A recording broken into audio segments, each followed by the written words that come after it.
Alrighty, everybody, welcome in. We are here on a lovely Friday evening to watch some scrims. Got Lindenwood, of course, our main varsity roster. These are the 5 players we'll be spending our next couple of months with here at the Lindenwood Overwatch side. And they are tonight going up against the side of Deonaeun. Apologies if that name is being said wrong. It's the enunciation I've been given. So we'll have Lindenwood here starting on the blue side up against Deonaeun here. Have pretty standard comps right now. Going to be Sigma versus Zarya, and Value are tanks for the day. And again, Lindenwood with some graduations, aka one last semester. This is going to be our full 5-man roster. No support subs like last semester is already.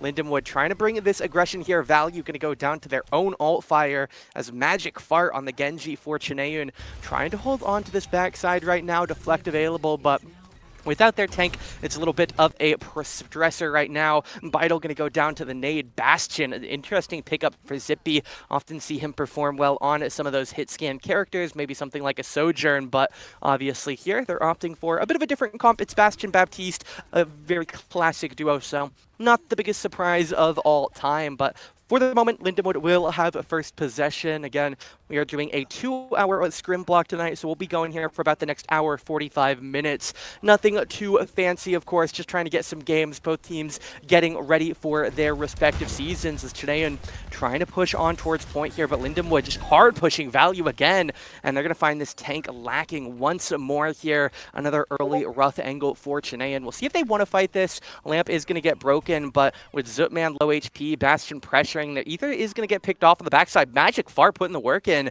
able to pick off 2 on the back, but it will be Felius getting the retrade. Zippy now does go down to 92 IQ as Zarya almost back here. This could become bad for Lindenwood, and yeah, it's a really, really nice work here by the Deonaeun main for core here, aside from their tank. Able to win this back from 4v5, and while Zarya will get back to clean up this kill, it is inherently going to be on those other 4. Able to recap here. Deonaeun going to recap now 56% for Lindenwood's opening hold as we'll see if they can get back on into this again. Just game 1 for the night. Not going to be in too much stress at all. Just trying to work their way into it. Make sure they can get warmed back up after any type of practice lobbies they did. As we'll see here, 20% now as we teleport high. Value in a bit of danger. Has some bubbles to work with. Suzu comes in as well, but we're just going to pop the Grav Flux. Try and kill the 2 on the backside here. B comes down to try and save them. Value has to immediately pop another bubble. It's going to be the Blade coming out. Lamp taken down. Fart able to find the side of Finn, the human on that sim. Viral, Ether, Zippy all go down, and now it's Felius versus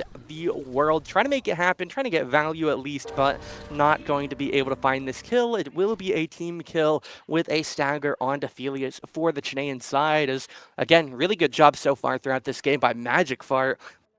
Able to consistently find a couple of picks here, keep themselves in the running here on our opening map of Nepal. As we'll wait a little bit, Lindenwood making sure their tank can lead the charge. It will be a teleport down again here, just trying to switch up the sides, keep everybody's aim in position, guessing.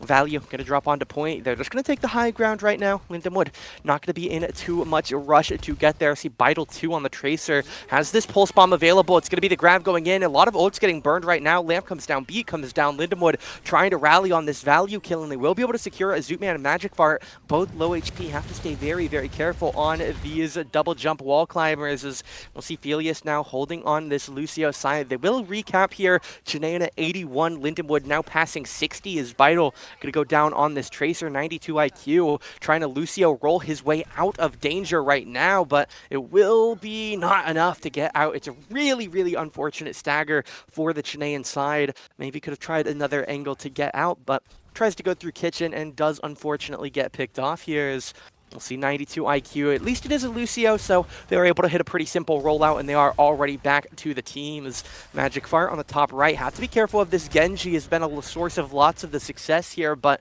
so many ults burned last fight. Lindenwood holding DPS. Here comes the Bastion ult. Have a little bit of PTSD from Lindenwood on Monday as Tracer trying to harass it. But it will be Lindenwood. They are going to get to overtime here. We'll see if they can finish off the first cap now, as it will be them trying to rally on point, but Viral, an early death. Finn gonna go down as well, but they don't touch point here. Deonaeun, not the start to the day that you want to see, but Again, we are just playing a scrim. Making small mistakes like this is not the most impactful. Obviously, it sucks right now for the terms of that round, but it is definitely just something you have to be a little bit more mindful of.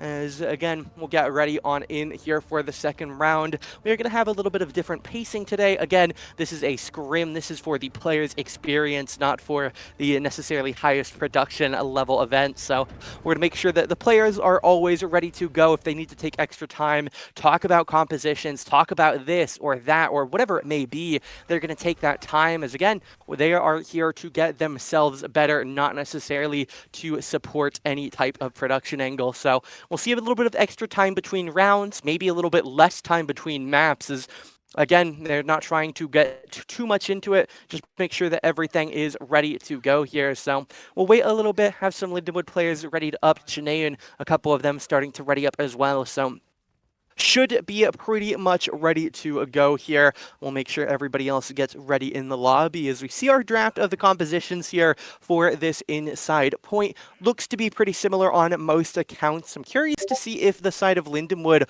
are going to keep this mainline Symmetra. It's typically something you only see used as the portal at the start of the round, just to move a little bit quicker, and then you swap to something with movement, the Tracer or the Sojourn or something in those lines. But Finn able to get a good bit of value on it in the first round, as we'll get the rest of our players readied up here now. Just waiting on Finn here. There we go. We'll be ready to go here. Double sim TPs out of spawn here, as there we go. A little bit of a mess on the readying, but we'll get back into it and roll on into our second point on Nepal. As, yeah, there we go. Lindenwood are actually going to opt to swap over to the Genji. Not going to run that Symmetra. Beidle moves back to the Tracer as well, as do see one perk available for most of our players. Not too many players swapping majorly for the second round, but notable differences. Finn and Zootman both going to be without their opening perk, as Lindenwood playing a pretty heavy 3-2 split right now. Viral and the side of Finn's Genji both going to be off to the side, as we'll see Tracer on the backside trying to harass, but there goes Value. Zarya goes down quick, and again, it's going to be the same trend that we saw earlier in the first round. Value goes down, and they are not able to rally. They don't have any buildings to rally onto inside here. They did a great job on that second fight of round one to get back into it as the 4 core, the 2 DPS and supports, but not going to have that same fortune this time, as again, obviously a lot of limit testing, a lot of practicing, trying to test out as much as they can, learn at the start of the series so they can focus on some improvement. But here we go, improving on the DPS category. Zippy straight to the turret form, charging inwards, trying to keep this damage focused on this front Zarya. They want to try and blow up Vault again, but it's a high charge Zarya. Zootman goes down though, and again, just going to be everything after that focused onto this Zarya, who has definitely been the main weak point Lindenwood trying to expose in this opening map of Nepal, as it will be a swap. Zootman going to swap over to this Kiriko, has that perk still, of course, from the previous round, as we'll see Finn now on 1 perk, everybody else on Lindenwood at their second, with Magic Fart and 92 IQ, the only players at 2 perks for the opposite side of Deonaeun.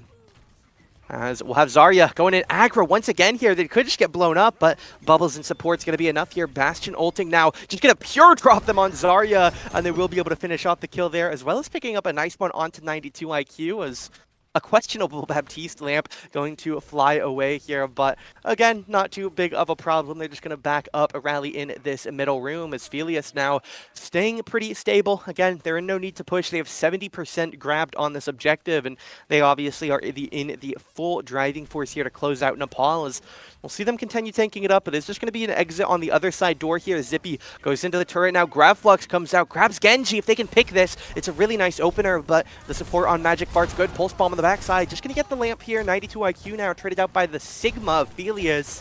As, again, interesting thing to keep an eye on today is actually we'll get the fight first. Zippy, Felius going to get taken down here by Magic Fart's Blade. Value going to get retraded. Now Zippy trying to hold on to the Genji, but it is going to be Finn trying to hold the other side as well. Beat comes out now from the side of Viral, as it will be Zootman on the Kiri trying to hold the point, but has to take the swift step over to the teammate self, Suvzu, and here we go.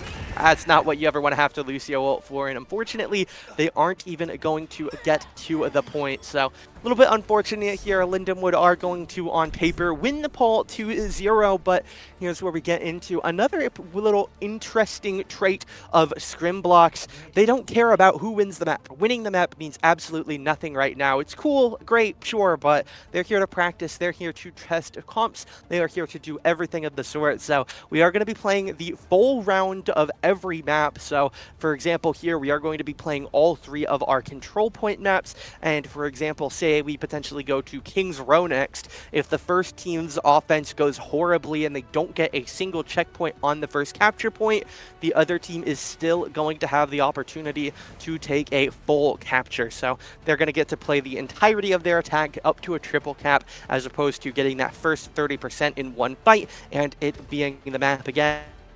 And we're not playing for wins, we're not playing for losses, we're here to watch the team, watch Lindenwood, and see how it's going to be compared to next semester. A couple notable changes I was getting into. Again, obviously point A, unfortunately Ronan has passed on. Fortunately not in life, just in his collegiate and academic career, so he will be moving on past this college phase, and we will now be not necessarily even replacing him, as Viral was on the team last semester. They went between those 3 supports, but with just the 10 players on Lindenwood Overwatch, 5 for each of our main 2 rosters, it is going to be these 5 for the majority of the season. And our one other notable change from last time is going to be in Felius and Finn's department. We saw initially Finn took a lot of the high DPS roles. Felius came in, immediately hopped on that tank role, as again, Finn, one of the greater players we have on Lindenwood by a decent bit.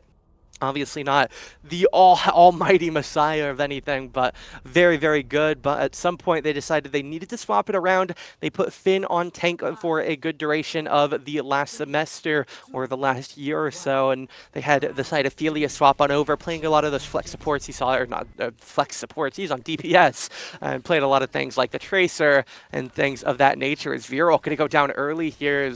We'll see if the side of Felius, now freshly back on this tank role for this season, will be able to get any value, as it will be Zippy going down early here to the side of Magic Fire and Deonaeun in a pretty good position to win this fight on this Doomfist composition of value, and they will be able to find the rest of the kills here. There goes Ether and Finn, and Felius off to the running course here, trying to get back to spawn, but is going to get picked out. We'll see Zippy swap over to Widow here. It's a bit of a high level tech when your other opponents are pushing in your spawn. Swap to the Widow, see if you can get a pick while they're peeking your spawn. If you don't, you just swap back, no big deal. So it is going to be over here. Zippy trying a couple different characters out in spawn here. Of course, swapped to that Widow, so then swapped over to the Cass, and now looking like a Sombra idea with Felius on the Diva. And it makes sense, right? Your opponents have swapped from Zarya to Doomfist. You have to change your comp accordingly.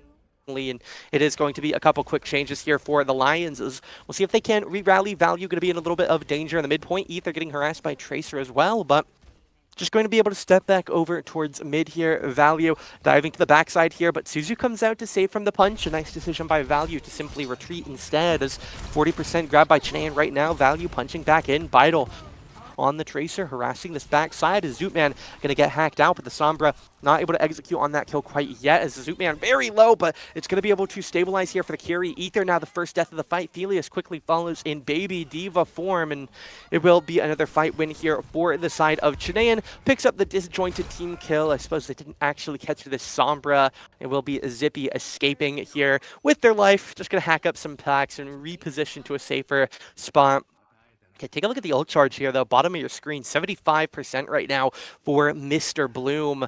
We'll see if he can get that farmed up and then get something going here, as it is going to be a Vital now. Trying to rotate back around here on the Tracer here. You see on the side of your screen there, a very, very heavily committed Tracer player. Has been playing it most of the day, as well as we'll have Value finds this opening kill onto Ether. Going up for a high jump now, trying to just stay safe, but it will just be Lindenwood on a bit of a retreat here. They're likely just going to lose this round at this point, in full transparency. They're yet to farm an ult right now to use, and it's already about to be the point for the side of Deonaeun.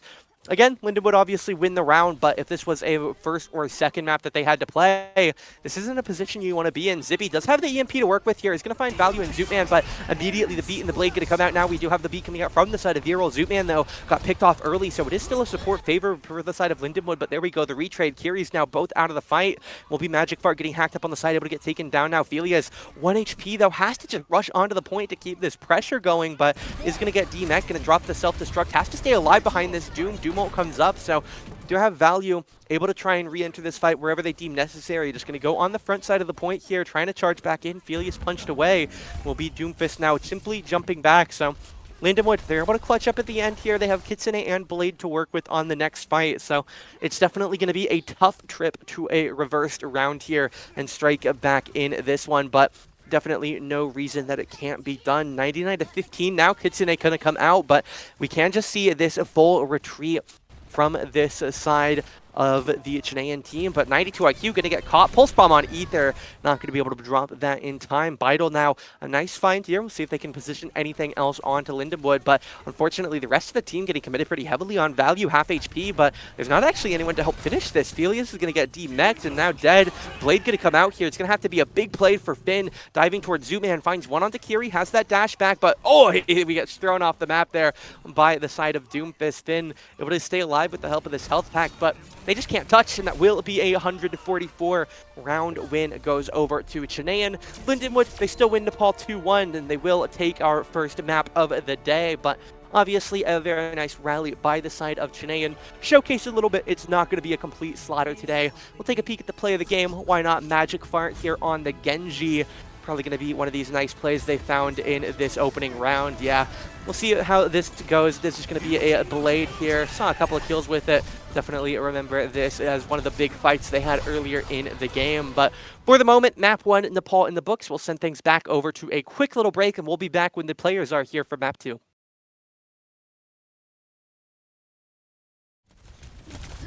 Alrighty, we are back here in the streets of London for a lovely scrims row here as we are getting ready to roll. It's going to start with Lindenwood on the offense here in our Vendetta Mirror matchup. Finn and Magic Fart going to be two of the players to keep an eye on here as Beidle goes down early here. Ether going to get traded out by the Ven as Felius trying to stay stable on the top. It is going to be Zarya Orisa matchup as we'll see a bit of pressure inside here. Finn trying to hold on to support this Orisa and is going to be able to buy them a little bit of room here, but the point going to get grabbed up right now as Finn going on to try and hold it, but value, some nice tracking, able to burn down this Vendetta of Lindenwood, and should just be a really quick cap here. Only about a minute of time burned off by the time they get this full cap here. And there's no one to stop it. Orisa could Psycho run in here with him for Spear Rush, and that is going to be exactly what happens. But with Viral going down, the comm is going to be to get the hell out of there. And unfortunately, it is not going to be an escape for the horse. A little bit too slow. Chilean able to catch up and get that pick as we'll have Zippy going down as well.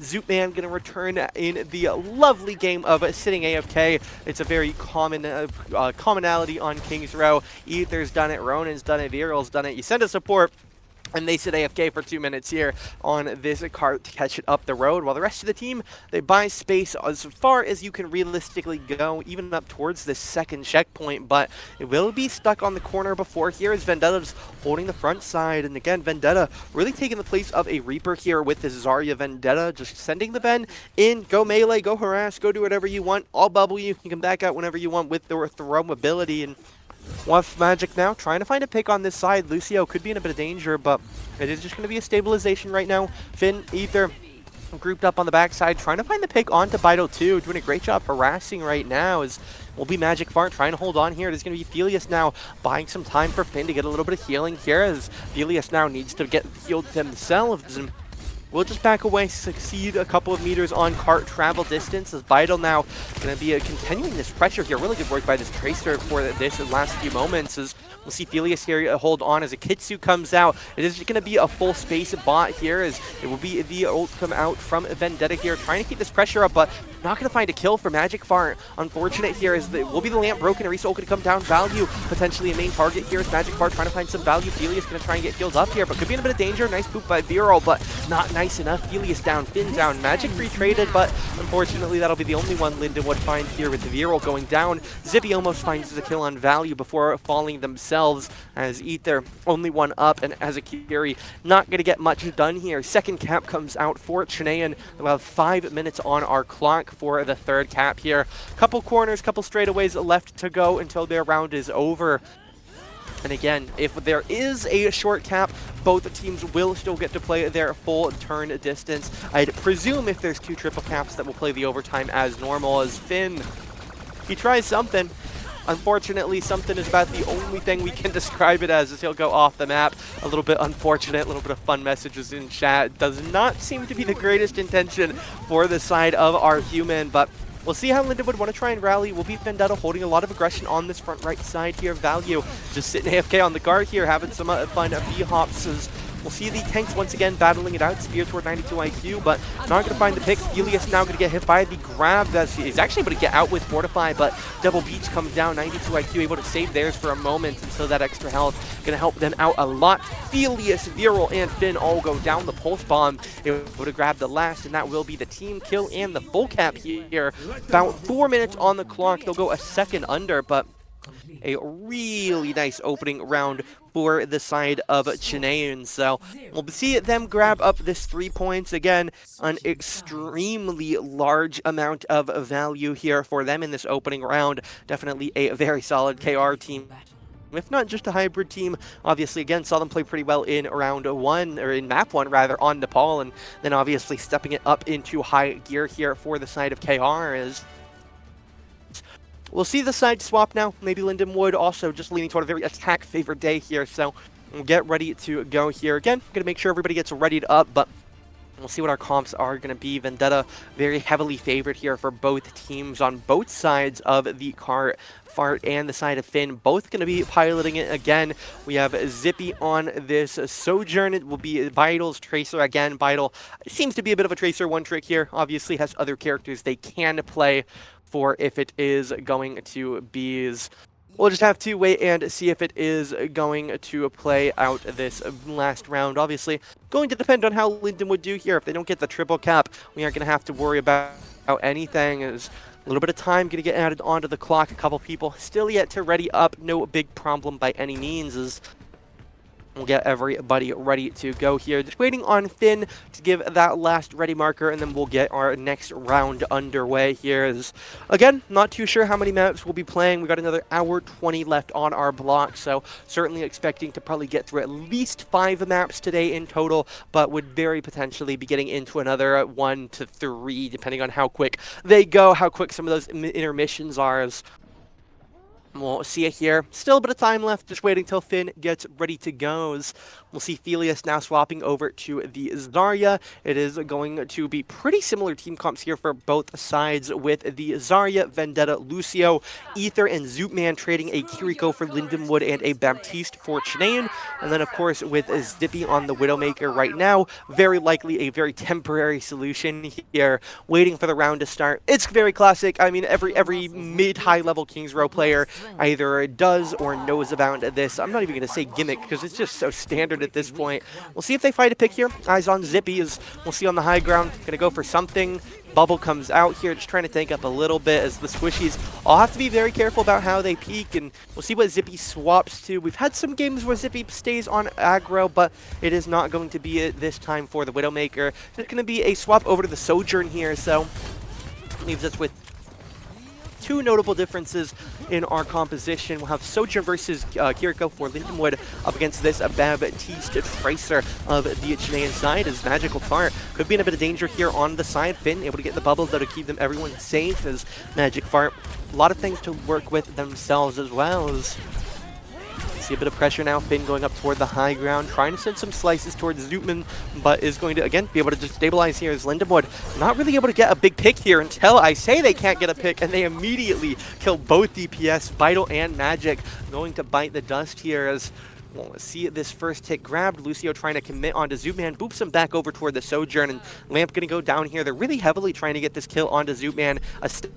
dagger on the supports would be really nice, and fortunately for Lindenwood, it's actually going to go the other way around as Viral gets taken out, but fortunately, on the retrade of it, Lindenwood just get the full cap, so it's not really a problem. Nobody cares, as we are going to have this a full cap at grab 4.1. 5 minutes on the clock for the lines to burn now, as we'll have Finn continuing to charge on forward for the moment. Viral keeping everybody healed up, but keep an eye on Vital too here. You can't see him at the moment, but lurking around this right side, harassing Ether right now. You see the pings there on the corner of your screen as Vital trying to keep this pressure up right now on this Tracer, but for the front line, oh, there we go, Zippy finds the headshot onto the Tracer with a railgun, as we'll see it here now. Continued pressure, Zootman trying to stabilize here, keep everybody healed up, but this Vendetta, a little bit of a tough one to heal right now with the Vendettas fighting so heavily. It will be the Lamp getting taken down, so we'll see what the idea is going to be here as Finn trying to lead the charge right now, as it will be the Zarya getting jumped at Value. Could just be dead here, but 92 IQ going to be the sacrificial lamb instead, as Value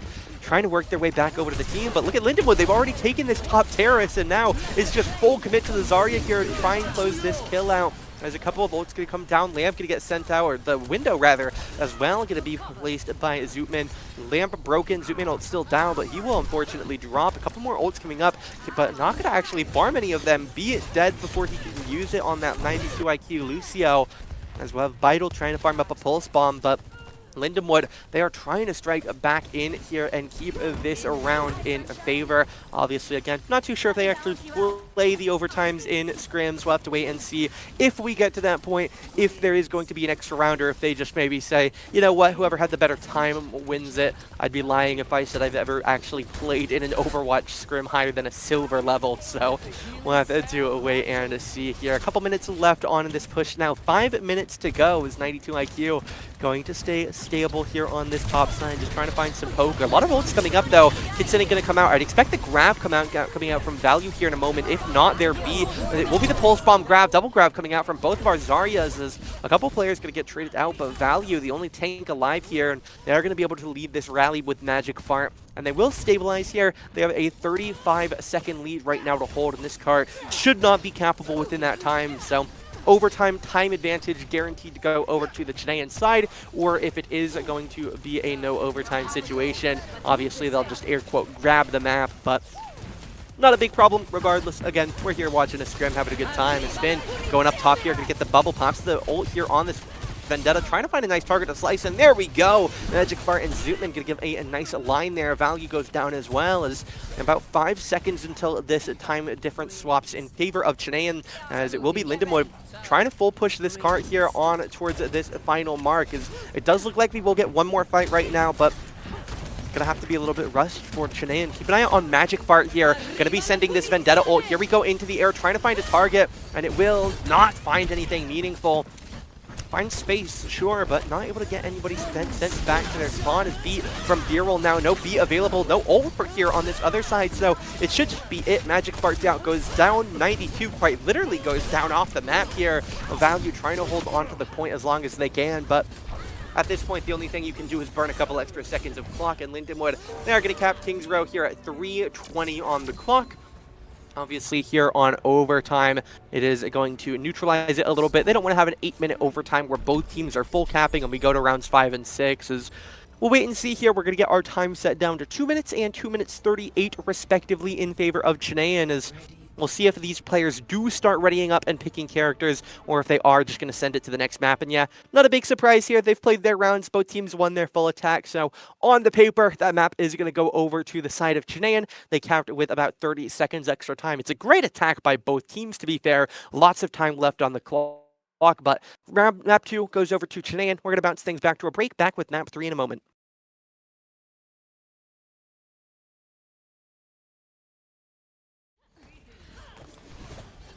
Alrighty, we have returned here. 1-1 right now on our day in total. It was 2-1 on Nepal, and then a 3-3 in favor of time to the side of Deonaeun. So essentially a 4-3 3 win to them. And here we go now on Suravasa. We'll get ready to roll here. Flashpoint 1 unlocking here as Finn and Magic both going to get traded out here. Missing star DPS for both sides. Felius, though, going to be the next player in the grave, and that should spell exactly how this early cap is going to go. Deonaeun in charge of point numero uno, as we'll see it here. 15% already, again, with Flashpoint. These rounds go quick here. At least some of these points go very quick.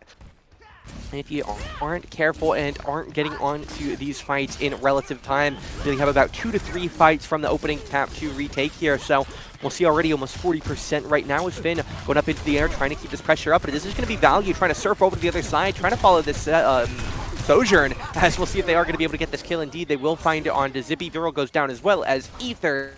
So it's just going to be an essentially perfect fight win right now for the side of Deonaeun, as they will be able to take down Magic Fire, but Lindenwood are going to get picked away. It's a bit of a stagger on the side of Finn and Felius as well, but batch respawns will help them out just a little bit at least. As we'll move on in now, 80%, so Lindenwood, they really have about 1 fight left. I would expect this just to be an ult charge fight for Lindenwood, not really that big of an attempt to actually re-win this point, so maybe they will still send somebody in. Keep an eye on Viral maybe right now. No, Finn's going for it. Finn going to be able to find the touch here as Viral able to buy a little bit of time, but the main target, obviously the person I thought of as well, trying to make the move in. Viral goes down, Zippy goes down, Zootman almost gets traded out. Lindenwood could flip this cap here, and indeed they will actually flip it, but they're definitely a little bit weaker right now. Doom ult's available, but you really don't want to commit an ult here if you're Deonaeun. You just want to win the fight slow and keep holding your ults as Viral on the way back in. We're going to try and help heal Felius back up. Bubbles as well, as it will be the recall for the Tracer, but just going to commit back in. Felius goes down, Finn goes down, Lindenwood, they get 30%, but it's just meaningless at the end of the day. They do farm up a bit of ults, though, 80 to 50 from Finn to Viral, so we'll see the second point come unlocked. I would expect Suravasa to just play all 5 flash points, and then whichever team gets 3 gets the map win, but we'll wait and see if that's exactly how it goes. Definitely how I would anticipate it here on our lovely Scrim version or Scrim custom map. As we'll see here another attempt right now. Doomfist, definitely one of the main players here. Value has been certainly providing his namesake here. As we'll see Zippy still trying to contest this point right now. Hasn't actually even unlocked, but just playing around this well. Definitely nice. Finn has to get out of the Doom ult. Is able to do it in time, but Felius almost goes down. Suzu holding on for the moment. Vital trying to pressure Pulse Bomb onto the backside, but he will get dodged away. Zippy finds the pick on 92 IQ, as we'll have a little bit more followed up pressure here. Zootman backing away, but it will be Zippy going down here. Blade comes out for Magic Bark here, trying to turn this fight. Finn blocking away quite a bit of the damage. Unfortunately, a punch from the strongest gauntlet in the world is not going to replicate the cinematic, and it will be Doomfist taking down this Vendetta, as we'll see the first cap once again go over to the side of Deonaeun. They'll be able to take down both of their supports here, so Lindenwood going to have to just rally, take a recall, take a back and regroup, but the one benefit here, saw a couple ults come out here to win that fight. Saw the Blade, saw the Pulse Bomb, both DPS ults. Value used his earlier as well, back up to 60 already. But look at Lindenwood, they are holding Unicorn right now. They got everything ready to go. We'll see Finn trying to make a move here, charging on the side. Could drop the ult, but we've already dropped the Kitsune, and they don't want to use all 5 ults. If you have to use all 5 ults, you're in a rough spot, but now that the Kitsune has come out, we can afford another ult. Now the B comes out, we can afford another ult, as it will be Bino getting the kill onto Zippy, and Value stays alive. They tried to use that Vendetta ult to finish him. It actually goes through those beat shields, I believe, but they're not going to get it here. They dropped 4 of their ultimates, and while the ultimate economy is also going to get spent from their opposing Deonaeun, unfortunately, if you spend 4 ults and don't get your point, you are in a really rough spot for at least the rest of the point, and really the rest of the map. We need a pop-off play for Zippy, so definitely be keeping your eyes here on this Sojourn. Overclock could get popped, and we could try and fight this. Bubble comes out, now Doom ult comes out, going to drop straight onto the Sojourn. They know that that OC did not get popped. These players track ults, and here we go. Zippy needs to find some heads, needs to get some clicks. As Value going to be the first target here of the Bloom effect, as Value goes down early. The rest of the team, they are just running for the hills here. Overclock is popped. Zippy not going to be able to find any more heads until Vital lacks a little bit long, and it will get picked off here again by our Sojourn. So 99% here on Flashpoint. Again, Lindenwood really only need to win for 2 more fights unless Deonaeun are in a rush to take them. Maybe they can then force a third, but I'd expect them to need to hold for 2 fights here, already at 40% almost, as we'll see the Pulse Bomb here available for Vital. Keep an eye out on these supports. Have Suzu available, surely, but a little bit of a dangerous position now for the side of Vital. Felius is holding on to the point though, so it's not going to be any type of back cap from this Tracer as 60% now. Doom going to be making a jump toward the backside, trying to get the one tap, but the bubble comes out onto this Kiriko. There's value. Again, trying to keep this pressure up right now, but it will be a little bit of a jump. Here we go. Lindenwood all stuck in his side room, and it's going to be a really nice two-pronged attack here. Zippy goes down early. 92 IQ, though, going to get picked out. Either now a retrade, so Lindenwood still down a player here. They need to find something. Vendetta going up to the high ground, trying to find this pick right now onto the Curious. Zootman almost going to get taken down. 1 HP. Graf comes out to kill Magic Far, and Lindenwood gotta respect the idea here. Just commit this. Zarya ult, we know we can get it. It's a 2v2 now. Vendetta Lucio versus Doom Tracer. Both of teams having some players on the way back. Vital goes down. It's now going to be the Lucio 92 IQ main target here. Once you kill him, this Doom Fist is on an island of his own. And while it was a very, very long fight here, Deonaeun, they only take one true fight in an attempt to recapture it, but Lindenwood, really, really well done there on this second point here, able to strike back. Again, they found both supports. Finn finds a solo play to take down one, and then the Grav, why not win that point here? Just use the Grav, slam it down to get that kill on Lucio, and even though the Lucio rollout allowed him to get back just after the respawn, ends up being green for the Lions side. As here we go now again for the side of Felius, trying to back away toward the point. Yep, Value going to take a bit of damage. And I mean, again, take a peek at some of the damage numbers you see there on the side. 5,000 damage dealt by this Sojourn, and well, obviously the tanks are still above that marker. Both Lindenwood, or mainly the Sojourn here, going to be over 1,000 damage over both opposition DPS. So Zippy having a great game so far, as we'll see if they can continue it. They do get the first grab here on the E point, as it will be a couple of bullets getting popped. Blade comes out, Kitsune comes out, Zootman and Zippy gonna get traded out with the Blade, still wreaking havoc. Value, 92 IQ, Magic Fire gonna find the kills onto the support and tank line of the Lions. So it's 26% grabbed up by Lindenwood as Finn trying to get away, but the Tracer should be able to get this pick. No, nice support here, and they will be able to keep their Vendetta alive for the fight. As we'll see Lindenwood here, couple ults going up, notably our support ult. So again, once you hear this overclock get popped by the side of Mr. Bloom, gotta keep an eye out on this Sojourn here. Gonna be looking for some of those big picks again, as Vendetta playing the aggressive high ground right now, trying to get another set of repositions. Here we go for the Vendetta ult of the Deonaeun side. No, that's Finn's. Unfortunately, he's gonna get punched out. A nice play by Value. Again, has been providing a lot of niche pieces of value, not necessarily finding the most meaningful picks at every point of the game, while he has had his moments. There we go, Magic Fart finds a Viral, Dumo comes out. We'll see what they can get with it, but it's definitely going to be a fight win here, so I'd expect no more ults to go down unless they really need it, as Value going to take down the side of Ethers. We'll get another point now. It will be Felius going down, and now it's going to be Finn. He's dead. That's my analysis on this one, as it is going to be the Magic Fart kill. Is 95% now going on over. It is going to be a 2-1 lead right now for the side of Deonaeun. They're hoping to replicate that 2-1 lead from the map to the series if they can win either of our next two flashpoints. Lindenwood going to be looking to strike back here on this fourth point. Obviously, they'd love the fifth as well, but doesn't matter too much if you can't get this next one. And again, I think we're playing all 5 points anyways. We're here for a scrim. We're playing every point of every map, so we'll see what it is going to end up being here. Obviously, Lindenwood in a real competitive match would need this fourth point, as Vital takes a bit of a beating, but is going to be able to retreat on this Tracer. And Sojourn, here we go. Overclock comes out. Now, what can Zippy find with it? Right now, it's not too much here. Able to back away. Value taking a good bit of damage, but they're able to keep their tankiest players right in front, as now it's going to be the Blade coming out here. B comes out as well from 92 IQ, as Blade trying to find something here. Viral not quite at that beat quite yet. Viral almost there. The grab comes out from Felius. They could just be trying to stall for it, but no, he's going to go down before he can use it. Would have maybe Ajaxed as well if he insta-popped it. So nice hold here. It will be a Finn, though. Trying to just stall for some percent here. Again, Lindenwood found first cap on this point, but is going to be the re-flip again here. 30% grabbed up by our side of the Lions. Now it'll be Deonaeun trying to turn the tide on that front, as well, 15% already secured here, as Felius moving on in, trying to hold up this front side on the Zarya. Again, did pop that grab in the last fight, so not the loveliest of view, as we'll We'll see Value hop straight into the backside, able to use that nice punch, though, between some of the Lindenwood players to get back to safety as Kitsune coming out. Beidle on the backside, though. Keep an eye out for Beidle's Tracer here. Has Pulse available. It is going to be the Meteor Strike coming out for Value. Now it's going to be the B coming down, but Lindenwood can't immediately get much with this B. It's not necessarily the most valuable support ult ever, as Ether goes down to the punch on the backside. And again, we'd love to have that B right now while the fight's coming out, but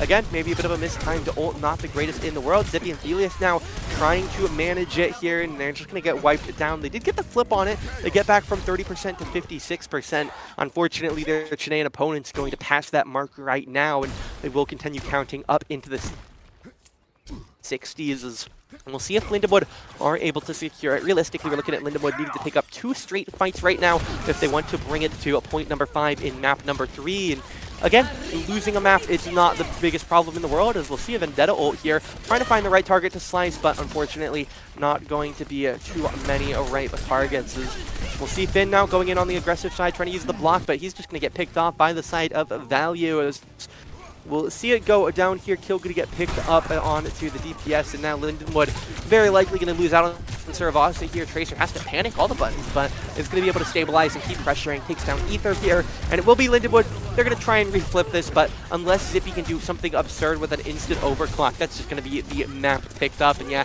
goes down before it happens. So it will be a 3-1 win on Saravasa in favor of Chilean, but we're going to run our 5th point for fun as always here in our scrims. As again, if you missed on maybe the second point hadn't happened yet, you could be playing this point anyway. So both teams just trying to win every point right now, not worried about what comes before, or what came before, or what happens after. Just focus on the present, and the present is going to be Lindenwood trying to get back into one more round to save face. Again, Chilean win the map by all means, but we'll see it continued forward progress here as they try and focus on the Value right now, but it's just going to be a retreat for Mr. Doomfist. As we'll have for the moment a great mid game here for the side of Magic Bart. Now the top leading DPS here is we'll see a couple more kills here. Another nice old Ether and Zippy both going to join the Grave, second highest DPS in the game now, second player to that 5th digit for the Genji. Unfortunately, Lindenwood, they've undeniably had a rough last point or two. 3-1 right now, and first capture to the current victor of Deonaeun. As it will continue forward here for Lindenwood to see if we can get anything going on this regress. As will be Zippy, of course, missing out on the OC, but we do have Grab and a Beat to work with in just moments. So we'll see if they can try and finish farming up this tank ult 95% now. So undeniably ready by the time we need it, but an instant Beat comes out by 92, and Lindenwood, they're actually going to just counter with their own Beat. They know Doom is coming in moments, so not the worst idea ever, as it will be a grab ready here for the side of Felius. We'll see when, if they choose to use it. Could try and just target down a single person. Zootman could go down. Zippy did as well right now, though. So 4v4 here on point Value, tanking up everything they can. Magic Bard goes down, so we should be able to hold our grab at this point. We do need a flip, though, so a little bit unfortunate. We could see the grab just used on someone here, but Lindenwood would have practically won the fight at this point. They're just trying to finish off the kills, so we're just going to hold on here, just wait a little bit longer here, as again, it will be Lindenwood trying to just not even save face, right? It's just a scrim. We're just having a good time here while the teams practice and work on maybe some comps, some strategies, some concepts. So we are going to see Lindenwood trying to win out here to at least get this round back in their favor, but we'll see it here. Doom trying to get this a nice target, but again, Zippy able to step it down on this staircase and back away to safety. Vendetta, high jump right now, but Finn just going to back down here. Is Value holding on to the front side of the fight, blocking away a lot of it. Kitsune comes out, grab though, finds a couple marks, but they are, I didn't think they would actually have the damage to kill through some of the healing and shielding, but they actually are able to just shred through the Chilean line here, as they will almost a pentakill here for Felius, as it will be now the side of Zippy picking this up onto the face of Beidle. As it will be 80% even now, as Lindenwood going to keep counting. They could just try and play super aggressive to stop a touch, but nah, Doom has punch. He's going to always make it on point, so it's not going to be the goal attempt here, as they will use that ultimate to secure the touch and continue the fight going. It will be the Vendetta ult coming out right now, trying to find the line. Is Zippy going to get taken down by Magic Fart, and Finn, another Vendetta ult, finds nothing far wide as Magic Fart kills Viral, and then into a Q traded out. Finn going to get traded out again, though, so Lindenwood, they are going to collapse on this fight, but maybe one last effort here. 80% and counting on the cap on the deaths. Filius staggered, but he'll catch into this batch with Ether. So 90% now. You have to send somebody, and look at Zibby's trying to make the touch as Viral as well, but no, it's going to get held here, and it is going to be 11-1. That's not quite right. Maybe a little bit of odd math there to make sure that the game actually goes down, but is going to be the 4-1 win here on Saravasa for the side of Deonaeun. They're going to take map 3 on the day, about halfway through our block, another 50-some minutes to go, so likely going to make our way into map 6 and end it there, but we'll wait and see how long the next couple of maps go. We'll send things back to a break here in a few minutes. We'll be good for map 4.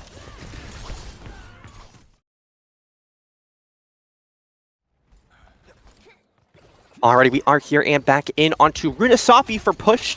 Pretty much our one game mode that will be no different compared to an actual competitive matches. Once it's team full caps, that's it. The map's over. There's not any other rounds to go to, so won't see anything like that third point of control or extra points of Saravasa where we've already had the map winner. But we're going to keep going because once push is won, that's it. There's no more mode. As we'll see, Filius finds the early pick. Here's a nice comp I always love to see. And back to the basics, Ramatra, Genji, Sojourn. On the other side, it is going to still be Zarya Ven, so still leaning toward this comp that they've been doing pretty well with today. Value able to find the quick melee onto Zippy. Lindenwood grabbed the early lead with 6.5 meters in their favor, 6.54, but going to see that get flipped pretty quickly here as the fight is going to turn in favor of our Deonaeun's side. As we'll see continued progress here. The point will officially be flipped over 8 meters and counting now. So we'll see exactly how far they can make it. Lindenwood should undeniably be able to take this fight before forward spawns. Is Value actually going to have to come back to pick up the bot. Having a little bit of a struggle here, keeping somebody on it, but not a big problem here. 25 meters and against, good counting forward as Filius trying to lead the charge in. Rev Vortex available here. Going to go in the wall now. Has ult form. He's going to have to pop it here. Pretty low HP, so just needs to make sure they have that survivability. But 92 IQ, not going to follow the same escape path as the rest of the crew, and that will be the death for the Lucio. I've had him and Viral on Lucio basically the entire night. Definitely some preferred characters. Vital obviously on the Tracer. You'd almost always see this character get banned against them at least at some point during the day, but there's no bans in this scrim as the team decided at the start. And so I doubt we're going to see any get picked up randomly as Magic Fart and Value going to get picked off here. Filius going to find that kill in alt form. Ether now going to get dropped out by this Tracer here again.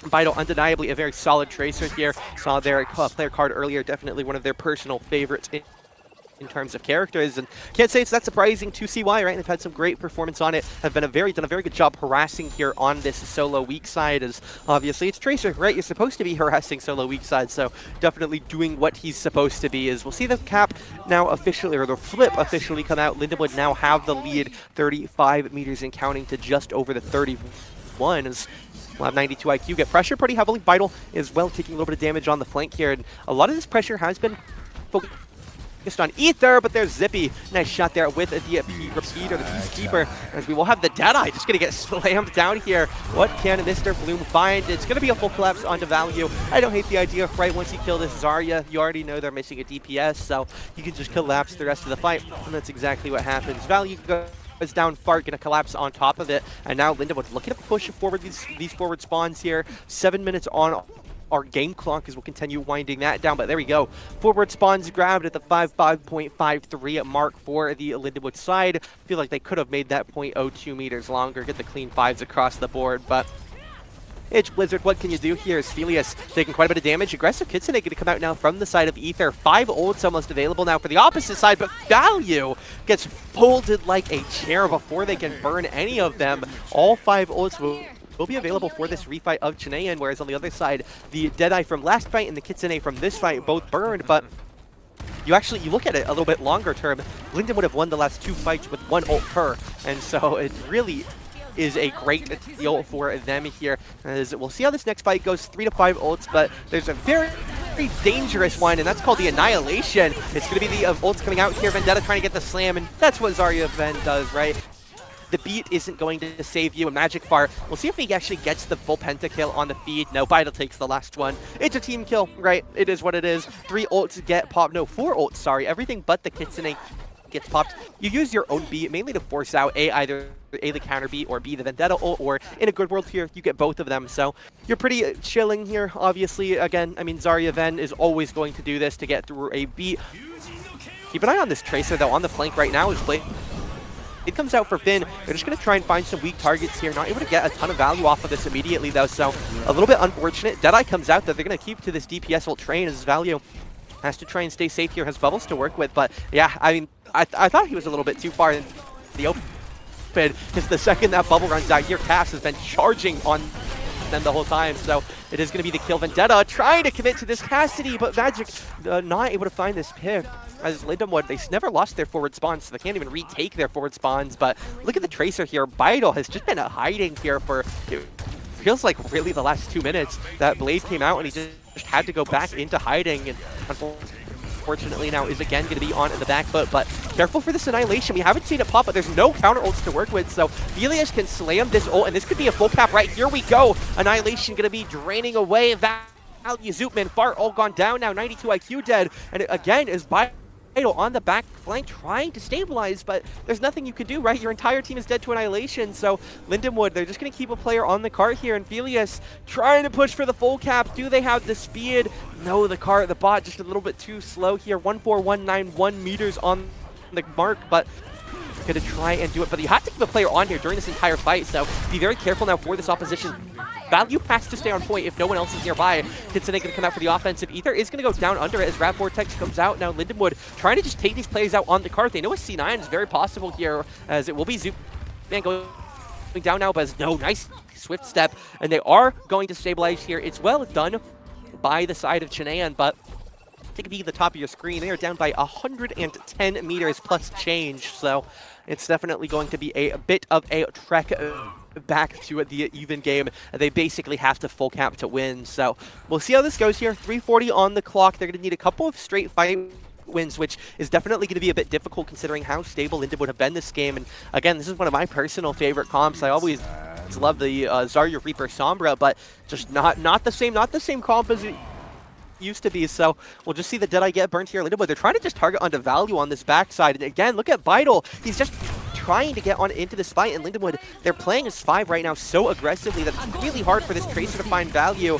Grab is going to come out to catch Kitsune, the Kiriko here, and it certainly is going to get that target. B comes out from the Lindenwood side, counter beat now as well, as well. Vital trying to find something. 92 IQ going to go down as well here on the Lucio, and Finn, he's just running away with the robot, right? This entire game mode is a robot race, and if you don't bring the robot with you, even if they won the fight for Deonaeun, that bot is getting farther and farther away. But Lindenwood are able to secure the fight, so Finn, he's just going to slam this robot as far into the enemy spawn as they can, and they're honestly probably just fine backing up, right? The enemy team is officially contesting it, and so we're just going to see Finn slowly trail away here. 2.5 minutes on the clock, still 110.86 meters left to push right now, so it is a big struggle right now for this opposition side, trying to neutralize it out here. We'll see a Vital staying stable here, staying with the team right now. I've seen him on the flank most of the day, but again, this map has been a little bit of a struggle for the Tracer, at least in my uneducated eyes. We'll see the castle come out here. Deadeye finds 2, 92 IQ and value.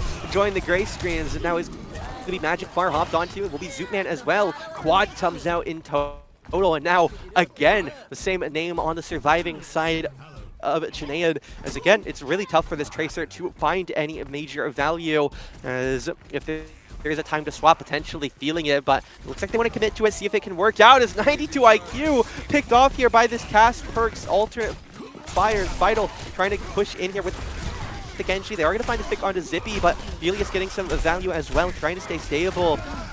Just keep this DPS high on the front end. It will be the fight win for Deonaeun undeniably once Velius gets cleaned up. But again, this bot is back to the 120 meter mark in favor of Lindenwood, so it's going to be another 115 meters running before we even get to a neutral point on this map. And we'll see here, obviously, first they have to reset these forward spawns, which Lindenwood have all already benefited from. Minute 10 on the clock here, so it's going to need to be a generational run, probably the best offensive run of the day for the Deonaeun side. As we'll see the Doomfist of value trying to get the namesake rolling once again. Here we go. Kitsune comes out for Lindenwood, going to be hopping on down the road.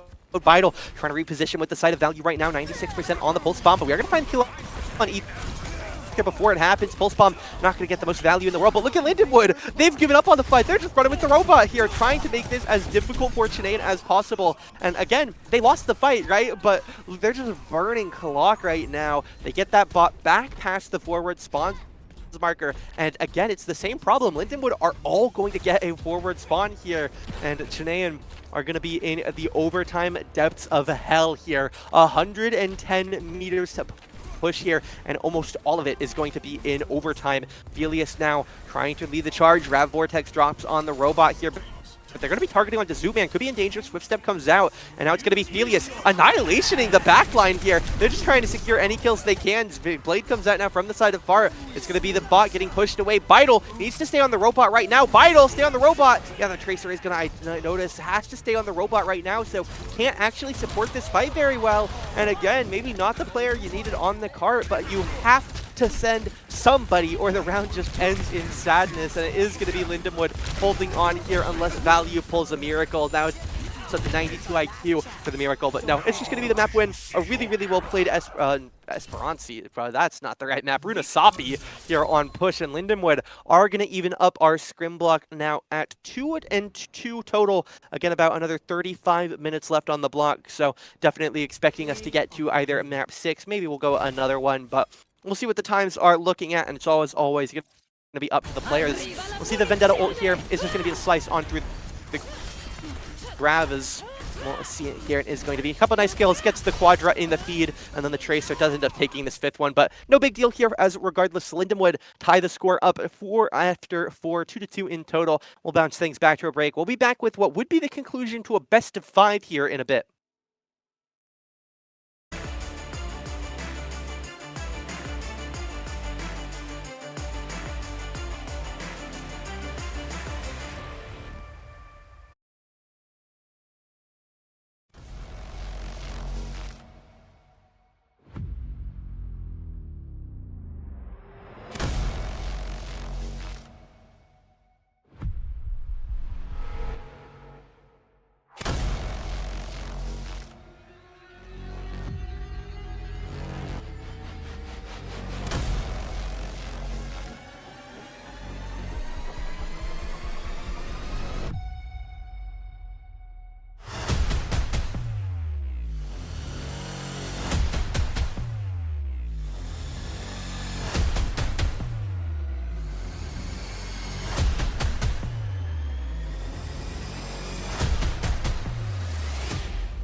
Alrighty, we are back. Map number 5, currently 2-2. This would be our official conclusion to a BO5, and while there may be some shenanigans like King's Row not technically being fully played out, again, obviously the time there goes to the side of Deonaeun, but we'll see here map 5 who does end up taking this bout, as we'll have Zippy early pick onto Vital's Tracer here. As again, it is going to be Lindenwood right now trying to play stable on the defense high ground. Zippy on it.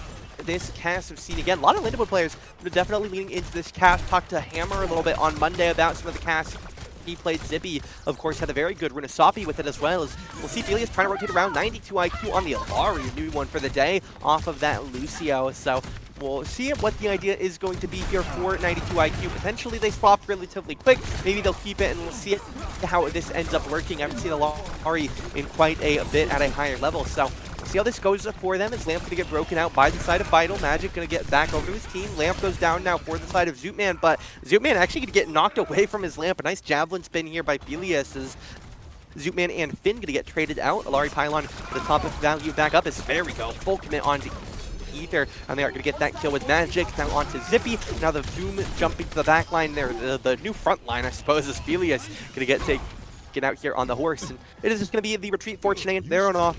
They have the cart, so they are just going to head back and play this standard offense again.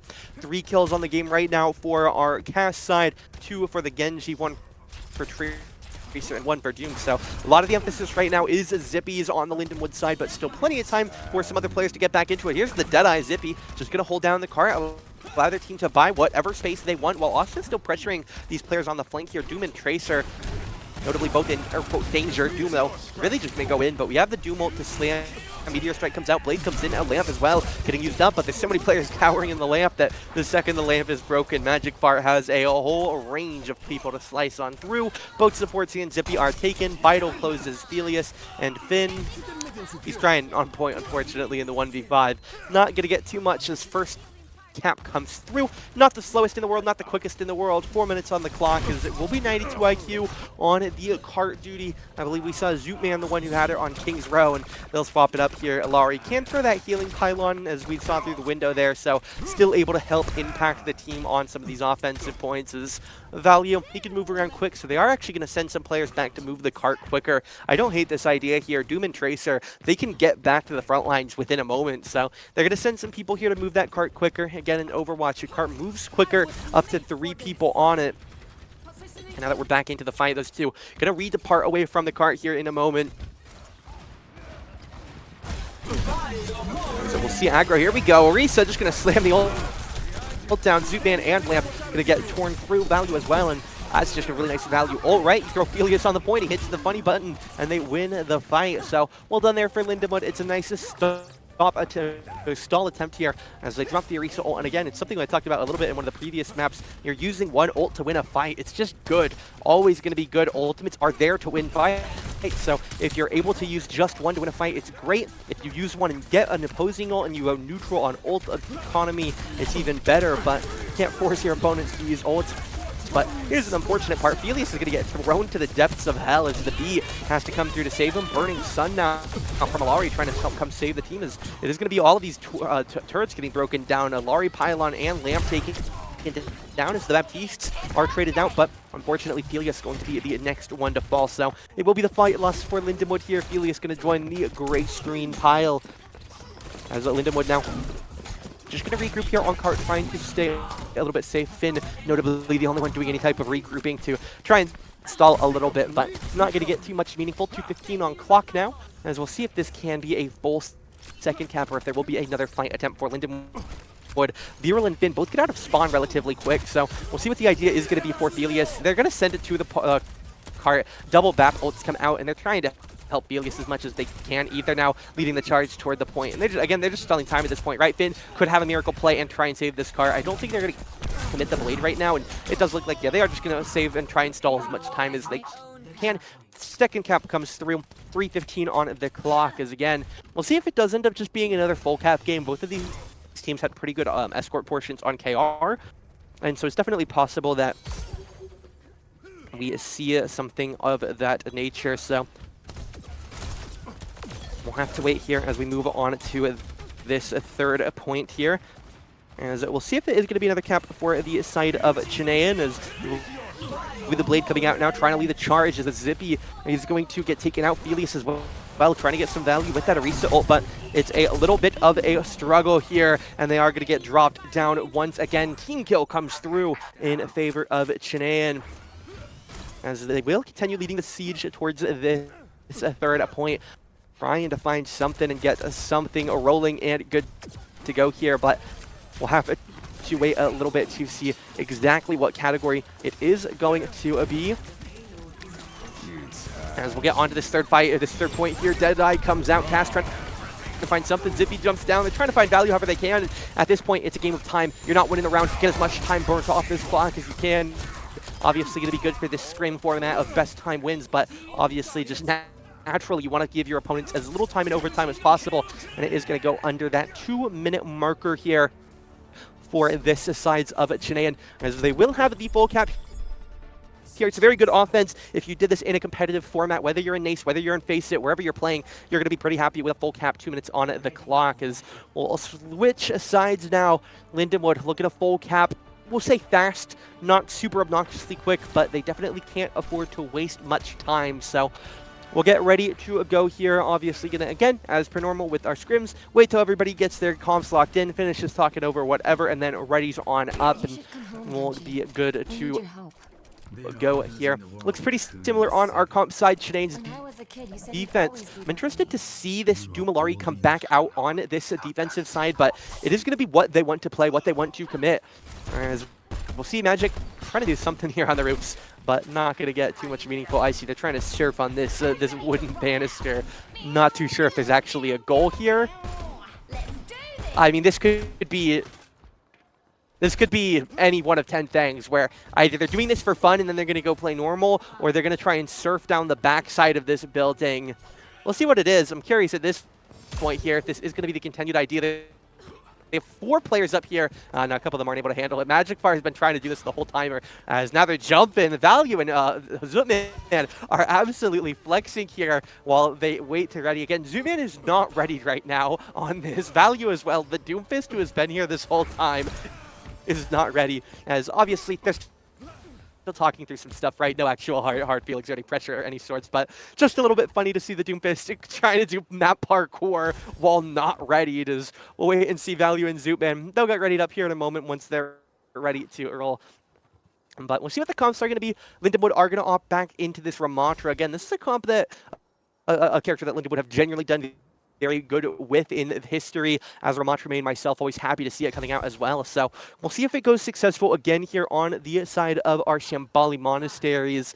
Again, if we're looking at it in terms of a competitive series, this would be your map 5, 2-2 going in, very hype fight or round here. Lindenwood, a lot of pressure to try and get the round win. Again, we're in a scrim. We don't really care if Lindenwood lose the best of 5 to or not. We're here to have a good time while the players are here to practice. So we'll get ready to go here. Lindenwood going to move into this alley. Got to be careful nobody's lurking on the wooden banisters. And no, there is one. Genji comes in, and they find the pick here. Finn goes down immediately while Value trying to get some healing to move back to safety here as Magic and to lead the charge on the flank here with the Tracer. Zippy goes down now, and this is really interesting here. 92 IQ and Magic Fire both going to find their pick on to the supports line, and now it is just pure carnage here. Value able to stay alive here while Felius not doing the same. Another nice play here is again today on the defense right now, so Lindenwood definitely have a little bit more of the onus to try and get this push going, as they need the triple cap, right? Obviously in a real match you just need to have some time and then have a better overtime than the opponents, but in this format you really are on a hard deadline, so we'll see if they are able to make it happen. Obviously just getting the triple cap is the #1 goal here, and I think mentally able to consider that a bit of a win if we make it happen, but not in the best position to do it right now. 2:45 on the clock and still trying to figure out this first corner. Is Magic trying to get some good value here, healing on the backside, but it's some nice movement by Zipman here, able to keep Magic Fart topped up and the DPS pressure on, as will be Ether trying to stay in this back corner, but you have to be so careful. These DPS have been so good at diving the back line, especially on this earlier portions of Renaissance. Keep saying Runasapi now because I said it wrong once. Shambali, as we'll have Lindenwood. Here we go, just sieging onto the support line. Zootman and 92 IQ. Definitely support them, trying to stay together and support each other's life, but it will not be enough here. There we go, Value trying to flip it back onto the side of Zippy now, as we will have the Mantra Felius trying to get something going. Seems to be shooting nothing out of the staff. Presumably a bit of a visual bug there. The ammo's going down. There we go, we're fixed up now. As we'll keep this pressure going, finally able to turn this first true corner on the point as Zippy taking quite a lot of pressure. Loving this cactus gun skin. Some absolutely dramatic flares going on every time he does a reload or an animation. Got some random flips going on here. As we'll see for the moment, Ether back it away here, trying to stay stable once again, as always, as these DPS always trying to harass, especially the Kiriko, as Lindenwood. They've been playing a lot of Kiri Lucio tonight. Definitely something that's been trying with a couple of different DPS scores. Is Viral going to get this Lucio ult down just in time? Deadeye coming out as well. They're trying to keep this kill onto this blading Genji, and they aren't actually able to find it quite yet. There we go, Viral tracking him down. Lucio trying to chase somebody at 1 HP. Actually one of the better chase targets in their chasers in the game. Has so much movement, can chase anybody over anything with all the wall riding. As here we go, Burning Sun, or Captive Sun going to come out here for this Alari. Now is going to be able to take down the side of Viral, but 92 trying to dodge out. Actually good value here. The support takes down the entire enemy support line, and that is the type of value you want to see from your back line, as Value himself now finding a bit of value as Finn kills himself off the map. There we go. Goodbye, Genji. Doesn't want to give away even the tiniest bit of ult charge, as Lindenwood not in the greatest position to win our variant of Shambali. We'll see if they are able to clutch up, at least get this the first point, as Deonaeun trying to move forward here. Keep this tempo going here, buy up whatever space they can to stop Lindenwood from taking that ground themselves. As here we go now, is going to be the Kitsune coming up. Now it's going to be Ether trying to back away here, staying stable with the Suzu with the Kitsune. Meteor Strike comes out of the backside, but the Pulse Bomb as well takes down Zippy. And Lindenwood here, 20 seconds on the clock, trying to clutch it up here, 180. Health on value is almost going down. Blade comes out now. Finn has to take down the lamp, but needs to kill these supports. But they just have so many turrets here. They have the lamp, they have the Ilari, and then both supports as well with their tools. Here we go, Annihilation just has to send it at this point for the Felius side. Try and get something. Ilari Pylon still keeping harassment up, and that is going to be Shambali. Lindenwood actually, they do get overtime. Let's see if they can do anything. Zippy on the Sombra now, able to get a pick here. And again, Lindenwood there doing whatever they can think of to try and to strike back here, as it will be Vero going down. And again, Lindenwood having a really tough time here trying to get this cap. They're going to turn into this last corner here. A couple more meters to go, several. And we'll see if they can make it now. Value going to be leading this charge forward. Felius trying to tank up everything. All form comes out. Lamp going to get broken. A lot of supports here stuck in the side, but Doom able to find this kill onto Ether in the backside, and that should be it. There we go. Finally kill out his support. Value gets the kill onto the Ram. And the best of 5 is going to be picked up by the Chilean side. They go 3-2 for the moment. Again, doesn't mean much. We're not really that concerned about it. 8:47 on the clock here in the CST. So we'll see Magic Farts play the game before going back to another break for presumably one final 6th map. I wouldn't expect them to just end the block now, but definitely possible. As we'll wait and see Magic Fart here, just popping the Blade in the play of the game here to pick up a little bit of pressure on their first round. As we'll bounce things back over to a break. Should be back with map 6 here in just a moment.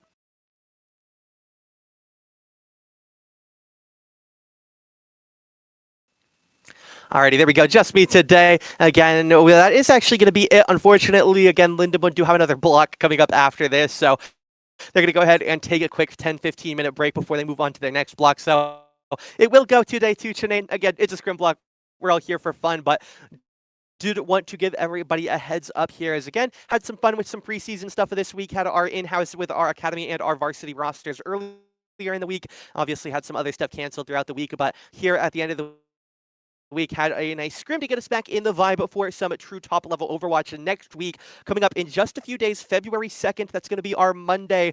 Lindenwood start off their season against Idaho State University. For those of you who have been watching throughout 2025, you'll recognize them a couple times. Played them once back in February and once as well in October. We've played them quite many times, so definitely going to be a fun one. Idaho have definitely improved their roster from the last couple of times we've played them. Lindenwood were pretty successful in 2025, I believe, going 6-0 against them. So definitely going to be trying to extend that streak, but we'll wait and see how it goes. Week 1 of NACE starting up again just a couple days on Monday evening against Idaho State. Be sure to come back. I'll be here. We'll be having a good time watching Lindenwood kick off the NACE season. Have a very competitive group. Last semester we took top 16, including a map win over the best collegiate team in the country. So we'll see if we are able to extend that streak any further. We'll talk with some of the players, some of the coaches on Monday as well, get some knowledge, get some information on the new season. But be sure to come back Monday. Idaho State, definitely going to be a fun one to start our season. Thank you though for everyone who joined in tonight. Watch some fun scrims.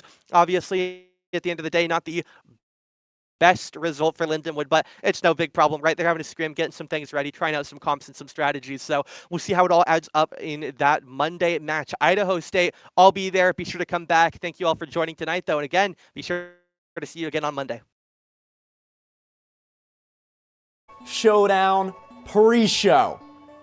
We are less than 24 hours away from tournament day. And we got a little treat for you all before we get to that do or die tournament.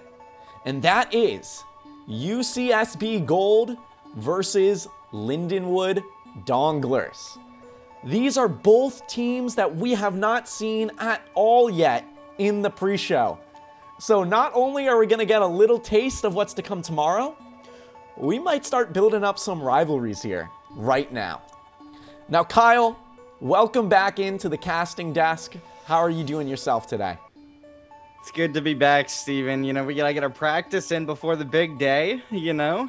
But that doesn't just go for us. I mean, we've got two teams in here that, as you mentioned, we have not seen yet. That's gonna be exciting as it gets going into the big day. Always gonna be more to learn. But these two guys are gonna get some practice in before the tournament, and we'll see really kind of what they show for us today. Now, a little bit about each team before we move into the map. Starting with UCSB Gold. College team out of California, Santa Barbara. This is actually an entirely new set of players from last year. So only their second year ever playing together. The rest of their members graduated or took a break. They've been really getting to know each other, building that communication and bond as a team, whether that's getting food or scrimming or anything else that they're doing at the campus. They came to compete because it seemed interesting, and they wanted to have something else before two of their current players also graduate. Now, looking over at Lindenwood Donglers, also a college team. This might be the first Showdown pre-show Scrim where it's two colleges up against each other. A little bit about Lindenwood Donglers. They are a team that has worked their way up collectively from being, in the top 500, low 300s, low 400s, all the way to top 30. This semester, they're slowing down a bit, letting that pressure come off, and really using this as a victory lap to kind of celebrate all that success. The kicker, though, 4 out of their 5 players are graduating this semester. So this Svenji Meta Showdown is a little bit of their last hurrah. So a lot of interesting dynamics from both of these teams. And Kyle, I feel like college teams have a kind of chemistry that you don't find with traditional orgs. These players are sleeping together under the same roof. They're playing together in the same facilities often. I mean, you can't beat that. No, I mean, there's always something a little special with these organized teams, especially when you're playing under an official badge like a college school. We've got a couple college teams in this tournament. We've got 2 right here. But at the end of the day, one last hurrah is as good of motivation as you could ever get to performing for that $1,000 coming tomorrow. Oh, I'm so excited. Now, as we have been doing in all pre-show scrims, we're going to be opening up on Lijiang Tower. We just loaded into the map, so we're not going to wait too long at all. And just want to double check everything is set up here.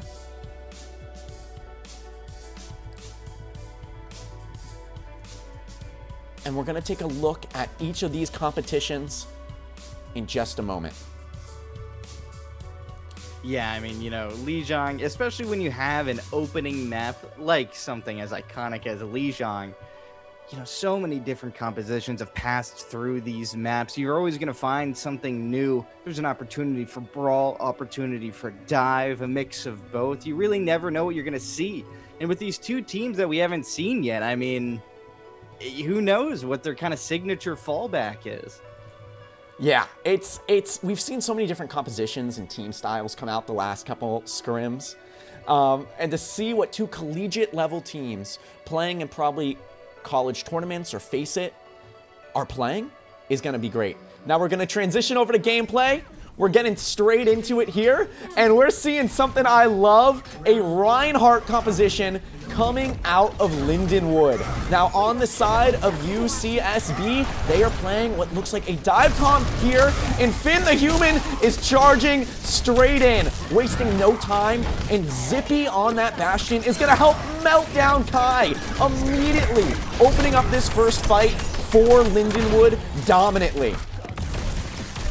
I'm not sure if there was some sort of shock there, but Kai just kind of standing around that chokehold on the bridge, just really not making any progress as Bastion just whittles his HP down, and that's going to be a very quick first fight. Yeah, and I would be surprised if we didn't see some composition changes coming out of UCSB sooner than later. Looks like for this next fight, they're going to be sticking with that Winston, though.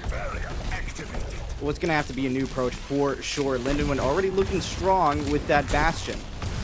Absolutely, and Finn just playing so aggressive, and it looks like they're doing it again. Going in with that sim teleporter. Finn gets antied though, but still able to take down Hydro and get out with some additional support from his backline. And this is going to be a hard fight to come back from. It looks like Shear's trying to take down Felius on the side of Lindenwood, but everyone on Lindenwood gets out successfully. I mean, the team's just a little spread apart. You know, no one really able to collapse on that Reinhardt, even with the anti, and he just kind of gets away scot-free. Oh my god, and Finn, again, just going so deep, and Kai somehow off the map! And it looks like Lindenwood is just running over the battlefield here, wherever they want. Look at all of the ults left on the side of Lindenwood. Really nothing being forced out. There's no Tracer trying to get in. Kai trying to make some room by the point, but he's going to have to jump out, and time is just continuing to tick. I mean, at this point, now we have Sheer with a pulse bomb. Kai off the map again. What is going on this first map? This is insanity. Finn the Human this running is certainly wild. a statement, don't you think? I don't know. I don't know what to take from this. This does not look like organized play, Kyle. I think we may have just accidentally spectated a ranked match here. Now we have UCSB looking to take one last engage, but again, Lindenwood coming in from behind with that Symmetra teleporter. A great anti-nade though, coming in from Hydro, able to get cleansed by Stanley, and Finn the Human opening up with a well-placed fire strike, but missing his shatter. All the while on point, we have UCSB taking control of at least that ground, not the point just yet, but Lindenwood keeping those picks coming. UCSB will able to cap that point, but with only 2 members left, one more coming back, Himmel. This is going to be a hard battle to overcome. Kai able to sustain with that Winston Primal Rage. Finn down to 1 health though, and it looks like UCSB is able to take this back.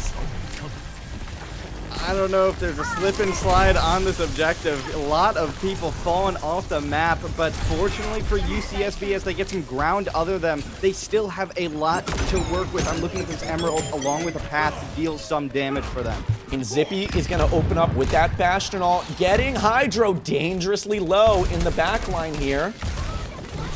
Again, we're opening up with that Sim teleporter, and Finn the Human going deep, and he gets one off the map. Stanley long gone into the void. Now we have Himmel on the side of UCSB opening up with that Emre ult, trying to burn down Ether, but barely. Ether able to survive. Now Finn the Human is doing his thing in the back line, going crazy where no one else is, and gets 2! An amazing charge, and now a fire strike. A 3K for Finn the Human. And Kyle, I don't know what I just watched, frankly. Steven, I talked about it as we were going into this first map. You can play the brawl, you can play the dive, but as you were hyped to see this Finn the Human Reinhardt playing the brawl, he played the dive better than Kai did. Really, the Sim teleport just diving in the back line as Reinhardt, and you see the effect coming online. You know, there was a little bit of time where UCSB got some point presence, but really that's just because Reinhardt is going crazy off the point. I don't know what we're going to have to kind of see to adjust to specifically this Ryan Sim strategy here from UCSB.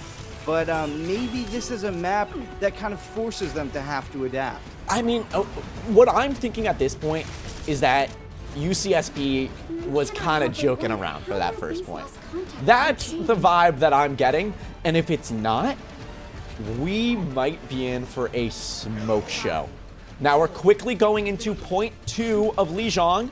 On the side of UCSB, they're switching over to that Ramatra Sojourn. On the side of Lindenwood, keeping things much the same. Finn the Human, as always, looking to play aggressive, pushing up quickly. Now Kai on that Ramatra is going to be able to sustain a bit, but Himmel goes down to Zippy Bloom quickly. Sheer in the back line, able to take Felius out and even up the fight for both teams. But the point control is in the side of Lindenwood. Finn the Human just barely missing a charge onto Kai there. And it looks like UCSB able to take control of the battleground here and push Lindenwood back. Kyle, I think my theory was right. Yeah, I mean, once you get that early pick onto Sojourn, you really, especially with the Reinhardt comp, are just looking to run them over with the less pressure added in, but just took a little bit too much time with their food. Eventually, UCSB gets the high ground and does a tremendous rotation to take control of the point. Yeah, and here's Finn the Human going in with that charge, getting it off onto Kai. Support comes in to keep him up, though. Now, Ether alongside Zippy Bloom are able to take down Himmel, and Felius taking down Sheer. Finn goes in, charges Kai again, and just like that, it's a wrap for Lindenwood. Gosh, I mean, that is a tough one. Again, when the enemy team's playing a Reinhardt, you know, you're supposed to be at your best when you're away from Hammer's range from them, but continuing to get picks, even when the Reinhardt isn't swinging the hammer, is Lindenwood. That is exactly what they want to be doing. Now here's Zippy Bloom opening up with that Bastion ult. Finn the Human charging in as per usual. Not able to get Kai this time though, and actually taking a decent amount of damage. Now that Shatter comes out.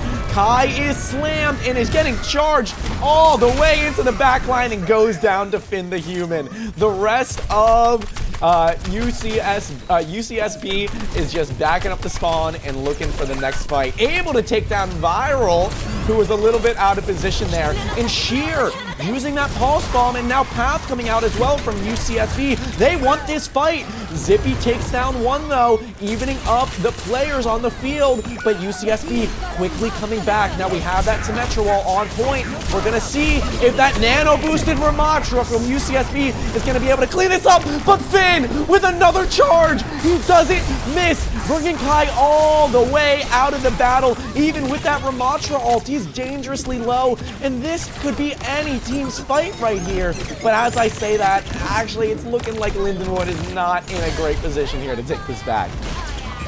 Yeah, I mean, UCSB used all their juice. They had so many ultimates going into that fight. They do eventually get some value out of it, and that's going to be exactly what they want. Still a little bit of ground to make up here, but they are most certainly not in a poor position here in this second point.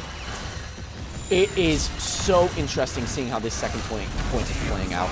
Much differently than the first. And Kai on that Ramatra, even if he's getting charged like he is right now, is putting down much more point presence. Now Ether able to get a pick onto Sheer somehow in the back line and pops that Wriggle. Finn charging in as per usual, and UCSB just walking off the point, allowing Lindenwood to cap this back in the favor. Finn, another pin onto Kai. He has to stop and somehow gets Hydro off the map. What is going on? Oh my god, again! How many pins is this?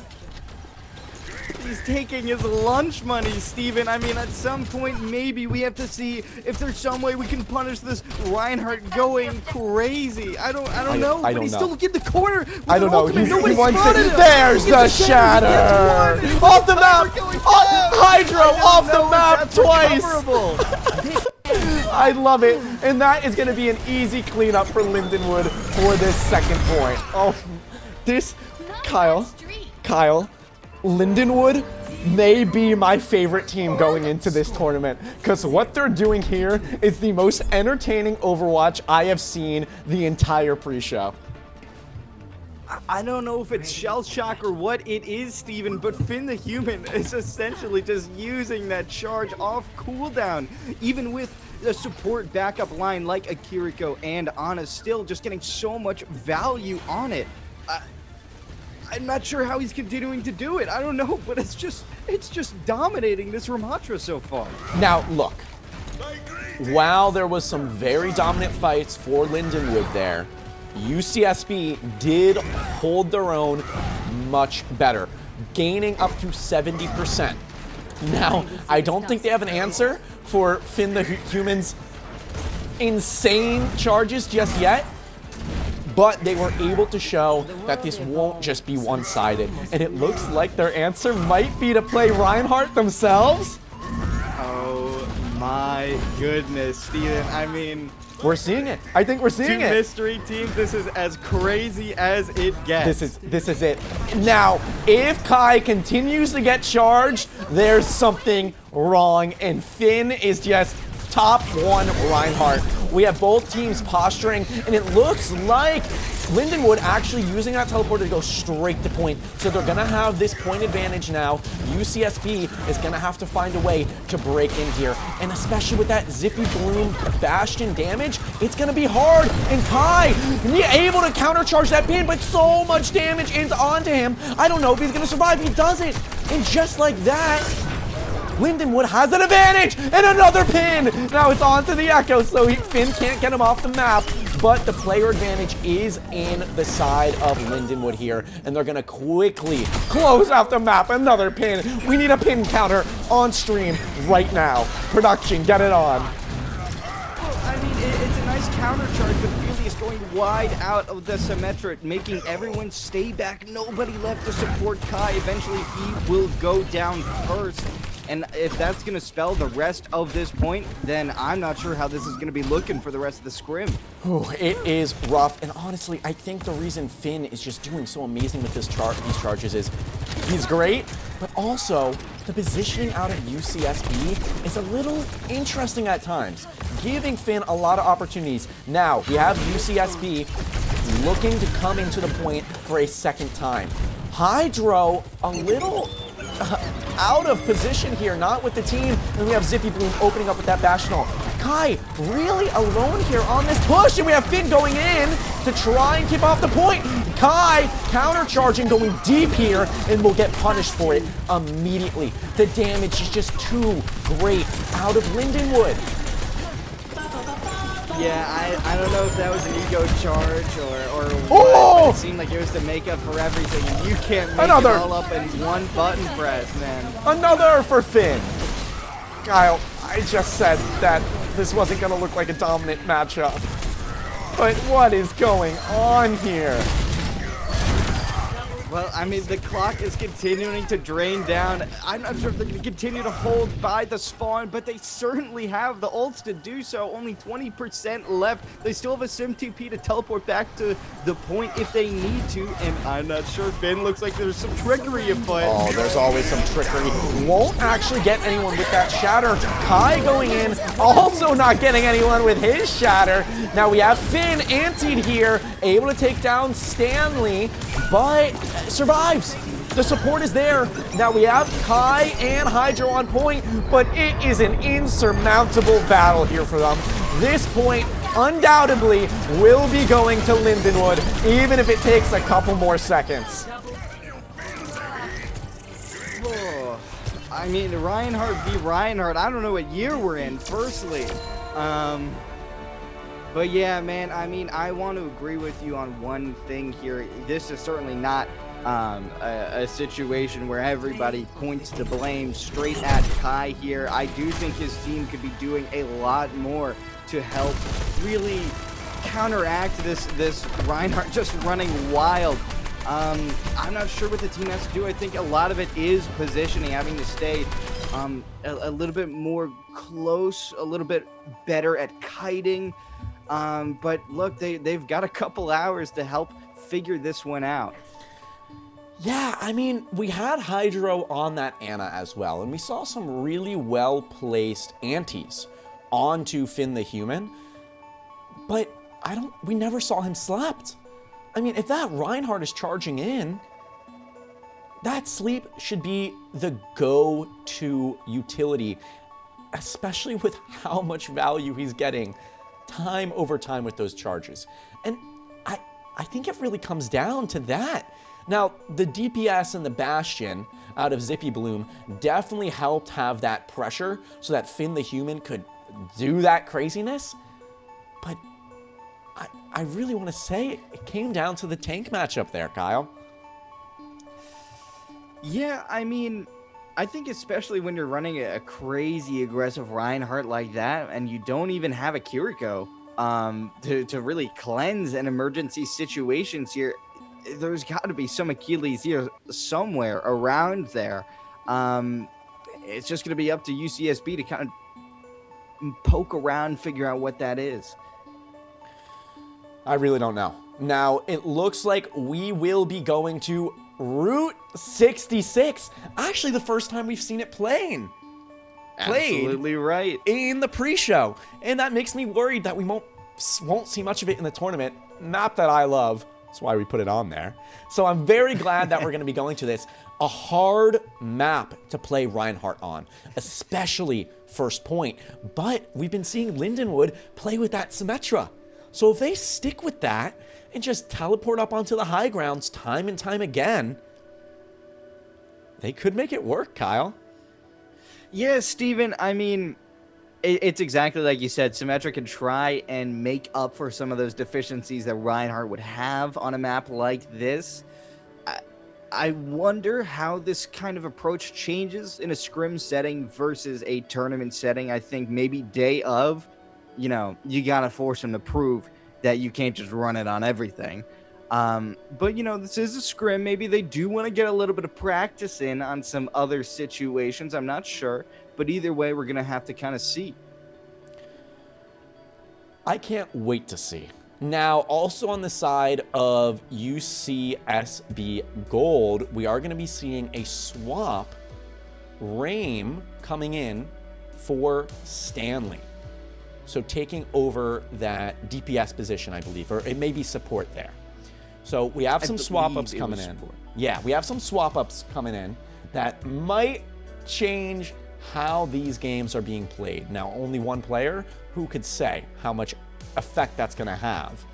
And what I'm really more interested in is what the ban is going to be from UCSB. I mean, if you ban the Reinhardt, you only get to do that once. It's, you know, you gotta be able to counter play it, not just counter ban it. So I think they have a couple options. They could go with the Bastion, they could go with the Reinhardt, maybe even a Kiriko, so that they don't have that cleanse and Hydro's able to get more value out of the Ana there. But I'm excited to see it. Well, I mean, we saw Lindenwood running a Juno Brig in their back line, so it's not like they really had much to protect anyways, which is maybe why I would be a little bit concerned that we didn't get much value out of defending against this aggressive Reinhardt. And now out of Lindenwood, we are going to be seeing the Kiriko ban. So something that I was potentially expecting out of UCSB, but with Kiriko banned, it's also a little drawback for Lindenwood as well. Not being able to cleanse Finn the Human if he sticks to that Reinhardt. And we've been seeing a lot of nades coming out of Hydra on that Ana. So interested to see how that plays out. Out of the side of UCSB, they are going for the Symmetra ban. I really like this ban on Route 66, Kyle. It makes it so that if they do play that Reinhardt, they're going to have to get creative with how they go in with those engages. Yeah, I mean, we talked about it earlier with Sim trying to make up ground. I think in any normal world that ban would probably be the final nail on the coffin for potential Reinhardt composition in Route 66, but after seeing that first map, I mean, I feel like I just have no idea what's going to be in store at this point. It is going to be a good one. All we're waiting for is to get in and see how it boils down. Kyle, now look, we can't both be the same fan for any specific team coming to the Showdown tomorrow. I think I might be a Lindenwood fan. From the pre-show, who do you think that you're really gravitating towards yourself? Oh, that's a great question. I mean, I don't know. I feel like I have to put on a Nope, you don't have to. A face. Nope, you don't have to be impartial. I have to you don't. be. This I isn't. love Overwatch, Steven. I love Overwatch, but you know what? This is grassroots. You know, we've gotten to know these players over the last couple weeks. We're gonna be fair in our casting. But Kyle, to say you're not a fan of a specific team, that's just downright wrong. Now, we are going to be transitioning over to gameplay feed here. We are on Route 66, and it looks like we may be having Lindenwood play the ball dive. What can they not play on Lindenwood? What can they not play? Meta is what they can't play, I guess.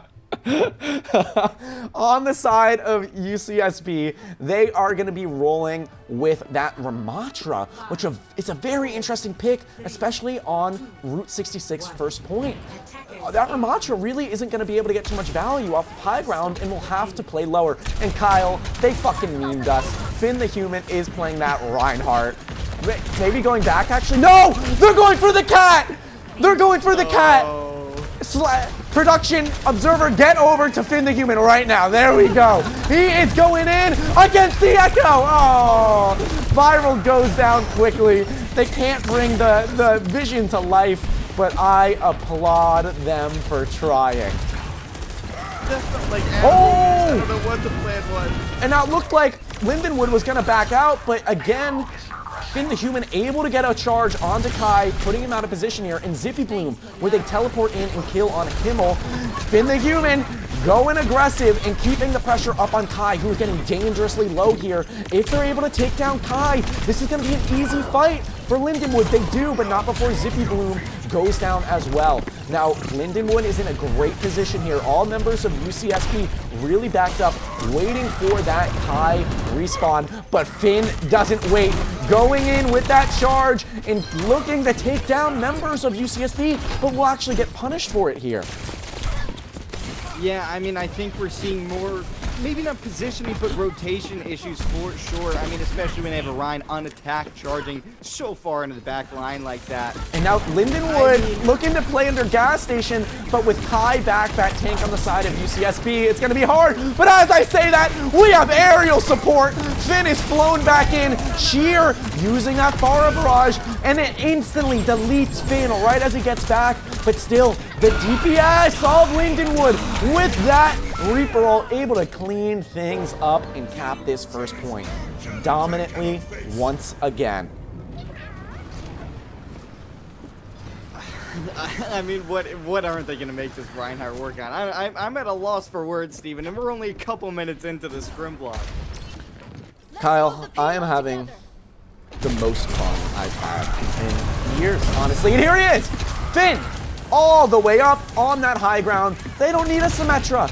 All they need is something to get Finn into position, and he's charging again. He is going to 1v2 the backline of UCSB, and we have a cat ult out, looking to take Kai off the map, and Viral does. Oh, wow. Finn in that backline, he doesn't care if he dies. He is just looking to assert dominance at this point. Well, I mean, he's been doing nothing but that this entire game so far. So many ultimates on both sides here, but at this point, I'm staring at the Finn the Human Shatter coming online. Oh man, it's gonna look good. Now on the side of UCSB, we have a lot of ultimates as well, and this is gonna be an all-out brawl sooner or later, but maybe not. Lindenwood opens up with a pick. They might not need to commit anything here. Finn, a well-placed fire strike and a charge going in. Kai pops that Ramatra ult, but gets slammed to the ground and burned down. UCSB, or Lindenwood, able to cap second point with only 2 ultimates used.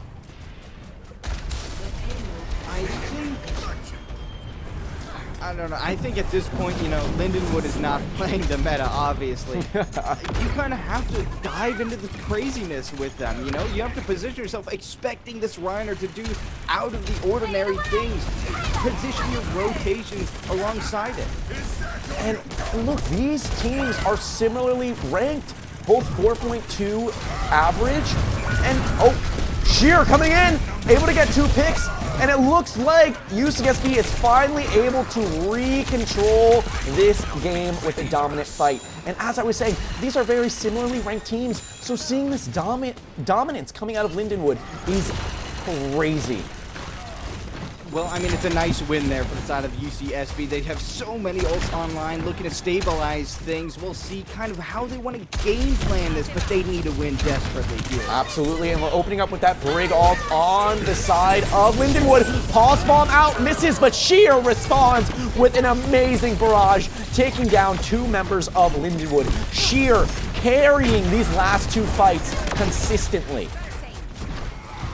I think you really have having everything congested is kind of maybe forcing UCSB's positioning to be really a lot better in terms of combating this Reinhardt and really not spreading too far apart from each other. It's really helping Sheer out attack and counterattack this push in from Lindenwood. And now Lindenwood very low on ultimates there. It looks like they used the Pulse Bomb and the Reaper ult potentially. Now we have Finn getting aerial dropped in, and we have Felius in that back line taking down Himmel as well. And the remainder of UCSB is just scattered. Finn just on the rotating platforms, doing whatever he wants, getting a Fire Strike kill. I love this. I love this. I'm gonna lose my voice. I need to calm down. I need to save myself for tomorrow. But it's so hard not to scream when we're seeing what Lindenwood is doing here. Kimmel, or Viral, able to use that cat ult to try and pull someone out, but UCSB responds with that Ramatra ult, clearing out that battlefield and slowing down the fight. Yeah, I mean, absolutely. I really do feel very strongly about what I said earlier. I think their positioning, just because they're in this such congested room, is really helping them in terms of how they turn backwards, how they repace themselves from these pushes. It's working beautifully for them. It really is, and it's empowering Sheer as well with that burst damage on that Pharah, and we're really not seeing too much pressure on the Sheer either throughout this. Now Finn doing Finn things, taking the platforms over onto high ground. We have Felius looking to get some damage in as well, pulsing in, throws that pulse bomb, but we'll miss it. On the side of UCSB, we have the Juno ult coming in, looking to support with that additional damage and healing, but Lindenwood has scattered. They're all over the place. Finn able to get a pick, Zippy Bloom as well, and now this is an easy win for Lindenwood, cleaning up the remaining players of UCSB. Well, I think the scattered kind of reared its ugly head one last time as we go into our last potential fight of this push here. Still a little bit to work with here, but you're really going to need to take some punches from Zippy Bloom and Finn the Human here if you want to hold this point. And now all we have is that Brigitte ult. Now it's going to be good to pop out a point. There it is, and they might be able to get that Emery ult quick, but not before Zippy Bloom opens up with that Reaper ult, taking down one. And we have a returning Brig ult as well, keeping the members of Lindenwood up and sustained as they clear out UCSB and end it with a nice shatter. Now, we have Lindenwood capping with 35 seconds on the board. Now, I think probably that first half, maybe you're thinking a little bit, oh God, is this how this scrim is gonna go? But I think there's really a lot to learn there from that last point hold from UCSB. It's whether they're going to put it into practice or not. We really have to emphasize how they're going to rotate out of these aggressive pushes from Lindenwood. If they can do it as a team without splitting apart too much, I really like their chances in getting better results throughout this script. Yeah, and look, UCSB did not lose that defense by a wide margin at all. Only 35 seconds left on that clock, and Hollywood is known to go into second and third and fourth round, right? So I think they have a real fighting chance here, especially if we see that ball out from Lindenwood. I want to see it. I think he's just teasing me. It's very easy to swap heroes in this Scrim preset. But on the side of UCSB, maybe opening up with that Reinhardt, saying, look, if you can't beat them, join them. And it looks like we will see that ball. I mean, it's almost a totally different lineup on the side of Lindenwood. Of both teams. Of both teams, really. Only Sheer and Rame staying on those characters they were playing last round. Now, I cannot wait to see how this unfolds. Finn the Human up in the sky, waiting for the perfect engage. And here it comes, slamming in. Not too much follow-up from the rest of Lindenwood, but still able to take down Hydro. I didn't even see how it happened. And just like that, that should be a quick cleanup from Lindenwood. Now we have Kai charging in really on his lonesome though, and he'll go down quickly because of it. Yeah, I mean, if these rogue Ryan charges have been working well for Finn, I mean, this ball is just going to keep UCSB alive. And Felius getting a nice dash in and kill. Will actually get punished for it, not able to get out, and that's going to be a big advantage for UCSB because that respawn time is going to be long.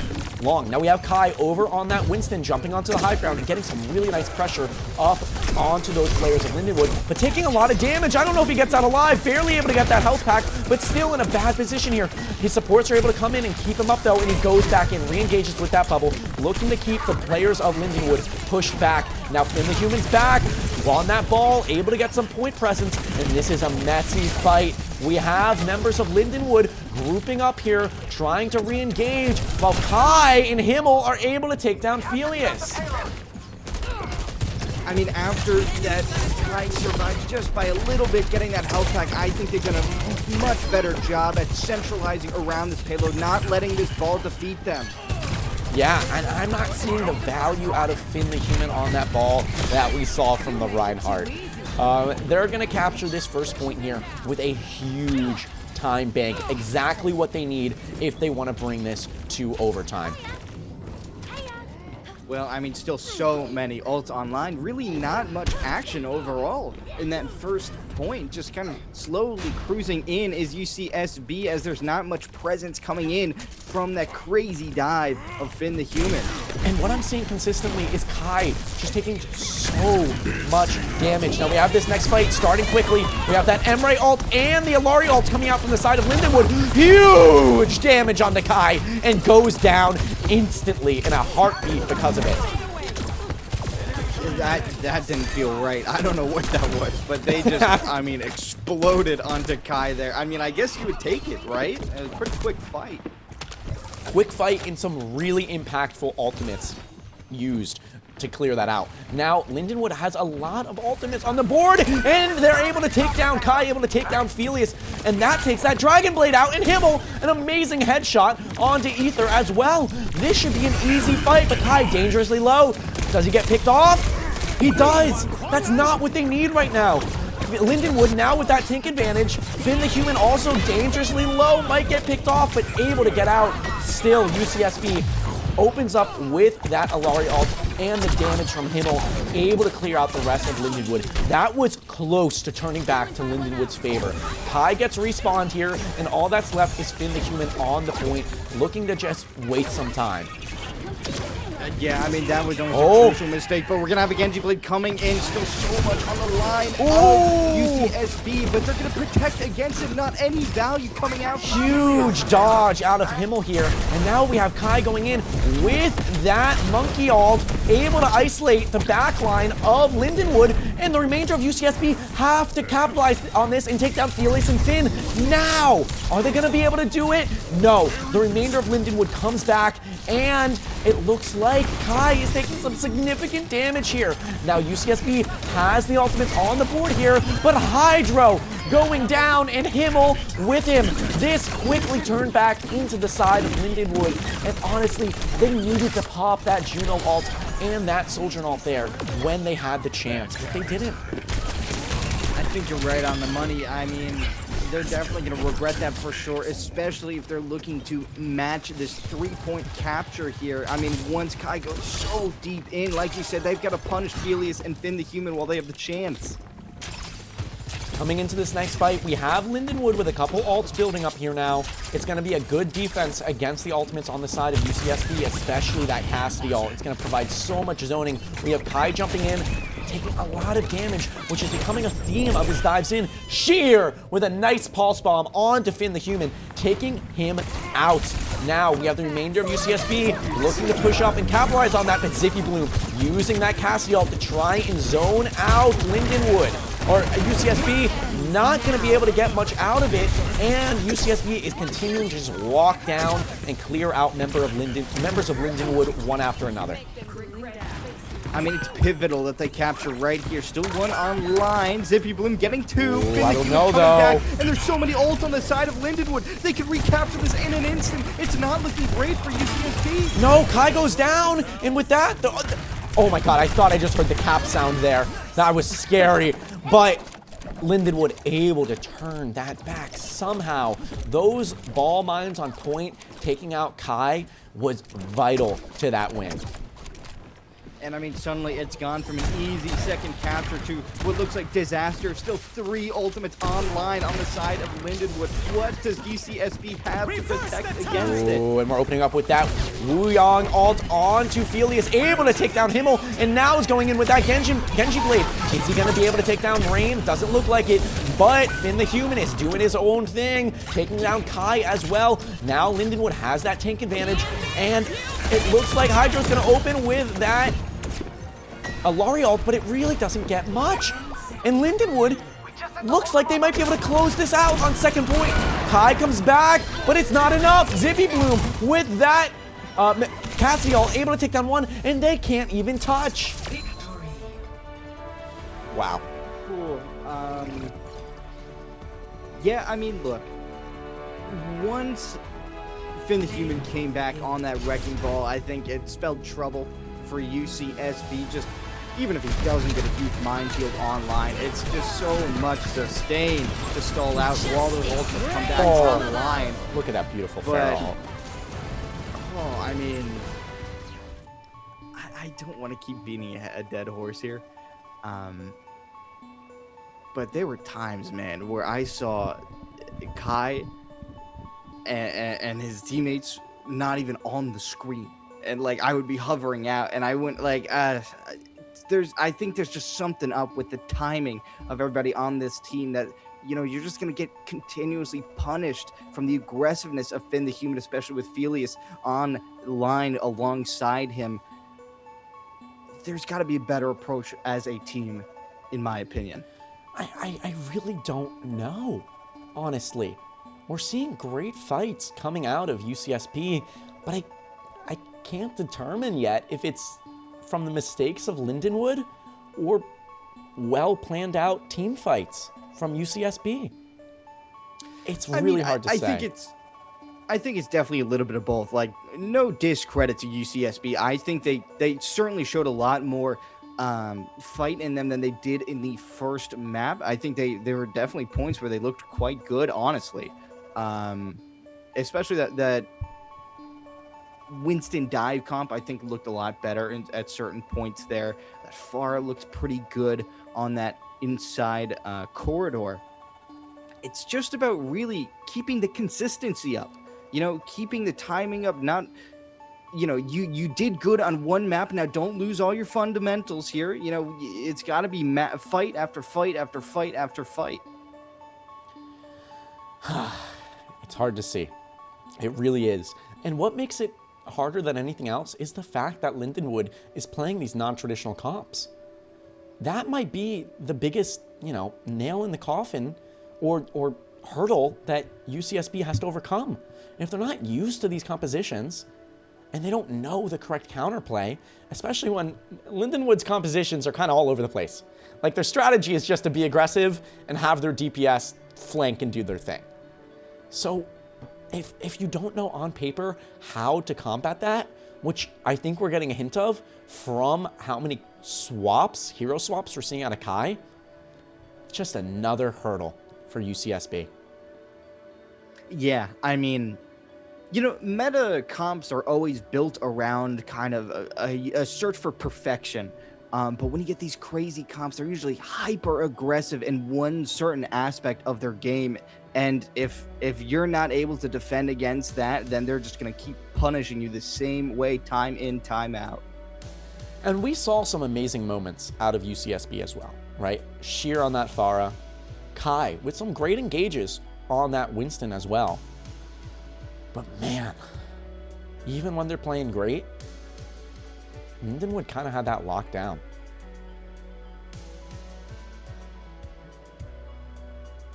Looking into next map, we will be going to Kings Row. Kyle, if they don't ban, if they don't ban the Reinhardt, I mean, it's crazy. Out of UCSB, they ban Bastion. Now, depending on how they've been feeling, they might feel like the Bastion was really empowering the Reinhardt. But from what we've been seeing, it's the other way around.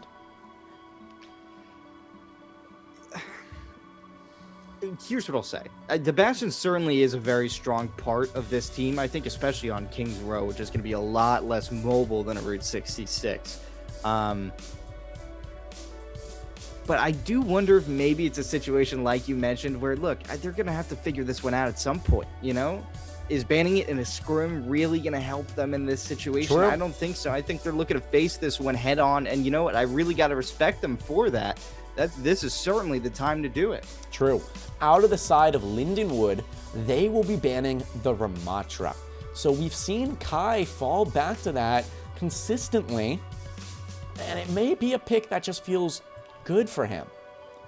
But we're going to switch over to gameplay feed and take a look at what both teams are going to be playing for the third map of this pre-show scrim. Kyle, break it down. That's a tall order that you've ordered me to do. I mean, I don't know if this is going to be real here. I mean, King's Row and Finn the Human's going to be playing something other than Reinhardt. I'm not sure, but that ball did look quite good. Once he kind of got the rhythm of it in that Route 66 fight, Feely's probably just looking to get a pick on that attack. But I mean, yeah, I think we're going to see more Reinhardt from Kai, more wrecking ball from Finn. The only thing I will say is Sheer is going to be on that maybe suspecting that Reinhardt's going to be a little bit tough to get value out of it with the wrecking ball. Whew. If Finn the Human plays this wrecking ball again on attack King's Row and does well, I mean, I don't know what Finn the Human can't accomplish. We're quickly getting into this. We're not going to be seeing that Widowmaker come in, but we're seeing Finn going quick, getting booped so that slam doesn't get much damage, but we have that Pharah being picked up by a cat. I mean, I guess that saves the flight boost.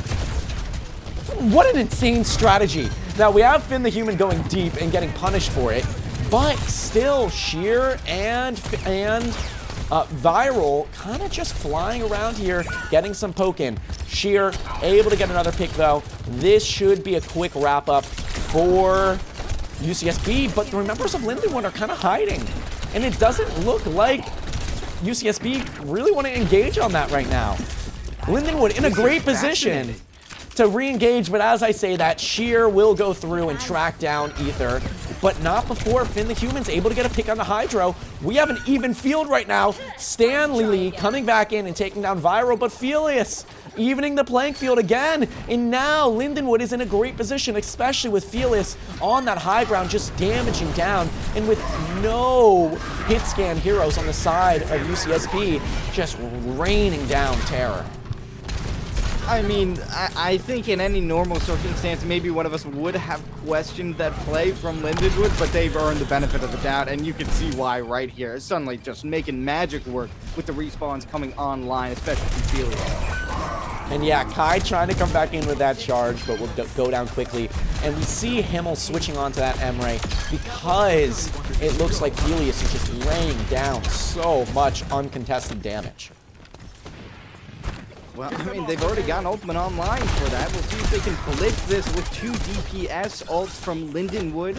Just looking to get more cart pressure for now. Now, UCSB not in a bad position as well, but we have Felius going in with that Fair Barrage, able to take down Hydro, and the remainder of Lindenwood just running down here. Finn the Human in that back line, Kai getting hacked here, and Stanley incredibly low and will die because of it. A great engage from Lindenwood, only using 1 ultimate there before UCSB can even be set up. And they've got 2 on point too, so they've been making a ton of progress. They didn't even have a support in that fight. If you didn't feel bad for Kai and his life going through this fight, I mean, with this Sombra online, I don't even know what to tell you. Oh, Viral looking for that cat ultimate off the map, but won't be able to get it. Zippy Bloom going in with Finn the Human dropping those mines, able to get a pick. So stalling UCSB, and this is last fight before they cap second point here. High on that dominant now, able to get a very impactful pick, but still, UCSB kind of scattered here, but that May ult out of sheer, able to take down Finn the Human. Now with the tank advantage on UCSB's side, they have a fighting chance here, especially as respawns come in. But still, that Pharah, Helios laying down so much damage, but UCSB able to come back with all 5 players and push back Lindenwood. But for how long, I can't say. Well, I mean, it's actually really big that they kept that checkpoint. Still a ton of ults online. I was going to question them going down without the sound barrier, but now they've got it for this next fight. It's going to be big for them. Yeah, and we have Finn the Human rolling around on point. Himmel responding with that Emre ult and a beat coming out for UCSB, really making sure that they hold this point. But Stanley going crazy, getting 2. That's exactly what they needed, because I was not sure there for a second if they were going to be able to get the value they needed out of that Emre and beat. There's still some troublemakers floating around. We saw this play down the first point. I'm not sure. Yeah, coming into this next fight, we have a couple ultimates on the board, and there's one of them. That path, but Ether goes down quickly. Luckily, the path is in a great position for Lindenwood to follow up, and UCSB hoods down that Baptiste window, though, and gets immediate value out of it, taking down 2 members. Hydro, amazing, well-placed shots, and that should be a quick cleanup for UCSB. I mean, much better. We can see how much value they get when they come stick together as a team. I think they're going to be doing a good job of that. They look good on this Domina so far. But, I mean, there's just so many ults coming online for Lindenwood. I'm not sure how they're going to continue to hold this one up. Yeah, I mean, they're 60% to that beat. They're not going to have it in time for this fight, but it is going to be impactful. Now, they have that Domina ult, though. That could be really well placed and stop some engages, especially if Helios goes in with that ult. But Sombra opens up immediately, denying any chance at counterplay here, and the damage follows. Lindenwood able to take down 2. Now, this is a very hard battle for UCSB, and Kai going down as well will cement that second point cap for Lindenwood. Yeah, I mean, at that point, good on holding that Domino ult. That Sombra ult just really finished it from the start. The only regret maybe you have is not forcing out 1, maybe 2 other ults before giving up that point. Now there's still so much momentum to look to capture this third objective. And Finn the Human went under the map here to get into the back line, looking to set up for some tasty mines here. But UCSB is quickly moving forward. Helios tries the Pharah barrage, but gets taken down. Finn the Human in response, able to get 1. And now Viral taking Kai off the map. So many ults online, but none of them really coming out for the side of UCSB. They're just going to give that one up. I suppose it's really not so bad considering what Lindenwood had to do to take it. But look, you can't afford to lose these next ones. You got to be careful not to waste all of your ammo going for this next fight. Yeah, I'm very interested to see what they're going to open up here. They have to be resourceful with these ultimates. They can't use too much with 1:30 on the clock. Kai pushing onto this point, getting Sombra hacked here, and it looks like Himmel almost going down to Finn the Human as well, and Helios somehow getting a pick here. Now, we have to see the ultimates come out from UCSB, especially with this player disadvantage. The remainders of Lindenwood flanking from the high ground. We have that Baptiste window, but it gets Sombra EMP'd and taken down, and all of UCSB exploding in an instant. I don't know if they're even gonna have a touch here. There's still about to be 4 ults coming online. No. I know we've said to be careful There's not. when using them. There's no but that's touch. certainly one they're going to regret. Wow.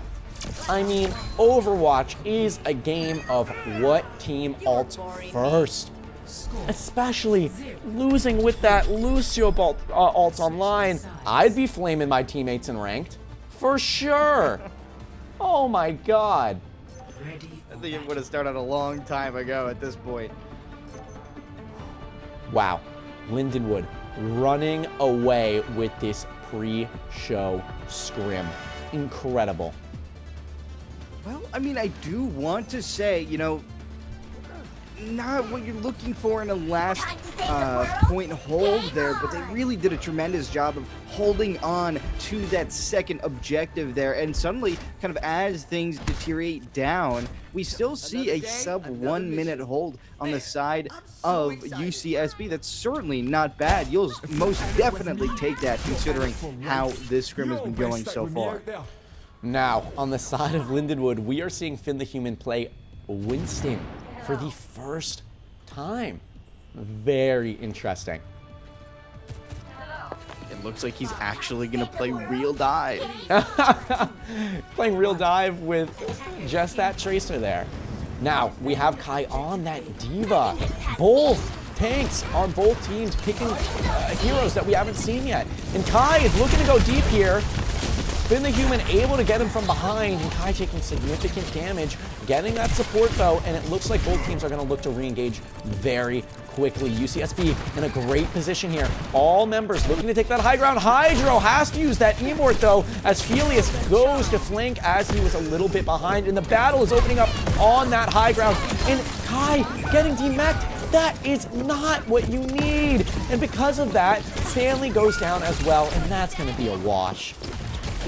I mean, with that Ashe just holding down that top so many sites, with Tracer holding down the low ground, UCSB essentially just goes, hey, Kai, why don't you just initiate the push for us? Finn the Human not having to worry about anybody else, just immediately counter-diving Kai, making his life miserable so far. Oh my god.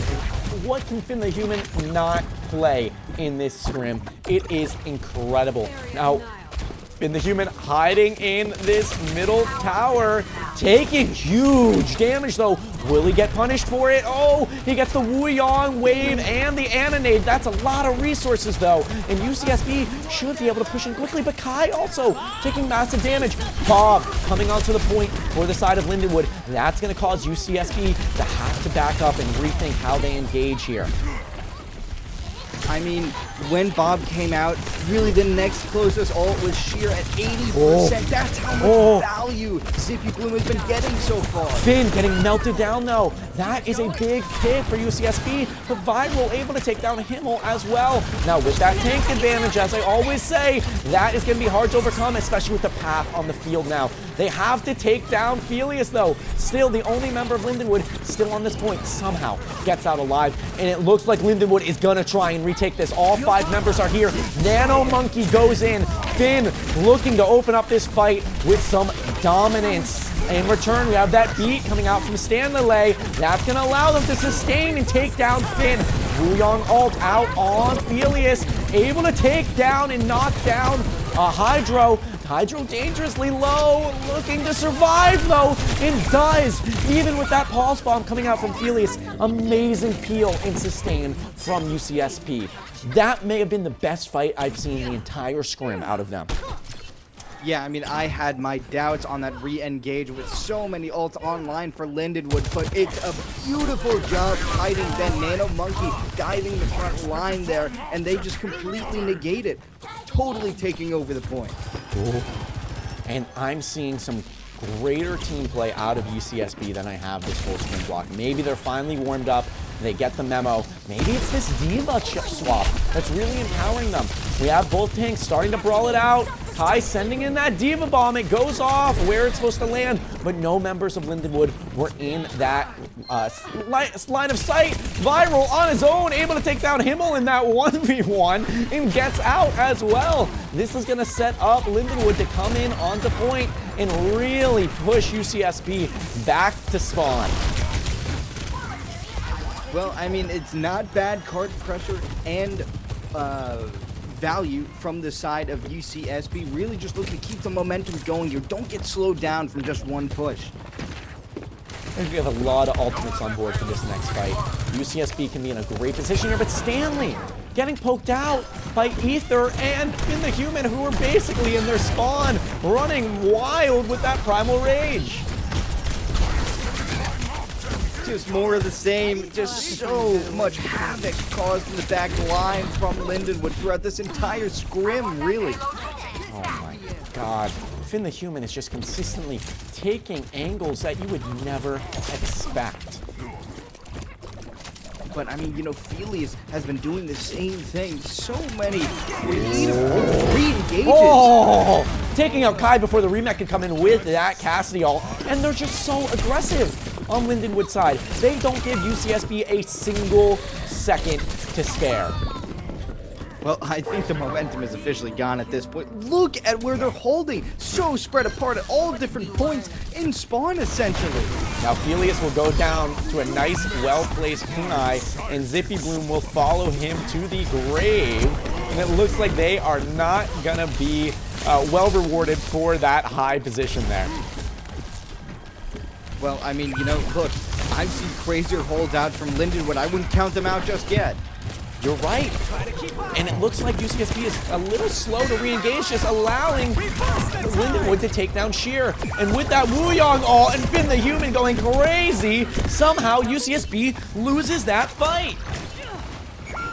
It's amazing how some of these guys so deep in just weasel their way out of death immediately with a counterpunch later in the fight, punishing UCSB for not finishing the job. And we only have 60 seconds left on this clock. And 5 ultimates on the board. And we have a Winston Tesla gun off here. And Lindenwood, once again, playing so aggressive. But now we have UCSB kiting around them, taking that inside corridor, playing very tightly packed. Pulse Bomb goes out, misses, but Zippy Bloom is able to take out a pick there. Ults everywhere. We have Beat, we have Path, we have Nano. It's going to come down to which team can isolate targets better here. And it looks like Finn the Human not able to take Stanley lay down. Actually, as I say that, jumps back in, gets that kill. Viral also taking out Sheer. And it looks like all that's left is Hydro and Kai, and they are going to be run out of town. Gosh, I mean, it's just kind of the same thing where I see UCSB really set themselves up. Do they have a touch? They don't have a touch. But it's just so hard. That's it. Map 3 goes dominantly to Lindenwood. Kyle, this is a team to be on the lookout for coming tomorrow.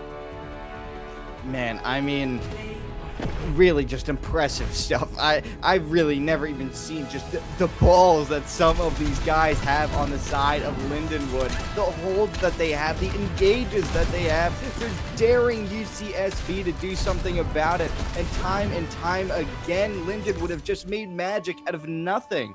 It is crazy, especially that second to last fight where UCSB is able to get 2 picks. But Lindenwood just backs up, recomposes, and wins the fight. I mean, the positioning and team play coming out of Lindenwood is phenomenal. And I will remind everyone, these are similarly ranked teams. I'm excited. Yeah, and look, I want to give UCSB some credit here. I really think that they have initiated some fights here, especially with the way that they've responded to the craziness of these Lindenwood engages positioning. I think they've initiated some tremendous fights. I think they've put themselves in a great position to win these fights many times, but just somehow I think Lindenwood has just spread out, really gotten tremendous disengages out online, and the UCSB hasn't been able to finish the job. It feels like it's bit them back every single time. We have about 2 games left in this pre-show scrim. I want to see UCSB take a map. I want to see them adapt to what Lindenwood is doing here and show that coming tomorrow, if they face them again, they'll know how to get the best of Lindenwood. Now, going in to the next map, how do you think UCSB achieves that? Well, I mean, I think they've continued to make progress throughout the scrim. I think they've looked better. They've tried a couple of things. Now, I do agree with you. I think that Diva looked very good for them. But Servas is going to be a high-paced map. Maybe at this point, you just got to embrace the chaos, you know? You got to work as a team here. I think as long as you guys stay on the same page at this point, you're going to get better results out of quote-unquote doing the right thing. Whew. What a pre-show scrim. What a treat right before tournament day. Now, good Overwatch is always when it's back and forth, but to a biased man like me, I love seeing that Reinhardt on the field. I love going crazy on it. It has been a treat to watch Lindenwood, and it has also been a treat to watch UCSB slowly adjust and learn what they could do come tomorrow if they face them in the tournament. Yeah, absolutely. I mean, I think both of these teams, as well as really every team that has scrimmed so far in this pre-show, has learned a lot and has really well prepared themselves for anything crazy they might find going into the tournament day just tomorrow. I really like how all these teams have kind of shaped out so far. We have had so many teams that defy the norms of meta. And look, the show is called the Svenji meta. I mean, the Svenji meta was never about what's actually meta, as a tagline, as a name. I mean, some lore here for everyone watching. It's a combination of my username, Sven, and Genji. No. What? Not everyone knows, some people are picking up on it as it comes around. So, honestly, individual Overwatch at these ranks, when it's not the highest echelon of play, sometimes it's just what is the most fun and what you're individually best on. And I'm glad we're seeing that. I'm glad we're not seeing just a slog of the same compositions over and over again. Well, I mean, look, Steven, when we were looking for these teams, one thing we mentioned are these crazy storylines. What makes your team interesting? And we had a couple teams that say, look, we're not going to be meta slaves here. We are going to do what we do best. We're going to stick to our core, our personality, and we're going to show you who we are. That's really exactly what we've seen so far throughout all of these pre-match scrims. And it's been so fun. Moving into the next match, we are going to Saravasa. Out of the side of Lindenwood, they will be banning Sigma, of all things. And on the side of UCSB, they are banning that Jetpack Cat. Now, Kyle, I think it's so funny that UCSB banned that Symmetra, and Lindenwood did not look back. They've only been playing that cat now. So now that... I mean, I wonder if they regret it at this point. I mean, what monster, what beast have you unleashed? Oh my god.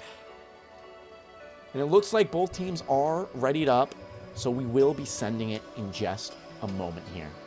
Whew. Sigma ban on Saravasa. What does that mean? I don't know. I mean, look, everyone's been playing everything so far. I figure they're just trying to predict who's going to land when they spin the wheel next. And we've seen 70% of the tank lineup by now. It's crazy the flexibility of both of these tanks here. Now, we are over into the scrim, into the map Saravasa. Let's transition over to gameplay and take a look at what both teams might be playing. And Kyle, they have to be teasing me. They know something that I don't. They're watching the stream.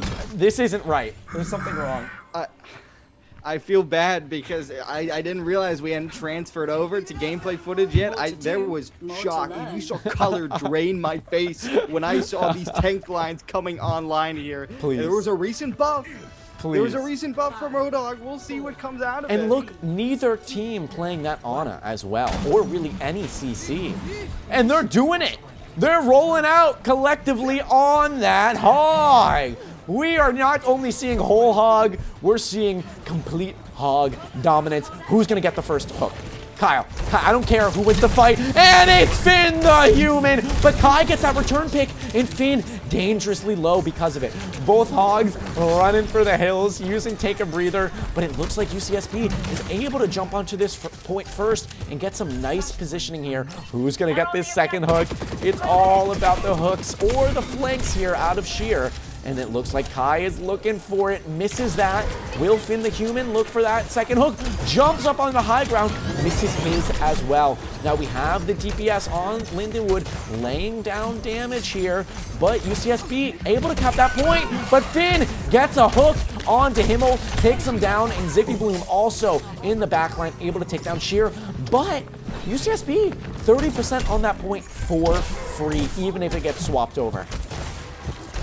Well, I mean, you know, you were looking for the first hook, but it's the old adage. It's the counter hook that gets the most value. That's kind of what we saw. Kai just really counter hooking, trying to stay, keep things online as they hold that point without really even winning a fight. Ooh. And it looks like UCSB will be able to cap back, but Lindenwood with a two-man advantage here is quickly going to revert that.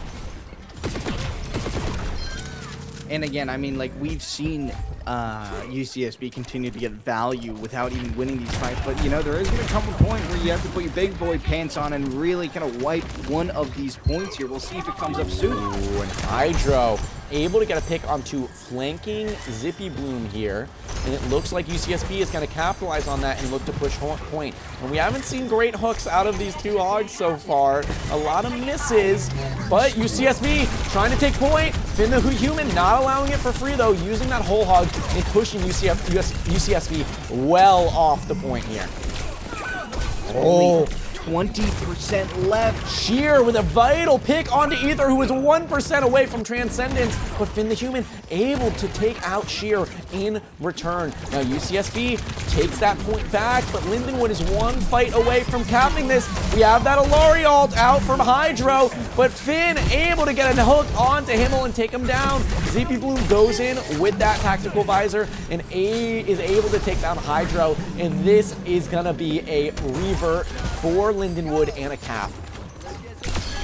Well, as the time continues to tick down, really just a very strained first point. I mean, 80% out of not really even winning a single fight for UCSB. You thought that would be good for them because they had so many ults online, but they didn't use any of them. UCSB not ending though, able to hook in Finn the Human and using that hold hog, take him down, and we have Felius on that echo copy far back using that Cassiol. But it looks like UCSB is going to be able to quickly move over to point here and should be able to cap it. We have Finn the Human coming back though, all 5 members of Lindenwood lining up to contest this, and it looks like they will be able to before point unlocks.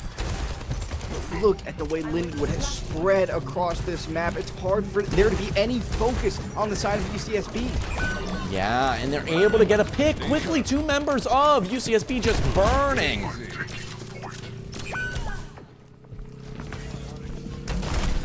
I mean, just nowhere really to hide. No sense of safety. Finn the Human in the back, the soldier on the top, at the front. It's just going to cause havoc in the back line, and that's exactly what happened. Oh my god. And now we have a lot of ultimates building up. What I'm really looking at is how Ether uses this Zenyatta Transcendence. You don't want to hold that, but Finn the Human able to get a nice kill onto Hydra before the fight really even begins. Still so many ults online for both of these teams here. A lot more sustain, though, on the side of Lindenwood. And Lindenwood just cleaning it up with no ults needed. Gosh, I mean, that is not what you want going into the end of the second point here. You really were looking to force at least one of the support ults out here. I'm not really sure how they take this one back. And with Lindenwood playing this aggressive forward position here, they might even have a hard time touching. Here we go. UCSB looking to make something out of this, but I don't think they have a touch. They're sending Hydro in to go around, but there's nothing. And now we have Lindenwood opening up with that Transcendence and that Tactical Visor, and it is like a knife through butter. Well, they forced out 2 ults. It's the small wins, Steven, going into this third point here. That's how you have to take it when it's been so dominant for Lindenwood. And it looks like maybe UCSB, no, not able to get a pick. Hydro will get that late respawn coming in. Himmel with a great headshot though onto Ether, evening things up, and we have Kai looking to get a hook onto Felius. Felius able to echo copy though, and Kai in a corner getting a whole hog to the grave. I mean, there's 2 Roadhogs on your screen. I would be terrified if it was me. And immediately, Kai just going down. The clock is probably going to start ticking soon. Not really a cap yet, though, on the side of Lindenwood. Something to look out for. True, but it will come in. Sheer able to get a pick onto Finn the Human, and we have Kai with that Reinhardt swap. I really do like that going into the Roadhog here. We're going to see how Kai can position. Looks like he's going for that charge on the right, but whatever member of UCSB he was looking for, it was Felius is able to back off. Now we have the remainder of UCSB pushing on the point, but Zippy Bloom on a flank takes down Himmel. And with that, we have UCSB completely encircled by members of Lindenwood. Now we have Path coming out from UCSB, but in return, Hydro also using that Alari ult, but somehow the DPS on Lindenwood just laying down so much damage and will reclaim that point.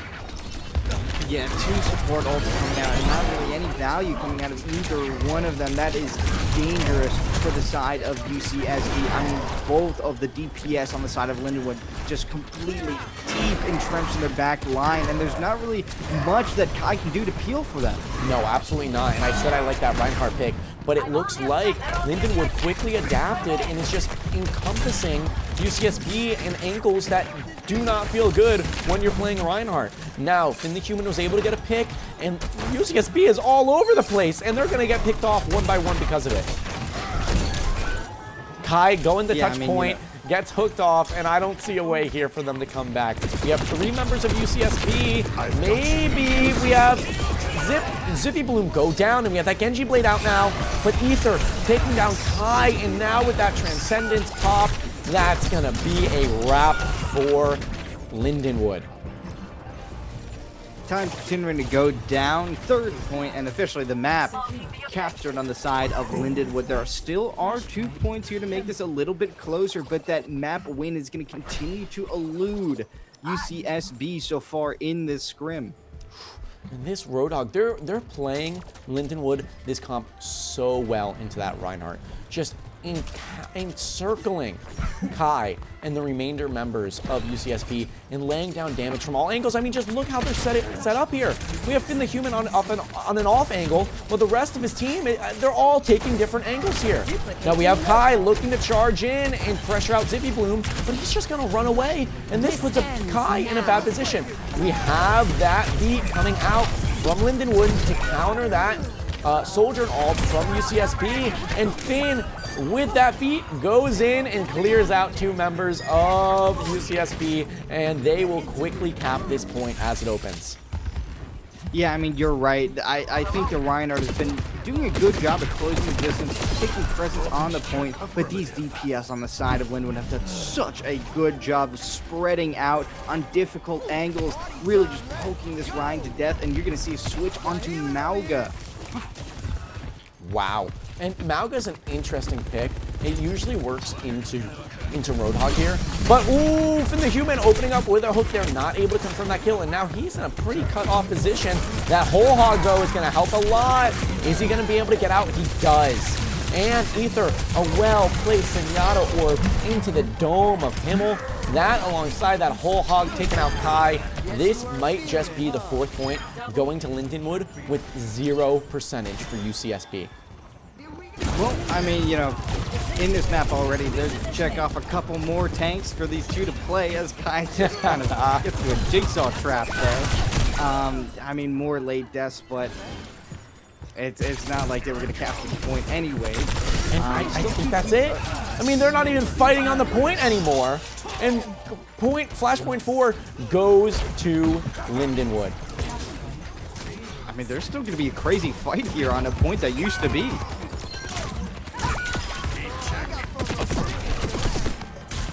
Oh my god, and they're just running this down. I mean, it's incredible. We really need to see some swaps come out of UCSB, or just how they're playing this. I mean, we did see a Mauga swap. They're going to go back to the Roadhog. It seemed like that has been the best of their options so far. But nothing's really been convincing to me so far. It really hasn't. And again, Finn the Human in a precarious situation and gets booped off the map by Hydro. We also have that path and now a beat. It looks like they're over committing ultimates here just so they can cap this first point. I mean, look, I get it. You know, we've talked about how Lindenwood, if you don't kill them, they're like cockroaches. They just come right back to bite you. They still do have 2 DPS ults online, probably looking to stymie this next fight before it even really gets going. Yeah, but Viral so close to that Lucio beat as well. Could counteract just both of them if Lindenwood plays this slowly enough. Now it looks like Lindenwood is beginning to move in. A hook on to Kai, and with that, Discord Orb gets burned. Now with no tank on the side of UCSB and a tactical visor coming out, these are fish in a barrel for Zippy Bloom. Gosh, I mean, you know, it's a nice bit of percentage here from the side of UCSB. You know, really only one fight so far. But you've still got those DPS ults, and like you said, it's the biggest sustained ult with another one almost about to come online. It's going to be hard to break through that barrier. Oh, man.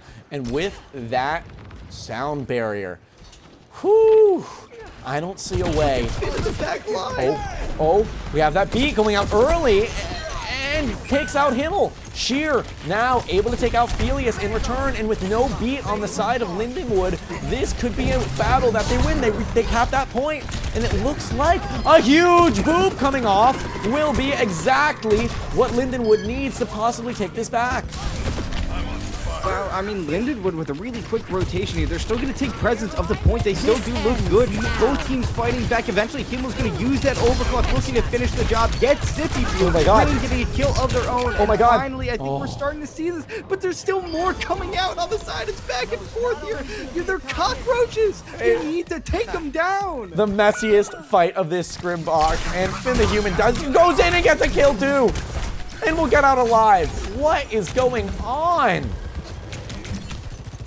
They are going to take this. Finn still looking to do some damage here. Going to be the only one to recontest so far.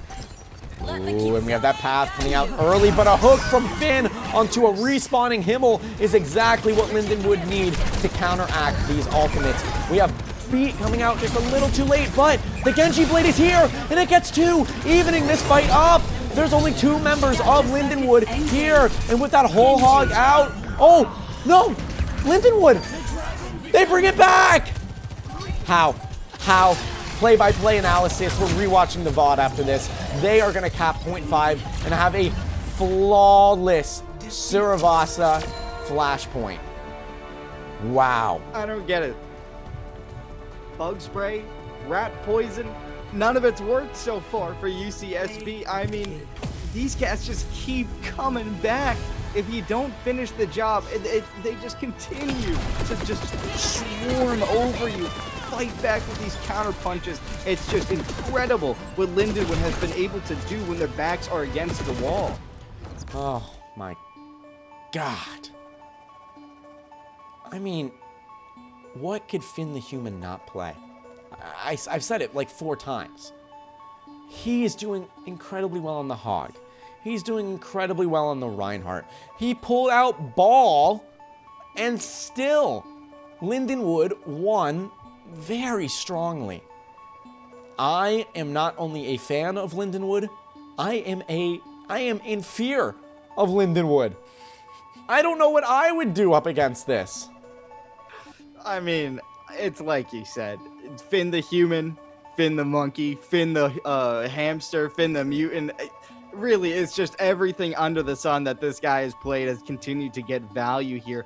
And, you know, I want to give credit to Lindenwood. The whole team has really enabled Finn to just go crazy on these pushes. They've made excellent rotations as a team, really just keeping online, getting value out of the space, the chaos that Finn has created. And I think that's really what I'm most impressed with, because when you are so far behind in some fights, it's going to take the whole team to fight back, you know? And time again, they've proven that they have what it takes to do that counter punch, to come back in these. And it's going to be 1 through 5 in the lineup that gets credit for that. Whew. Kyle, one thing you saw out of UCSB that you liked from that last map? I think, especially in that last point, one thing that I liked was the way that it seems like with Finn being a little crazy in the back line, with what it seemed like a crazy rotate, especially with the Lucio on Lindenwood, it seemed like UCSB was just totally fine. And really, this was for most of the map, actually. Swapping spaces, taking control of that point. I mean, you saw times where they got 30, 40, 50% of value without even really winning the fight. I think they've done a good job of kind of repositioning, kind of setting themselves up for victory instead of being behind the 8 ball. It's just about kind of finishing the job so far that has eluded them. What's one thing that you think UCSB has to take into account majorly going into tomorrow? I think it's going to be more about positioning. We talked about it throughout this entire scrim. I think they've gotten a lot better. I really do think they've gotten a lot better throughout this scrim at responding to engages and kiting around it. But that's going to be the big difference from them. That's going to be the difference between, what we've seen in some of these points more recently versus kind of a couple of those points on a Route 66 or Lijiang that maybe were a little bit harder to watch. Oh, man. I don't know if it's the screaming over Lindenwood or the fact that I haven't eaten all day, but I am tired. This has been a draining match to watch just because of how exciting it's been. One more. We got one more, and then we get a chance to talk to both teams. Whew. This is going to be good, Kyle Kelly. Absolutely. Now, ending off this pre-show scrim, we are going to Esperanza. Out of the side of UCSB, we have a soldier ban. And in return from Lindenwood, they will be banning D.Va. We saw some great progress from UCSB playing that D.Va. So having that ban out on the board might stymie their last chance to get a map win here. Yeah, I mean, we didn't see much of the D.Va in that last point. Actually, we didn't see any of the D.Va. I can understand why they would be adverse to it with this aggressive Roadhog. But I think it's a good ban. I think that certainly is a fallback option. Maybe they were looking to see kind of what could come out of it. But now they're going to have to spin the wheel once more, find out which tank is going to be the one to go up next against this Lindenwood offense. Whew. I cannot wait to see what goes down in this last map. Last map of the scrim. It's been dominant. I wouldn't be surprised if Lindenwood does crazier things than what we've already seen. But Push is going to be a crazy point here. Like Flashpoint, it's going to be really fast-paced here. Oh, my God. Please don't tell me. We are going to go to gameplay I'm sorry. feed. We are here in Esperanza. And Kyle, what's setting you off here? Is it the Mauga? Did we hit every single tank? I think Finn the Human, we saw Kai play it for just a little flash last point, which was already treated in its own right. But, look, both these tanks have just played everything under the sun. I don't even know at this point what to expect from both of these two. But we're going to see going into the last map, not of the scrim, but of the entire pre-show here. Oh, my God. And we have Kai playing the Reinhardt now. Kyle, I love Overwatch. Here we go. Mauga, Finn the Human, running out of spawn. Kai charging out of spawn. Quickly, about to be facing up against each other. And we have a very interesting comp coming out of UCSB here. They are the ones playing that Bastion now with a Moira and a Cat of all things. And we have Sheer in the sky. Production, get that on camera right now. There we go. This is what we saw last pre-show scrim out of Team Can't Climb. Can UCSB convert or copy that success we saw from Team Can't Climb? And we're seeing it. They really have nothing on the side of Lindenwood to counter this right now. No long-range damage, nothing. Not even a single thing. Now Kai is on point. And honestly, that might be the play up against this Flying Bastion right now. Zippy Bloom getting out with a minuscule of health, and this is going to be a hard engage from Lindenwood. Felius looking to fly into the sky, but gets bombed out of it. His corpse sitting on the top of one of the buildings now. But still, somehow, Lindenwood kind of holding their own. We have Kai charging in, and Finn the Human just standing there trying to take out the Bastion, but it's to no avail. And we have UCSB walking this robot down. Now the Bastion does go down. I didn't catch how. Somehow they got him out of the air, and now Kai charging in back to the robot, but Lindenwood will find a way to take this back. I mean, it's been a minute, maybe 2 minutes into this fight. There really still hasn't been a conclusive fight so far here. I do want to credit UCSB. Same thing we mentioned with these rotates, continuing to progress on the objective, even without winning the fight. But I mean, no. What are we seeing here? We are seeing prime Overwatch. We have Sheer back up in the sky, but Lindenwood about to overtake that robot progress. We're going to have to see it engage quick out of UCSB, but they're nowhere nearby. That lead is going to go to Lindenwood. That Bastion is still just flying around. I'm not really sure at this point what the true purpose is there. They're going way back. And it looks like finally Kai will make it onto this point, but we have the remainder of Lindenwood running down Himmel, and with that pick, this is going to be hard even if they have a flying Bastion. And I mean, Steven, look at where the Bastion is. That's really all I have to say at this point. They're here to have fun. They're here to have some good damn fun, and they are. Well, I mean, there's 4 ults online for both teams here as Lindenwood continues to push the objective. I don't know how this Bastion is going to get back to the fight. But eventually we're going to kind of see things conclude, and they're going to do it again. Bastion is back in the sky. I mean, why stop? At this point, why stop? So many reasons. Oh, we are Felius trying to take down the cat in the sky with that Genji blade, and the Kaito does go down, and now we have Felius running down the Bastion as well. This is Lindenwood's battle decisively. Can this game just be the trailer for the tournament tomorrow? Oh my god. Can we I just mean, have this I would entire love game? that.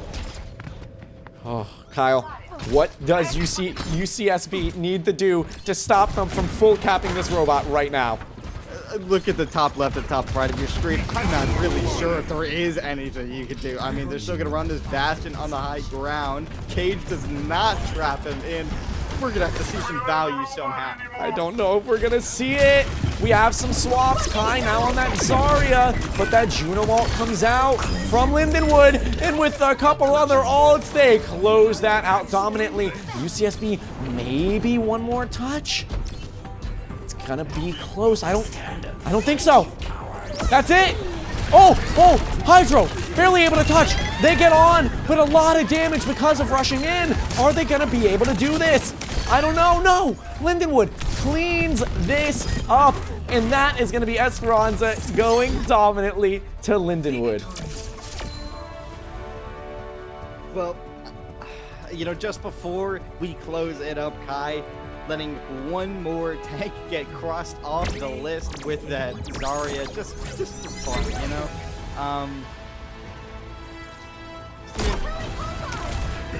I feel pretty good about the job that I've been doing here. You know, it is called analysis. You tell me what I'm supposed to analyze from this. In a matchup like this, it comes down to individual team play beyond anything else. Not just the individual impact, but the team play. And Lindenwood looked so decisive in how they were playing together. Kyle, it looks like we're going to be going to interviews. As I get these two teams in here, break down what we saw today. I mean, where do I even start? You know, we saw every tank under the sun. I think honestly though, you're right. You hit the nail right on the head here. The difference between these two teams so far, and UCSB really, or sorry, excuse me, UCSB really continued to kind of close the gap throughout the scrim. But it's just the commitment, I think. I think Lindenwood continued to just commit to the craziness, the chaos that happened so far in this tournament. UCSB really kind of on the back foot of responding to some of these situations here. Eventually, you could see they had a bit clearer of a game plan, and I think it did work wonders for them. Yeah, I mean, I don't know what would have happened if we continued to have some more maps, whether we would have seen more progress or not. But I mean, between both of these two teams, I think there's just a crazy unpredictability to what we're going to see tomorrow on tournament day. Kyle, wrap up everything we've seen from the pre-show so far. Oh, man. Give me your mean, analysis going in tomorrow. I think, we talked about it with a lot of these teams trying to make not just their mark, but their personalities known. They're all these different comps that they're playing, not slaves to any one meta and such. That's really what has inspired me so much throughout this tournament, the pre-show, is so many of these teams just making their mark, playing their own style of play, and really seeing a lot of value from each and every corner of the sun. I mean, if you're worried that we're going to see more of the same and same on tournament day, I mean, I've got news for you. We are going to see just about anything you can think of. I'm so excited. We're getting these players in as quick as we can, so please bear with us as we get to hear exactly what these players felt going through tonight's scrim. Kyle, who are you looking forward to talking to if you had to choose? I mean, it's got to be one of the two tanks, right? I can't imagine what was going through really both of their heads throughout this entire game here. I mean, it's like they were playing mystery heroes, but we saw value out of it every single time. It really just crazy stuff overall. I really love it. I mean, how do you even go against Finn the Human there? It's got to be a team effort, especially when it's a team effort from Lindenwood to support him. It's got to be team effort from the whole team 1 through 5 in terms of kiting, repositioning, punishing, all of the above in order to stymie a threat like that. When you're playing something off meta, usually it's got at least one strength that is just super, super maxed out. It's the weakness that really is what makes it off meta. You really got to counterpunch. You got to find out what that is. Whew. And we're quickly getting these players in. I mean, what was your favorite map to watch there? I think, oh man, I think I'm gonna say Route 66. I really enjoyed some of those holds by UCSB. I think the FAR was a really interesting splash into everything. And we just saw a lot of really tremendous plays on both sides. I think Lindenwood was a little bit more consistent. That's why they came out on top. But I think that was really the beginning of something new, some progress from UCSB as well. Kyle, keep running it down as we look to get everyone set up here. Man, I mean, where do I even begin? I think if you look at some of the end scores of these pre-game scrims, it maybe looks like there are a couple unbalanced fights here and there, but if you really delve deep, if you look deep into the fights of each and every point of each and every map, you'll find that there is just competition up and down all throughout this bracket, just completely close games every single time. And I gotta say, I'm impressed with just really every team that we've seen so far. I don't think there's a single matchup tomorrow that's going to be easy. There really isn't. Now, we have a treat. We are not just interviewing one person for Lindenwood. We are interviewing the entire Lindenwood team. So what we're going to do here is move over to their voice chat, and get a look at how everyone is feeling. Let me make sure that we got everything set up. We're gonna switch over to the analyst camera, and then I'm just gonna double check that we're getting good audio here. It looks like I may just need to go in and move us. Lindenwood, can you hear us? Yes, Yep. What a treat. Not only do we get to interview one player, we get to hear the entire team's take on that scrim. The first question I have for all of you is, you're feeling confident going in tomorrow, right? A bit. Yeah, a little bit. I mean, every team's different. So, like, if that was the team we were playing tomorrow, then yeah, we'd feel confident. But I have no idea how different it's going to be having to bring these guys against a new opponent. Now, talk me through your strategy for that entire scrim. We saw a lot of different compositions. We saw the Reinhardt, we saw the Ball, we saw the Malga at the end. What was kind of your plan going into tonight? I want to shoot him with a gun, and we did it. Nobody say anything stupid, please. I wanted to play Brig. I wanted to play Moira. Thistle said no. I let you play Moira once. That was a choice I made. Okay. Yeah, and I didn't stop you. That's true. That's true. I love the chemistry it seems like you all have between each other. Yeah. I mean, as a collegiate team, how do you think that influences how you play together? We've been playing together for, I think, 2 years as a full roster, so we're pretty good. And you're new, but like not that new. And do you guys do things outside of scrims and playing together too? Oh yeah. Yeah. Three of us live in the same house. Like, We're probably gonna go we can't back avoid after each other. this and watch the stream. Oh, Yeah. please Yeah. do. We'll see your This comments. is gonna be so much fun. Please Bloom, are we do. getting pizza after this? Huh? Do you feel like pizzaing after this? It's gonna be 11. We can't. I can't help but feel like maybe We can this go to isn't an Steak and interview Shake. conversation. I'm just gonna be honest. Yeah, this no, is that's fair. important. No, We're that's fair. talking. Okay, so This- we have a thing where we go to Little Caesars. Very Right. Maybe Little Caesars can Only wait if for you after win the broadcast. scrim though, right? Yeah, Yeah. for sure. Gotcha. Yeah. Got you. Okay. Another question I want to hit you all with. Oh God. Finn the Human. Do we need a pin counter for tomorrow's game? How do you make it You might. happen? You might want to have it on backlog. It's really magical. I just press the shift button and somebody comes into my loving carrying arms and I crush them into a wall. It was incredible. You had a pin on Lijiang where you get Kai, you're able to pin the Ramatra. It doesn't die, but somehow you send the Ana off the map. Oh yeah, that was crazy. We're gonna go back and look at that. How do you happen, do and it? I was like, what? Comms like shut down. We're like, how did you kill the Ana? Like, how did Yeah, you do that? I do. If you want it for anything, I do have some comms from any of the from some of the things that happened. That was a moment where everyone just stopped and went, "What?" Huh? We will gladly take it. Now, Kyle, any questions you have here for Lindenwood?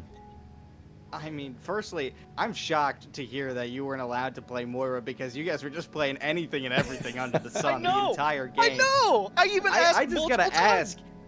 I mean, you know, especially from Finn the Human, but really the entire team. I mean, how do you guys just continue to switch everything up in an instant? Play this comp, play that comp, and just continue to get value out of each and every one.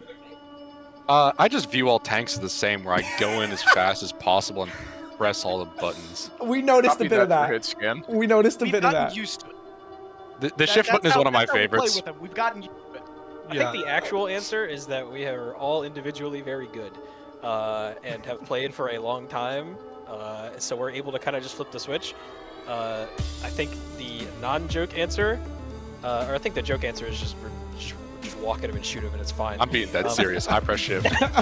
Yeah, that's the Finn mentality. I think overall mentality, we've scrimmed for hundreds of hours, so it's like We've scrimmed as a team for a long time, and I've been coaching these guys for a while, like you said. But it's like one of the biggest things is with how much these guys spend together.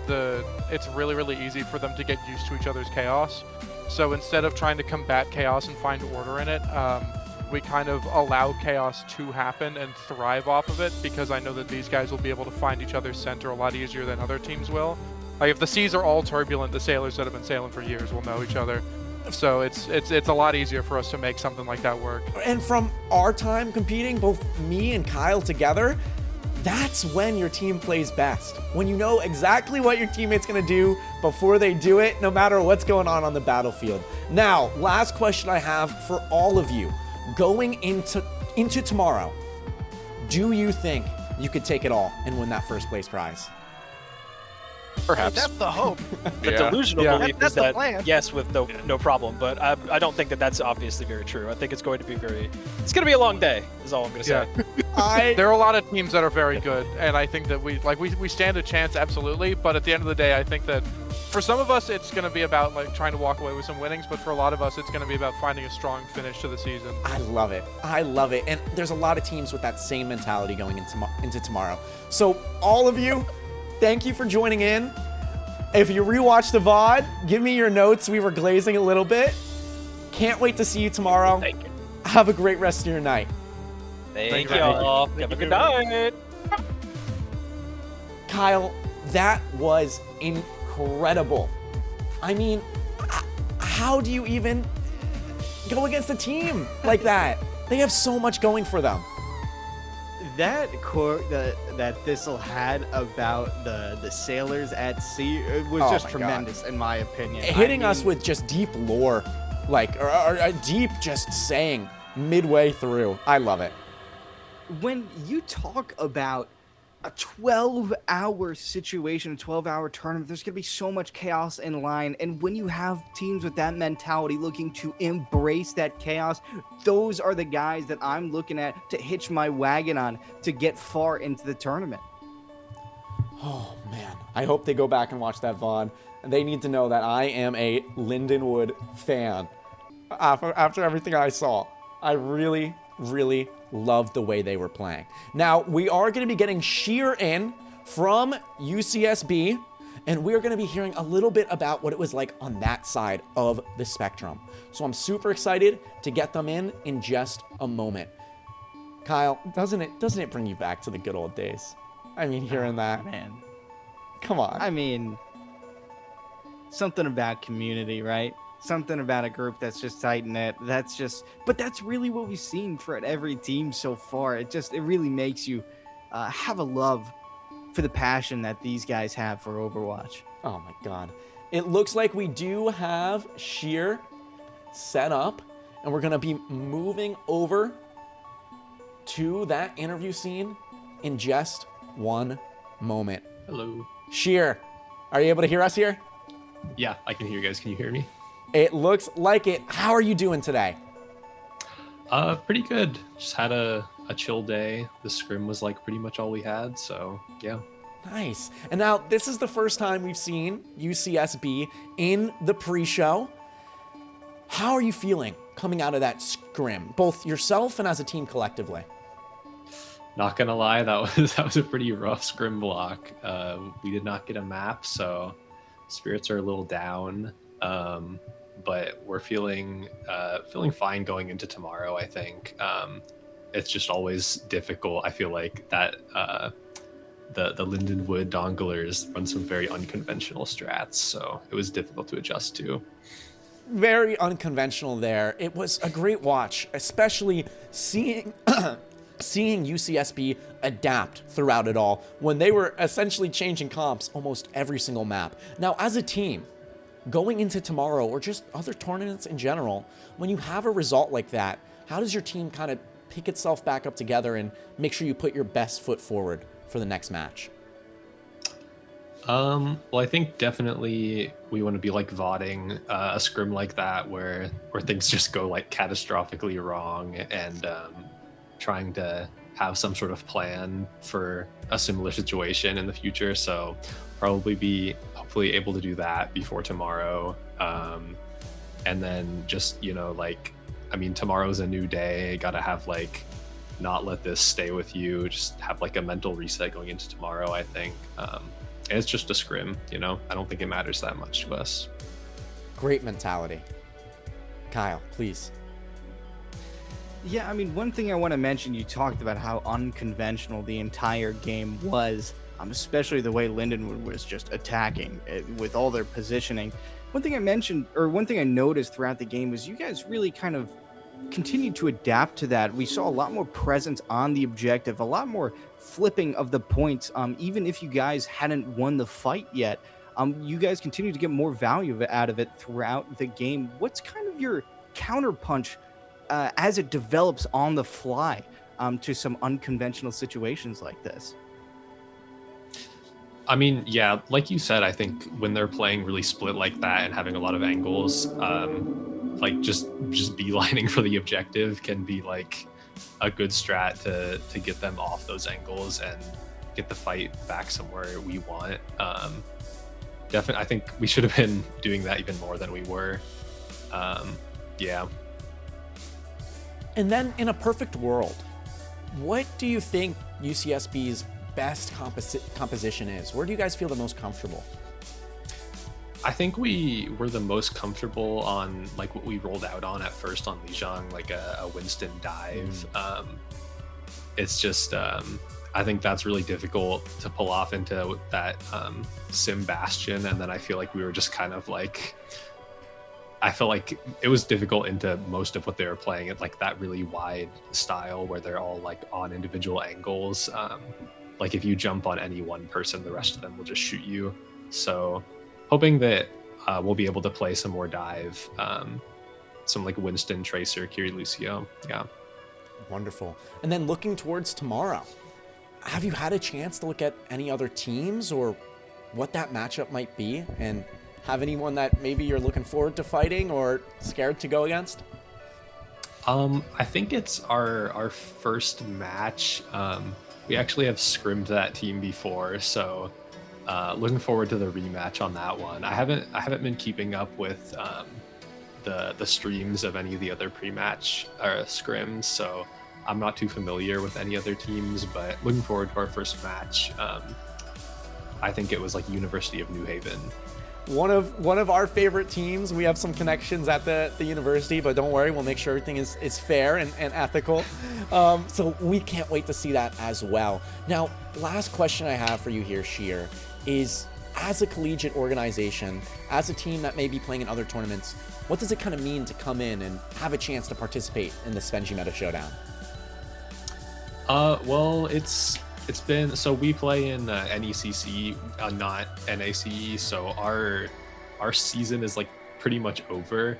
So this is like, it's really nice to have another tournament for us to play in, because otherwise we'd just pretty much be like scrimming with nothing to prep for. So it's been nice to like have something to play for. We're also, I say our season is over, but there's actually another thing we played in that we've kind of like, somehow some like miraculous conditions have got us into the LAN for that. Oh, that's so cool. Which would be in a couple of weeks actually in San Antonio. Wow. And so we're like, oh wow, we like didn't expect to get into this at all, and now we're kind of like, we're trying to scrounge together travel funds for that. And so if we do end up coming away with any winnings from this, it would be really nice to put that towards travel. And I think we're probably going to be making a GoFundMe or something similar soon to raise money for that. So hopefully promote that on stream. Just yeah. There you go. Well, hopefully the next time we sit down for a player interview, we could post some links and help support you guys with that, because we love supporting the grassroots scene. Having you guys participate in the tournament means a lot to us, so I'm glad to hear it's something that you've been looking forward to. Sheer, thank you so much for jumping on. Cannot wait to see more of UCSB tomorrow in the tournament. Have a great rest of your night. Have a nice night. Thanks for having me. Kyle, it looks like they know that it wasn't the exact outcome that they were looking for, but ready to go into tomorrow with a newfound mentality, new matchups, and staying focused on that goal of pushing this as far as they can. Absolutely. I mean, you have to be, you know? We're less than, we're a little bit over 12 hours before it starts. That's crazy to say out loud. You have to be able to rebound quick, and you have to have the mental fortitude to survive in a 12-hour-long gauntlet. I have full faith that not only this team, but really all the teams that we've hosted so far have the ability to do that. They've all impressed in that aspect. and I just can't wait to see kind of what comes out of that in just a couple of hours. Kyle, this was such an incredible night. I loved watching both teams play, and it has got me itching for tomorrow. Thank you, everyone, for tuning in and watching our last pre-show scrim. We've been building this up for 3 weeks, all to come to tomorrow. The Svenji Meta Showdown will be starting at 12 p.m. Eastern Time, noon, with our first matches going quickly. Make sure to tune in, join our Discord, and follow our social media to follow the entire tournament in each of these teams' stories tomorrow. But with that, I mean, what is there left to say, Kyle? Not much. We love Overwatch. We love Overwatch, and we got some pretty damn good Overwatch tonight. Thank you all for tuning in, and we'll see you all tomorrow. Have a good night. Welcome back, everybody. We are here with Lindenwood Overwatch for what may be this roster's final foray forward. Today, they are playing in the Svenji Meta Showdown. A bit of an interesting tournament, a lot of odd things about it, which not necessarily to say bad, just odd things. I believe, for example, console is allowed, or rather, controller is allowed, aim assist is allowed. There's a lot of odd things about this tournament, but the most odd thing of all is that Lindenwood are starting on Mauga here, as we'll wait to see how it goes down. Lindenwood did get the first map pick. They did pick to go to Lijiang. We then saw the bans being Cassidy and Doomfist getting picked up as Lindenwood play against Team Can't Climb in round 1. It is a best of 3 single elimination tournament, so we are going to be playing 3 maps to start the day. We'll be on and off throughout it as we get into the first fight here. Mauga trying to charge down Hidden, taking a little bit of damage here against side Team Can't Climb here. Hidden, though, going to get taken down to about half HP here. Slurpee goes down on the backside on this Sojourn here. Not the greatest pick for the side of Team Can't Climb here, as we'll see Tracer here. Some nice harassment for the side of Felius. Mauga trying to chase down a stomp onto Alex Tanuki as Slurpee swaps over to the Ombre themselves, as the Orisa trying to chase into the backside, but a quick escape will be available for Aether's Kiriko, as we'll see them regrouping here. Finn trying to just stay alive. The health going down quickly, though. Nade comes through, gonna get a Suzu. Cardiac Overdrive comes in. Jab Spear gonna keep that Mauga bleeding for HP, but some nice support will keep them alive. Hidden gonna get stomped, get taken very low, but again, able to stay alive. Lindenwood trying to get the first cap here, as Tracer gonna get back on to contest here. Finn getting healed back up. Recall comes through. Lindenwood do get the first capture now. They are progressing during the remainder of this fight, and there goes Orisa off the map. No, they recover just in time here, barely able to stay on their feet here, but Finn able to find the kill finally onto Alex Tanuki. That Tracer has been harassing quite well, but Zippy gonna get traded out here. A nice movement by this Orisa here as Finn looking to hold the front side on the moment on this Mauga here. Slurpee up on the top level as well, being harassed a little bit. Hidden dropping the ultimate. Finn just trying to fight it inside here,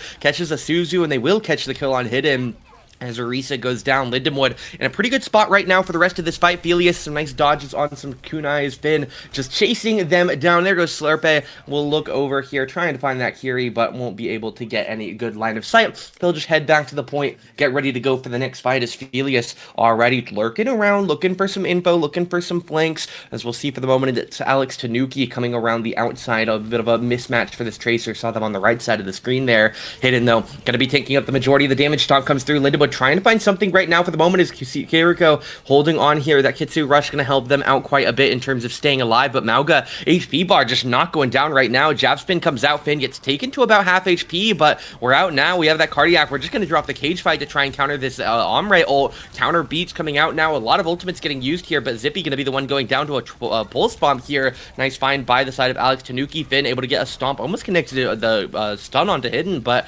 isn't able to find it, as Felius gets the Tracer mirror kill here. Hidden low HP, but Finn not really worried about them right now, because he's just going to walk at the Ombre, picks up the kill. Gabe goes down to his Lucio mirror. Chris goes down to the Kiriko mirror, and then Vero will close it down Hidden. So Lindenwood in a great spot right now for round number 1. Again, it's only a BO3 to start. We'll take a look at the bracket a little bit later on as we were forced into a bit of a hectic start, and that's never what you want to see to inspire confidence in your team when you have to swamp into the Mauga mirror. Definitely not the golden light, but they think it's the best chance they have, so they're going to give it a try. But look at Finn, he just runs straight at the back line. Ombre ult comes out here, trying to find some decent damage hidden, kind of stuck on their own right now, so not going to be afraid to throw some damage onto this Mauga. Pulse Bomb comes out, but that not going to do too much damage. Alex Tanuki does go down though, and Kriz gets stunned up here. Nice stomp by Finn the human, and he'll be able to secure that kill. Cardiac comes down, he'll get healed back up to full, and now Hidden looks like he's just trying to run a lap around the point here, but unfortunately he'll go down before he can make it to that final circle. Gabe will get picked off. They do get the flip on the objective, so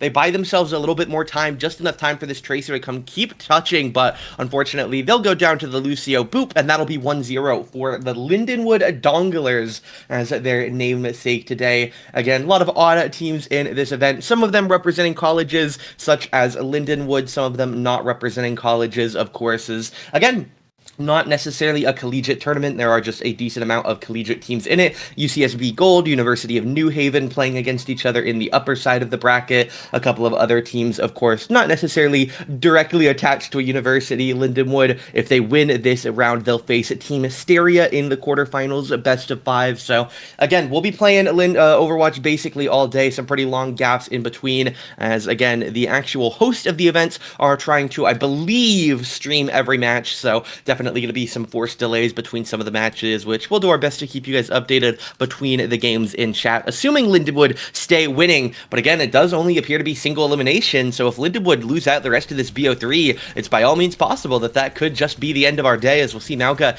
head back onto the point here. Slurpeg going to be in a bit of danger, but is able to do enough damage to keep himself alive, as the Diva of Hidden here doing a nice job to win the first fight here. Mauga not necessarily able to heal too much off of that Diva. We'll see if they do swap. Indeed they will. They'll go to the Zarya here, just going into that counter matchup once again. Rock, paper, scissors. Diva does well into Mauga, so now we're going to go Zarya, which does well into Diva. No perks for either of these tanks yet, of course, with the very recent swaps. Is we'll see Diva trying to chase down onto this Lucio, but some nice movement by Viral, going to keep him at full HP. Finn, half HP here, has to drop the self-bubble. Ombre, some very good harassment at the moment, but wow, there's Zippy, able to find a beautiful grenade to pick up the kill onto Slurpee, and now with a player advantage, Lindenwood, they're just looking to get to the objective here. 20% secured right now from the Team Can't Climb, but Lindenwood fighting back in here. Zarya just walking at this Diva. Look at them. There's absolutely no fear right now in Finn, punching a full robot here, as we'll see for the moment, starting to lose some HP. Still has a bubble to work with though, so we'll get some energy back up, hide in the corner, get healed back up to full here as Lindenwood get the flip after 30% for Team Can't Climb here. As again, it's not a horrible start to the round 4 Can't Climb, but definitely going to need to get back into it here on this next fight. Zarya trying to hold down some of these DPS, but the rest of the team just collapsing on Lindenwood's back line here. We'll see Alex, though, is going to be the first death here. A nice find for Zippy Bloom. Kriz goes down as well, and Lindenwood able to just stay super stable here. Zippy does finally get booped off the map as Slurpee trying to charge forward, but Felius, some nice movement, going to get around him. Gabe is actually able to find the kill on Finn, and that could be enough with the Diva still alive here to try and turn this. Lindenwood currently in the 3v3, but again, the enemy team is a tank, so really can't expect too much from Lindenwood here. Another player shows up for both teams now, but again, it's not the tank for Lindenwood. Finn still quite a bit away. The flip comes through 40-30 now, with that 30 for Team Can't Climb counting, as we'll see Hidden gets the kill on Ether. Tanuki traded out, as now we'll get the 4v4 for the moment. Could technically fight this. Diva going in here could technically go super aggro with something like a bomb, but again, with the modern way Diva's being played, definitely expect that to be played very, very defensively, simply only using it for a second life, basically no matter what. But 50% now for Can't Climb here against the Lindenwood 40, as again, already 1 point in for Lindenwood. Double Kitsu gonna come out here. Beat comes out for 1. Gabe, Ajax is his! Not what you want to see if you're on Team Can't Climb. Your Lucio reads a voice line, but reads no shield, as we'll see Zippy go down to the ultimate of a Slurpee. Crid's gonna get traded out as well afterward, though. Diva trying to fly away, is gonna lose the mech, drops the SD here. Zarya just gonna tank it with the bubble, I believe, as Ether goes down. Hidden, though, gonna get taken out before the remech comes through, as we'll see Alex Tanuki and Viral fighting on the back lane here. Felius as well coming back as well, but Finn just going to get dropped out there. I believe the pulse bomb did quite a bit of the damage to him there, as we'll see for the moment. Another pulse bomb coming out. Not going to be a hit here from this side of Felius, and so just hold on here, try and harass the point a little bit. But again, they didn't ever get that flip, so they're still stuck at 39%, while Team Can't Climb very, very close to walking away with this for the moment. 95% now. As we'll see Aphelios charging in, gets the touch, has recall. Finn now going to chase in from the opposite flank here. Ether as well, trying to get to a safe spot. Alex Tanuki, some nice harassment. As we'll see Grab going to get pulled here, but it gets eaten by the defense matrix. Really nice by Hidden. As we'll see Gabe the Babe gets traded out here. Hidden going to charge back onto the point for his team here. Tracer has to recall Alex Tanuki, trying to stabilize. Aphelios chasing very aggressively, has the recall of their own though. As we'll see Diva still trying to hold on to the front side, turns on to Aphelios, but again, it's going to be Zippy Bloom going down here. Alex Tanuki able to find that opening pick here on the Tracer. Well done there as Aphelios trying to make up for it with a kill onto Slurpee. We'll find it with the aid of Viral on the backline dive, as we'll see Diva trying to hold on here. Finn very low, but Alex Tanuki going to go down now. Tracer showing up here for Lindenwood in the second half of this fight. Diva now turning their eyes onto Kiriko, who's able to jump back into the point, get back behind the tank here as Ether taking a good bit of damage. But look at the Sombra for Zippy Bloom coming in. They want to get back quick. Both Kirikos go down. The Lucios as well fighting each other. Viral on top of his head gets the quick melee down. Hidden goes down as well. And Lindenwood fight another fight here. Able to get the capture here, obviously 99% for Team Can't Climb. That last fight alone would have been almost 40% realistically, but 50 now for Lindenwood here.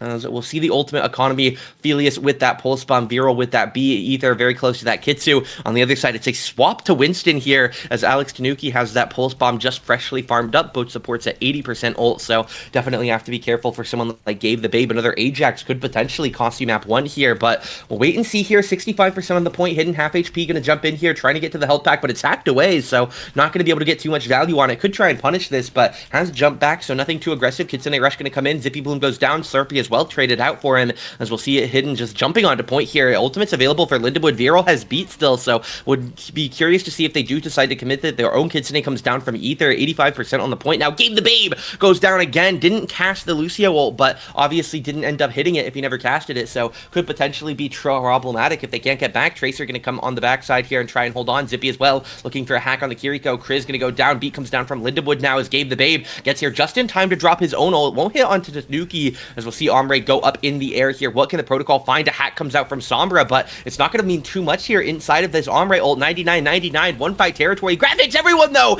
Everybody caught in the grab, but there's no damage. EMP follows up after it, but again, the damage isn't too here right now for Lindenwood. Gabe goes down as Finn obviously working his way back for the moment, but we'll see for the moment here. It's going to be Ether going down. Lindenwood, they're just missing the players they need. Sombra, Lucio don't have the damage of all time, and even with Grav EMP, there's just no one left to actually execute them. Finn onto the ball here, trying to get back and fight for one more here. Again, they don't see too big of a problem. Slurpee goes down to the pulse bomb here. Lindenwood has a chance, but Aphelios is going to go down here in that Tracer mirror. Obviously a quick respawn with the aid of Viral, but they get off the point for just a moment too long. Not that it would have mattered regardless. 1-1 in Li Zheng Tower. Lindenwood a pretty dominant first round, but a very back and forth second round goes in favor of Team Can't Climb, as we'll have to wait and see exactly which way we are going to have to go to see who is able to secure map number 1 for the moment. We can take a peek here at a lovely little replay here from that last round. Here's going to be Finn, then Viral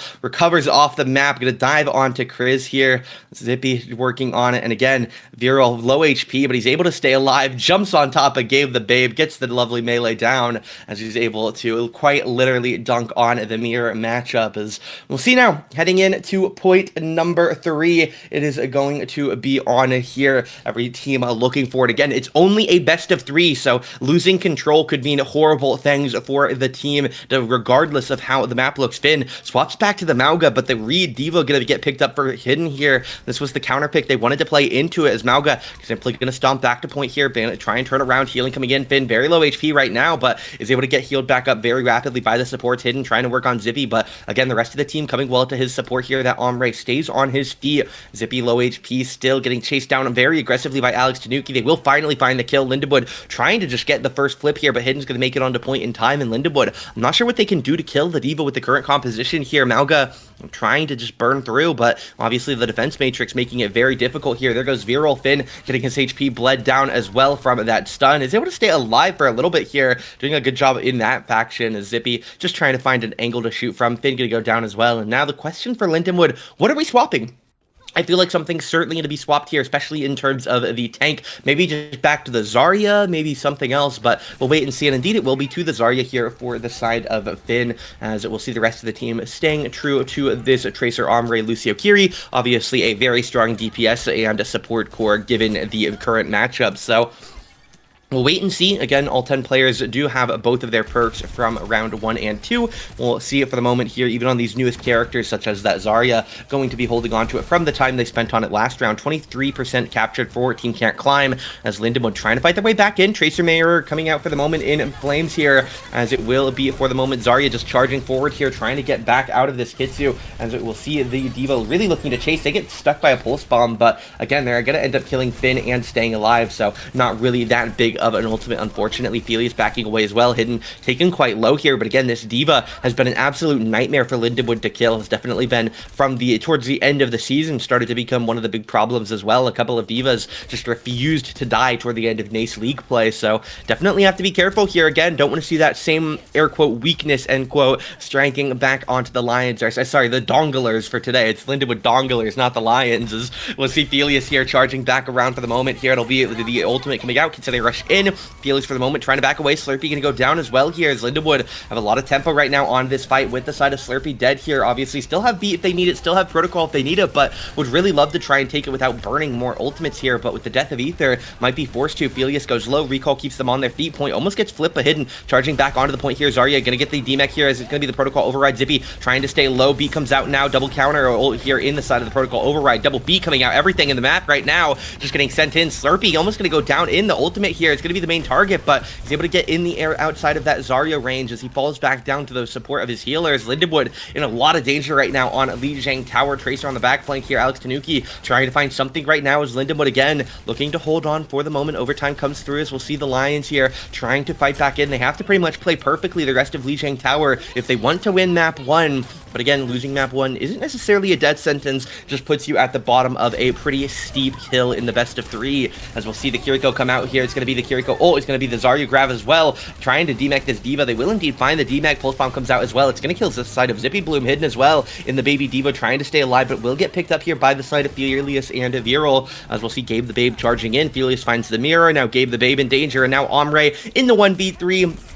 Don't expect too much from Slurpee. He will go down 99%. 14 Can't Climb in round number 3. And now Lindenwood, again, must play practically perfect. You can afford a couple of minor mistakes, but if they lose you a fight, they lose you the map and could potentially put you in a very horrible spot to continue to the quarterfinals. But we'll see for the moment. Hidden here, trying to hold on for the moment. The flank coming in as well. Alex Tanuki taking a little bit of damage, but it's Hidden on the main bridge here, looking to keep the tempo up right now, jumping into the back line right now. Bubble comes down here as we'll see it again.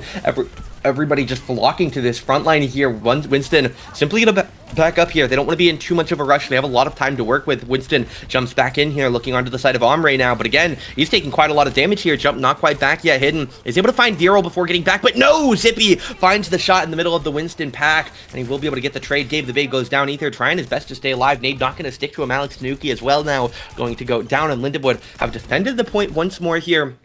50% on the objective. No swap for Team Can't Climb, but no, there it is. Interesting. They decide that they aren't in a time rush right now. They have plenty of time to get back for another fight, but they decide that Ball is going to be the best character here for their fighting chances. Quick drive through on the point here is Hidden. Again, one of the odder characters to watch here, just rolling around. Pile drives in. Zarya just hiding on point here. Make that ball come by us here, as we'll see Hidden trying to just glide around in the circle. Shields come on here, but again, not too much here to support Slurpee. Just going to pop this protocol ult here from the Omre. We'll see Lucio dropping the beat here. It's not going to hit onto Finn, but again, they are able to just use it to cross this narrow gap. Get back over to the point here. Kriz in a bit of danger here. Doesn't have too much to work with. Has to swift step back onto point here. But again, now we're out of cooldowns right now for the Kiriko. It's going to be the execution. Nice work by Lindenwood, but no! 2 of them go off the map, and Hidden finds the double kill onto Finn and Ether. Zippy goes down as well. And in the 90th%, a double environmental kill into the triple with gun onto Zippy, and Lindenwood are going to lose away Li Zhang Tower here off of a tiny, I don't even want to say overcommitment. They get the kill on Kiriko, but the rest of the team panic swaps to speed characters, and they get back in time for a fight, but not necessarily the most well-founded one. We'll see for the moment. Ball trying to work on Gabe the Babe here, but they're going to do their best to keep him alive here. Again, they will actually find him here. Finn able to secure the kill. It's not over quite yet, just very dangerous here. Alex Tanuki has Pulse Bomb available as well. Zippy Bloom trying to work on an EMP, but only a quarter of the way there. Hidden diving into the backside side, Ether going to have to use that swift step here. Tracer coming to support, but Alex Tanuki goes down, and Lindenwood now in the 5v3 here. Gave the Babe running back here out of spawn on the Lucio, but Lindenwood are able to stay alive for the moment here. Chris very low here. It's going to be the minefield coming down for the side of Hidden. Lindenwood have to be careful to stay out of that one. Felia's going to go down here as the Lucio has returned. Alex Tanuki as well out of spawn, trying to get back. Zippy Bloom for the moment as well, trying to get back as he's just recently taken down. The Wrecking Balls both just sliding around in circles. B comes down for Lindenwood, able to keep the 3 alive. Protocol Override now coming out, and Ether has to swift step into a rough spot, but gave the Babe knocked off the map as well. Lindenwood doing their best to hold on here as it will be Slurpee trying to get back. This ultimate, though, it's not really able to find some kills, just a lot of pressure. Viral as well. There goes Chris, there goes Ether. Kirikos are both dead. Lucio goes down, that's Viral. Lindenwood no supports, but Slurpee gonna go down as well. Hidden, half HP, hacked as well. The ball trying to get somewhere, but Alex Tanuki goes down. Gave the Babe Lucio now, potentially the key person keeping them alive. Hidden, gonna get thrown off the map, using this claw to get back onto it, but they can't make it happen, and Gabe the Babe can't do it, and Lindenwood, they lose a fight at 99-95. They managed to claw their way back, and truthfully, regardless of who won that fight, I was going to call it an absolute circus, undeserved Mickey Mouse fight win, but now that Lindenwood won it, I think that was an extremely high-intensity, high-quality, beautiful fight played to the extreme by 2 nearly perfect teams, as we'll see Lindenwood hold on for the Lijiang Tower win. What an absurd map and an absurd 3rd round, but Lindenwood are able to walk away with it here at the end of map 1 in our best of 3. Yeah, play the game goes to the ball, got a lot of random kills out of nowhere, as Viral will pick up the most votes in the post-game lobby there, gets 6 votes for him, as very interesting. We love new mechanics from Blizzard. We love when we get to vote for players and talk in post-game chat, but definitely interesting to see here as round 1 of our event does go to Lindenwood here, or suppose map 1 of the round goes to Lindenwood. We can take a peek at the bracket here just to get a little bit of an insight into the teams that we'll be expecting to see play throughout the rest of the day. Bottom side of the bracket, you'll see Lindenwood in that very bottom slot, the Lindenwood Donglers up against Team Can't Climb. Again, not necessarily the most even amount of teams, so 3 teams already seeded their way into the quarterfinals, but Lindenwood will go on to play Team STERIA if they win here in round 1 in the quarterfinals. If they win in the quarterfinals, they will play the winner of Fallen Destiny, the Uncles, and Hypnos Inverse. So going to be expecting to see one of those 3 teams in that semifinal. And then on the other side of the bracket, to go over the majority of the teams, Igloo Kayuku, Igloo Rockhoppers, UCSB Gold, University of New Haven, Terps, and DK Fan Club. One more team on there that I feel doesn't necessarily need to be named, but obviously if they do well, we'll wish them the best of luck, as well as, again, Svenji Meta Showdown here going to be the main teams playing. Obviously, for Lindenwood, we'll hope that we can go a little bit farther than, of course, round 1 and maybe even the quarterfinals. Top 4, top 2 would definitely be a pretty cool. I believe that bottom right match potentially a 3rd place match as well, so would definitely be nice to make it to at least one of those medal matches, but we'll have to wait and see it, as, again, Team Can't Climb going to be the first opponent who we did just see in that game there. As we're trying to get everything fixed back up in the lobby, looks like Coach Ronan will be hopping into the lobby for this one, as we'll wait for this moment here. I believe we're getting a call from the tournament organizers that they are going to be putting the series on a hold for a moment for the sake of the mainstream. So we're going to send things over to our own break, I suppose. If there's any notable updates other than we're back, we'll be throwing those in the chat. Otherwise, hopefully we'll be back in not too long of a time period for map 2.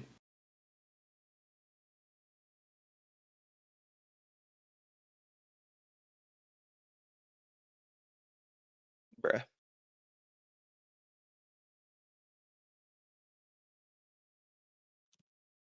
Alrighty, welcome back, everybody. We are here once again for the Svenji Meta Showdown here in the middle of round number 1 here, the round of 16, I suppose. Is we do have our map pick coming through. It is going to be a Watchpoint Gibraltar map pick. Lindenwood ban the side of Windowmaker, and then Hidden is going to ban Winston for the side of Team Can't Climb. But I did want to take a peek at the map pool. Again, it was something that we missed, as again, we were forced into a very rushed start here by a little bit of a chaotic round start. But here's our map pool for today. Again, BO3 will only be seeing the first 3 maps, but figure may as well show the rest of it for if and when we get there. Lijiang Tower, of course, was our first map for Control. Could have seen something like Oasis or Nepal. And then on the other side, we'll see it heading into Escort. Watchpoint Gibraltar, 66, and Havana going to be the lead options.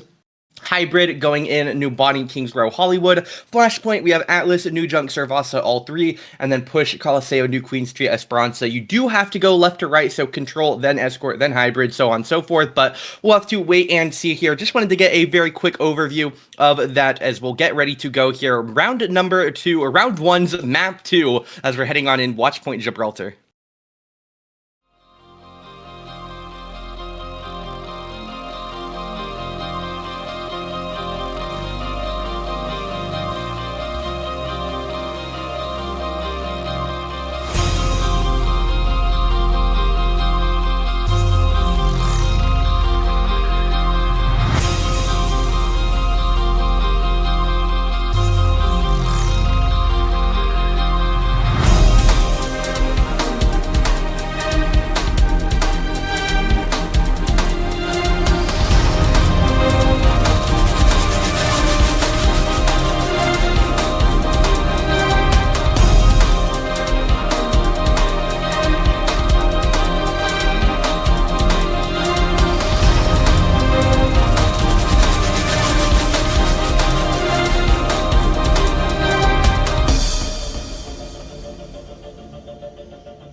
Alrighty, welcome back. Lindenwood starting out on the attack here. Going to be playing a bit of an interesting comp for this go. Hazard with the Ombre Tracer, and then Wu Yang Kiriko with a couple of notable new details. As for the other side, they're trying something here for this side of Team Can't Climb here. It's going to be Ash, Tracer, Diva, Alari, and the Kiriko. As we'll see for the moment, the cart trying to be taken and kidnapped under Hidden, though, doing a good job keeping it in line of sight of the rest of the team here. Felius in a bit of danger here, has to back up to the healers. Finn in the same predicament, but they will be able to stay alive here for the Donglers, as we'll see. Ethan's just holding left click here, right click. He's just been absolutely mass healing people here, and they get ready to go in for the next fight here. As we'll see the Hazard trying to charge up, chasing into this Tracer here. They get a nice wall after the recall, so it is going to be an early death on Alex Tanuki. As we'll see for the moment, Hidden here going to be trying to get back up here, trying to harass Finn, as he will be able to take down the Alari pylon now. The car going to definitely be likely to get kidnapped down to this lower level, which will mean the next probably third of the objective should be takeable for pretty much free. Not really a good way for the defensive team to fight this low ground, but we'll see Hidden here trying to stay stable once again here on this Diva. Again, very difficult character to tank down. Already one of the most tanky. Combine it with Defense Matrix and even that second form, especially once you get ult. And Diva, very, very difficult to take down. But again, for the moment, nothing too serious happening. The cart has been advanced to the bottom, or the next farthest point of this hill, as we get ready to re-enter open sight. Gabe gonna get the pylon broken down once again here, as Finn looking to do some more damage onto Hidden here, jumping in again, just gonna force the thrusters back, as Lindenwood waiting for the right time to go in. They don't want to get too aggressive and end up giving away a really bad fight, so they're just gonna keep farming up their ultimates here. Nade comes out, Protocol gonna come in for the side of Zippy. Have to be careful of Hidden trying to fly up to him, as again, Defense Matrix, very strong counter to this Ombre ult here. Hidden though, not going to be able to block too much, truthfully, as we'll see for the moment here. Felius is going to go down here, as again, did do a good job keeping everybody alive at the very least, even if we couldn't force something like the Ombre to blow themselves up. Finn goes down to Gabe the Babe, and again, a very slow started round, just going to lead to a couple of leads picks for Lindenwood here. Zippy getting hyper-chased, Wuyong Wave going to be able to hold on for the moment as well.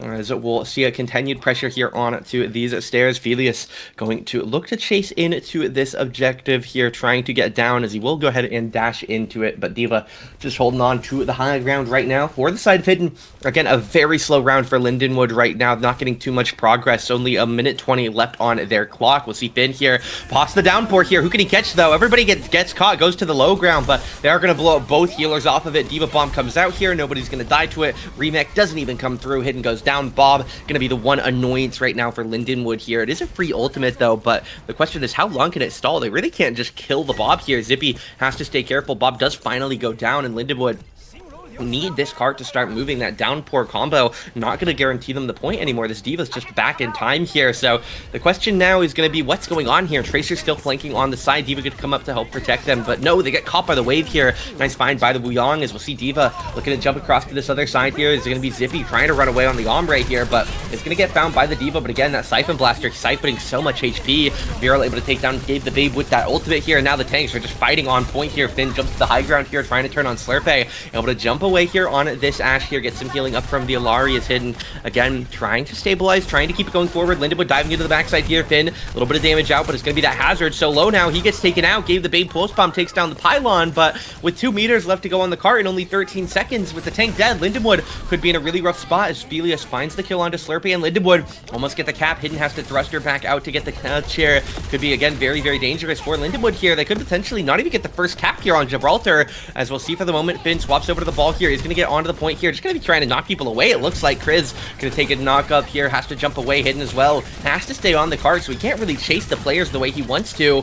Finn sliding around. Protocol comes out here, focusing on Kriz's Kiriko, as we'll see if they can get the kill. Defense Matrix, though, able to block away any danger, but Slurpee finally going to get caught out from a Defense Matrix. Doesn't have permanent uptime, so gets the kill on Genji here. Hidden trying to stay at just a nice stalwart tank here for the double supports, just doing everything they can to keep him alive, with the pylon broken. So Alari's healing output extremely low for the moment here. Alex Tanuki trying to flank as well, working on the Wu Yang, and now Diva Bomb comes out. Finn, though, finds a weak spot in it, as it won't be able to secure the kill. Not going to get anything with the Viral ult, though. Now a knockback comes out, and they get the first point here. Really nice steal by Lindenwood. Finn able to knock them off the point. The door gets opened, and now Lindenwood are allowed to play as explosive as they want, and they are immediately going to completely collapse this defensive line. Again, being tethered to the objective creates such a weakness in fighting ability here, really for both teams, but once Lindenwood are able to unshackle themselves from that restraint, immediately able to close away the team fight win, which, to be fair, was already going decently their way, but obviously able to get a lot more explosive impact there, as they're going to be looking to make up for all the time that they lost on point number 1. As Finn working around here on the back flank here. Larry going to do some damage here, but he's able to break the pylon, but no, he gets caught out there. Not going to have anything in time to help him. The Suzu maybe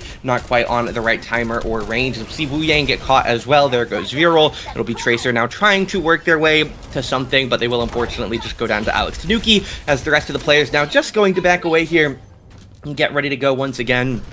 As we'll see Finn taking the charge on the low ground here, going to be rolling onto the cart here, steals a couple of meters away, as he is just on a trip right now. And if this isn't Wrecking Ball gameplay, I truly don't know what is here. I'm a bit surprised he didn't swap off of the Wrecking Ball after he swapped for the speed, but for the moment, Finn, he's just being a pest right now. Feels like this team potentially just doesn't have what they need to play around the Wrecking Ball, as they're just letting the point get captured behind them here. He's captured gone so far here. The rest of his team is just hiding. They don't have to walk out. If Finn is moving the cart for free and he's not dying, why would we move forward? So they're just going to stay safe. Finn will back up when he needs the healing. Ether takes the step up to him. Going to work on a little bit of harassment here, trying to work on this Diva, who is going to get kidnapped for the moment. Taken very low here, trying to force maybe that self-destruct out. Hidden should lose the mech, is going to pop the self-destruct here, and Finn, the call going to be to get back to safety. Really doesn't want to die to that. Hidden almost goes down before that remake comes out, but is going to secure his safety. As Wrecking Ball trying to keep the tempo up here, is again, for the moment, Lindenwood starting to run out of time here. Obviously, the compounding loss from point number 1 definitely going to impact their point number 2 effort. Has been looking to stay stable here again. Hidden going to be working himself the same situation, chasing on Ombre here, almost gets the kill, but it will be Zippy going down here. Finn trying to once again get back into the right spot. This is going to be Viral popping the ultimate here. Finn looking to chase down the Ombre here. Does he get the one tap? He should have it. He does indeed. Viral going to get one, but there goes Alex Tanuki for a double kill, and now Finn shouldn't have much room left to work here. Minefield going to get dropped. He's just going to come into hiding, I believe, chase the Alari down maybe, but he has to get a touchdown, or is this going to just end the round here? Does get the touch. Ultimate comes out from Zippy here, trying to find something. The Wrecking Ball now going to get a little bit of healing as Suzu gets another touch, backs away. Kitsune Rush, another touch, backs away. Finn trying to just take as little damage while keeping the round going. Is going to be the ultimates coming out here. The defense should be able to lock this round away. Gabe the Babe gets one with the Captive Sun. There goes Lucio, there goes Kiriko. Tracer as well drops the pulse bomb, but in the 1v4, not 1v4, not going to get too much. Try to combine 4 and 5 into one word there, but Felius goes down, it's a team kill, and Team Can't Climb hold at 66.97 meters, 0.03 meters or more, and we would have had a bit of a problem, but we'll see fortune for the moment at just shy of that set. As we'll see what the side goes for Team Can't Climb now, as again with Winston and Widow Band, we'll have to wait and see what the call is going to be for this fresh attack. They could simply just play what they just did, play the same comp, it worked, why not try it again? But definitely wouldn't surprise me, some of those characters maybe not making their reappearance on an attacking lineup. Alari, definitely one that I would be maybe a little bit concerned with bringing into the attack, but obviously I think it's definitely playable if that's the path that they want to go. So we'll wait and see what the comps are going to be here for both sides here. Lindenwood as well, I would expect them to move away from that Wrecking Ball, but obviously we'll have to see what the tanks lock in here. The only two so far not to pick a character. Obviously we'll need to get that picked up for Finn so he can get to the objective where he wants to be on time, but for the moment, we'll see what the character pick is going to be. It's going to be D.Va here for both tanks here. So, take a peek at the full lineups. It is going to be the same characters, I believe, all around. Ombre, Tracer, D.Va, Kiriko, with the one exception being Vero. A little bit of a nod there with the Brig pick. And then it will be on the other side. Gabe going to swap off of the Alari to the JPC. Obviously, JPC, they, I believe, hovered it in the first round, but ended up moving away from it as well there. Actually, I believe Lindenwood were the one who hovered it, but it will be Gabe now going to be picking that one up, but we'll wait and to see here. They actually do swap back to the Alari, but the question now for Mr. Viral, how is the Brig gonna go? Obviously a bit of an interesting pick here, so we'll see if he's able to get some good value on it. Just gonna be working the high ground at the moment, doesn't want to drop too aggressively, but obviously we'll see what the call is gonna be later on in this round once the develop comes through a little bit more. Just gonna work on keeping everybody healed up here for both Lindenwood supports, as the cart gonna get taken to the low ground here. I'm not sure that he can really stop it. D.Va gonna go down low, but then just have to pop the thrusters to get back up. Uses the cooldown, stalls another 5 seconds off the clock, not the worst by any means. As we'll see Hidden here. Steals the high ground. Truthfully, he is just taking complete control here as Lindenwood trying to flip it here, but we'll see exactly what the call is going to be for them. Tracer as well, holding on. Ombre in a bit of an odd spot here in this top left corner regarding relevance to where Team Can't Climb are pushing, but we'll see for the moment. It is going to be Chris here looking to work on Hidden as well, diving onto this Brig with the shield, blocking away most of the damage there from the nano nades, but we'll see for the moment here. It'll be Finn going out of mech here. Now Lindenwood looking in a really rough spot here for map number 2. Again, only a best of 3, and at the current pet trend, you would definitely expect to see that third map. Lindenwood, by all means, have had some spectacular watch point games, especially holding second point, but 5 minutes on the clock is a very tall task here for the Donglers. We'll see if they can do it here. Can't Climb obviously have made some minor mistakes in the past, but we'll have to wait and see for the moment.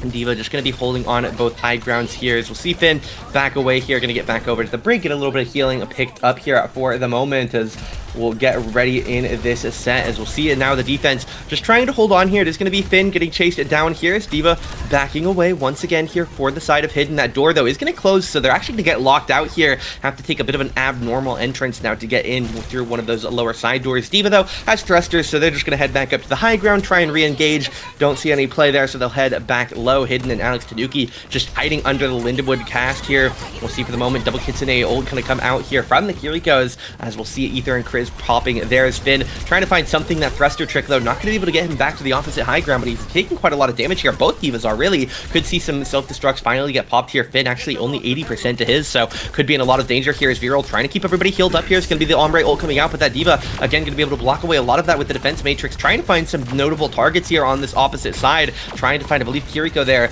but not going to get the kill there. They do kill Gabe the Babe, though, with the aid of Finn the Human, as Finn, very low HP. Protocol Override going to come out from the side of Slurpee. Finn, very low, should get demeched here. Not sure what he can do. He's going to just go down here, out both. And again, we're into the final 10 meters already. Another 7 to go here. Hidden gets Suzu'd out of the pulse bomb here. We'll play there by the side of Kriz. Ether goes down. Kriz gets traded out for Aphelios, trying to do what he can. Captive Sun comes out. Just going to fire on toward the Ombre here. That should be map 2 locked away for the side of Can't Climb. They truthfully just played better on this watch point map. Finn going to send the mech in here, trying to get some value here. It does actually kill the Oblari pylon, but unfortunately that's not the biggest reward of all time. So we'll play there by the side of Team Can't Climb. They are going to strike back here on the side of Escort, and they will bring us to map number 3 in our initial best of 3. Again, should be single elimination, so if it goes poorly here in map 3, Lindenwood could be out to an early end to their day as Viral will take the play of the game here. Well, congrats. We'll see what it is. It's going to probably just be an ult here onto Finn. Finn will chase down, and he is in a 1v3, is going to be able to find the kill on this Kiriko, presumably. We'll play it there.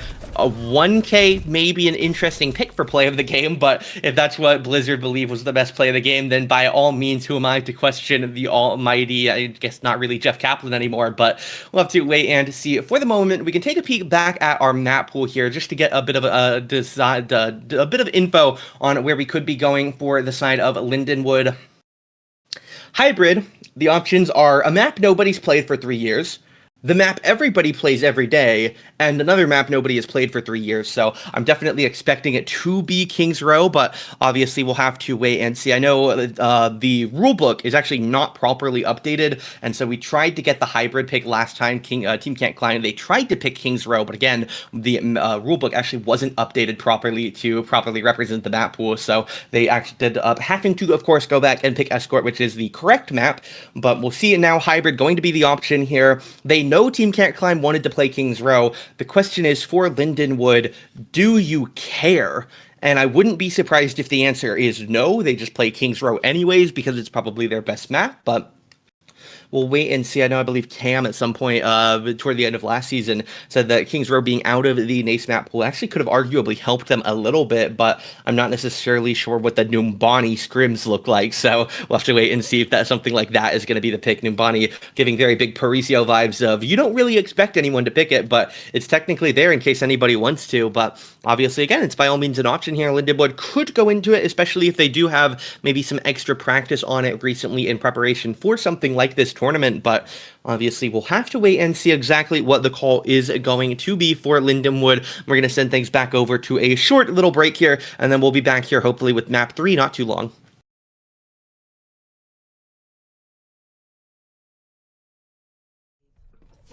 Welcome back, everybody. As you may have seen, we did get the abnormal map pick here, Numbani, so I expect Lindenwood would have practiced this map at least a bit here. They get the attack side, the bans you see at the top of the screen. Hazard Lari going to be the options here, likely a protection ban on something like this Diva for that Hazard, take away something slightly annoying. They've already banned Winston, so can't see that one repeated here, but for the moment, Lindenwood just taking a very large pincer. They have spread themselves wildly around this objective here. They have somebody at basically every cardinal direction relative to the point, so we'll see how the attack is going to go. The majority of them going to group up on this back flank here behind the Atria building. As we'll see for the moment here, Winston holding on, Diva holding on. They're just waiting for somebody to do something, and that's going to be the first big call. Zippy finds the kill on Slurpe. They're going to follow the pickup immediately onto Gabe the Babe, as Numbani .1 looks like it is about set in stone here. Would require a very strong fight, but it's a strong start to the refight. Ether goes down, but Chris is just going to get traded back out, so Kirikos are eliminated. As again,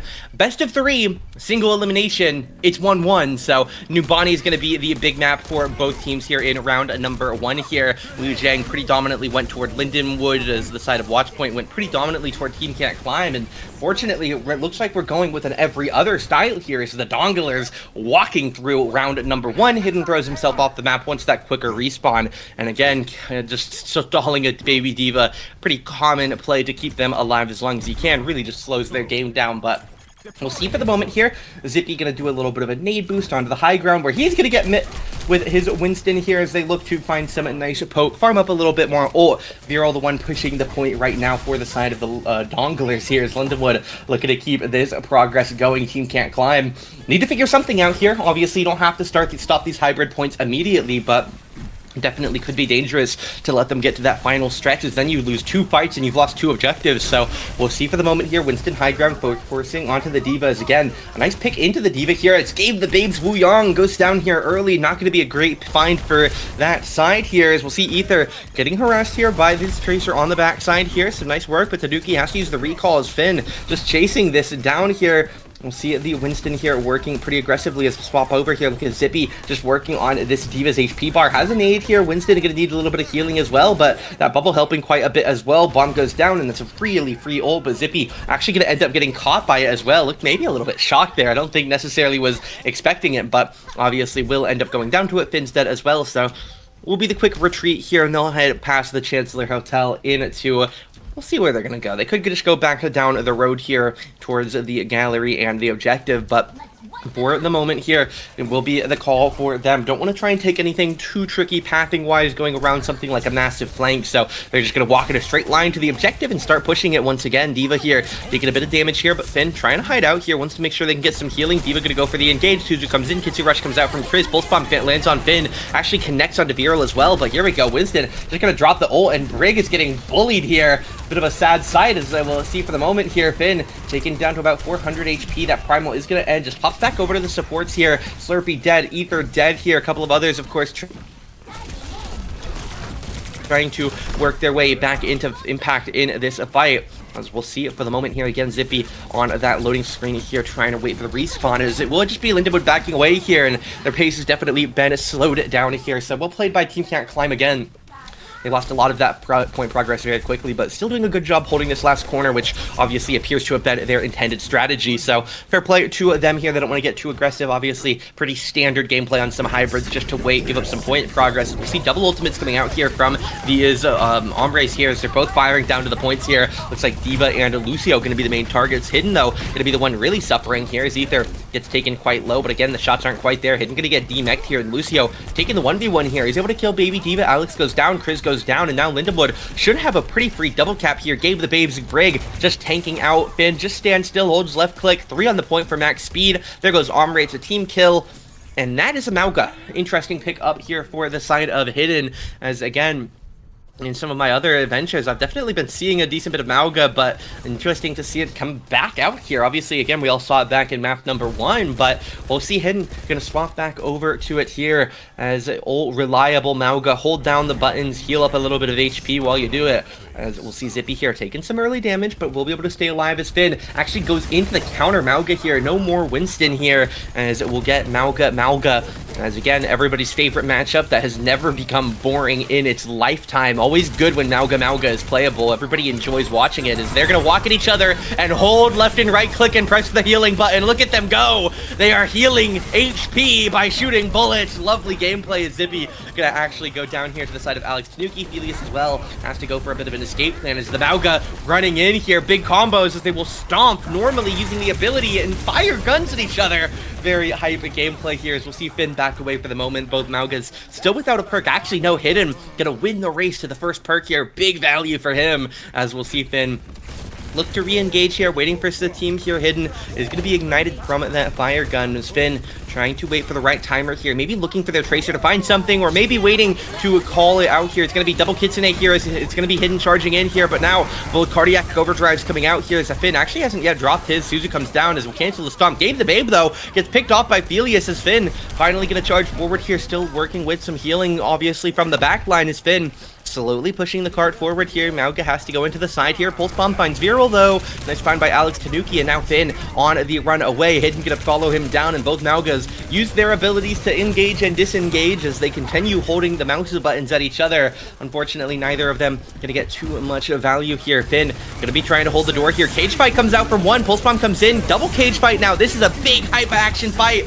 Look at them hold the left and right clicks onto each other, and this time it's gonna be Hidden fighting the kill on Viral here, as he will stomp back to safety here, but the overdrive comes out. There goes Chris, and now Surf Play maybe in a bit of danger here, so we'll see them able to get away from the opposite Ombre ult, but with Chris dead for the moment, they still have to keep backing away, and Slurpee gets ran through. It'll be the kill here. Mauga goes down as well, and Finn, he's better at holding left and right click at the same time on his keyboard and mouse here. Hype action gameplay here. 34% to the ult already. 9 perks on the board for the side of this Team Can't Climb. They're still working on their second Brig perk, but 10 online for Lindenwood.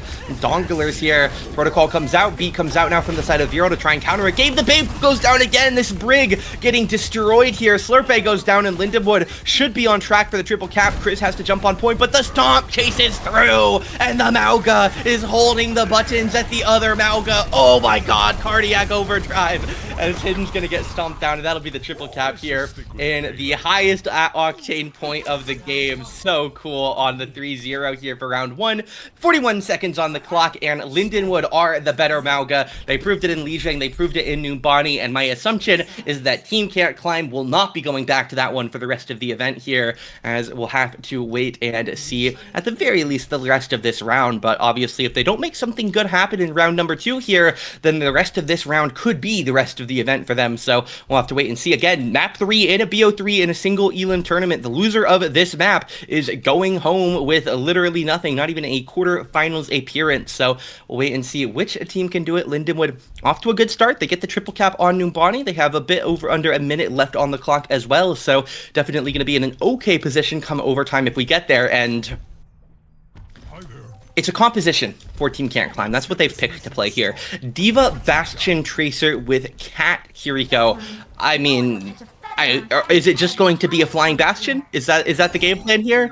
We'll have to wait and see if that is going to be what the call is going to be here. They just want the lovely Apache attack helicopter up in the air, but instead of an Apache attack helicopter, it's a cat carrying a soldier. So we'll have to wait and see how it goes here for this Omnic turret, I suppose. But we'll see if it gets changed. They've hovered Alari Jetpack Cat quite a lot. I know it got changed into the Alari last round, but the question is it going to get changed? And based on the fact that Gabe is currently holding Slurpee, I'm going to guess the answer to is it changing? No. And here we go. What do Lindenwood do when there is a flying Bastion spraying at them? They are going to see it. They know what's coming here as they are firing away at it. And look at them. They're immediately rotating away. Lindenwood are getting to safety. Look at Winston hiding in cover. Slurpee coming in. Watch the Bastion firing away here, trying to find something, but Lindenwood, again, they just head inside here because there's no reason for them to fight this Bastion while it's in form.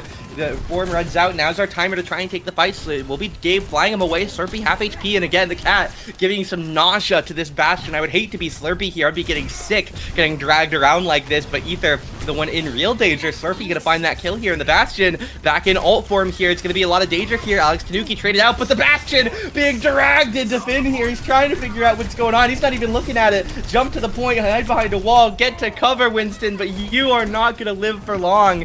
He goes down. Chris is traded. Felius is traded. As we'll see the D.Va here taking a bit of damage. Slurpee, another ult form comes out. He's trying to force the capture, and it's a nice 0.1 here for this aside. But now the question is, what the hell do we do about the flying Bastion, as it is going to become the big problem for Lindenwood until they have a solution, and that's the solution. Zippy plays better is the solution. He's good at the game, so he's going to shoot him down, get the kill. The Jetpack Cat now in a bit of danger. Alex Tanuki as well going to try and find something as the cat backs away to the objective, simply going to help progress the point forward as Alex Tanuki, maybe a bit of an overcommit there, is going to get tagged down by a Viral here. 5 minutes on the clock here. It's a very quick first capture.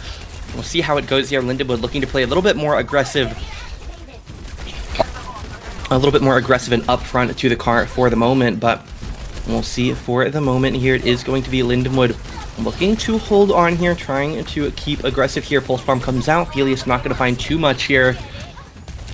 Finn, though, as well, in a bit of danger of losing his D.Va mech here. There goes a little bit of safety. Thrusters come out. He'll be able to get healed back up. Alex Tanuki here going to go down to that ombre nade as well, as we'll see now for the moment. Kiriko going to drop this path here on that ultimate. We'll see for the moment. Finn, once again, very low here. D.Va on this tank matchup. Counter Kitsu comes out here as well. It's going to be the ombre ultimate, but the question is, what can the D.Va do to block about it? Hidden, trying to get up in the air, trying to defense matrix what he can. Large shots just firing towards the objective here. Lots of damage coming out, but it's not going to be anything lethal. Nade comes down, not going to get a kill, but Chris is going to go down here. Finn finds the kill. Jetpack Cat ult, but D.Va, I mean, you're not going to get the D.Va off the map, but I guess, yeah, they just want the D-Mech here. It's going to be the double self-destruct here. Both D.Vas trying to rapidly hide from the others, as we'll see the ultimate going to come down from Hidden. He actually stomps Viral with it. Very aggressive from the Lucio. Well, with good patience from Hidden, able to get the kill there. Alex gets traded. Zippy gets traded. D.Va Mech almost goes down again here. Actually does go down here for the side of Finn. Almost expect Finn to just jump off the map, but going to use the blaster to keep trying to fight it here. Going to try and jump on the cat, but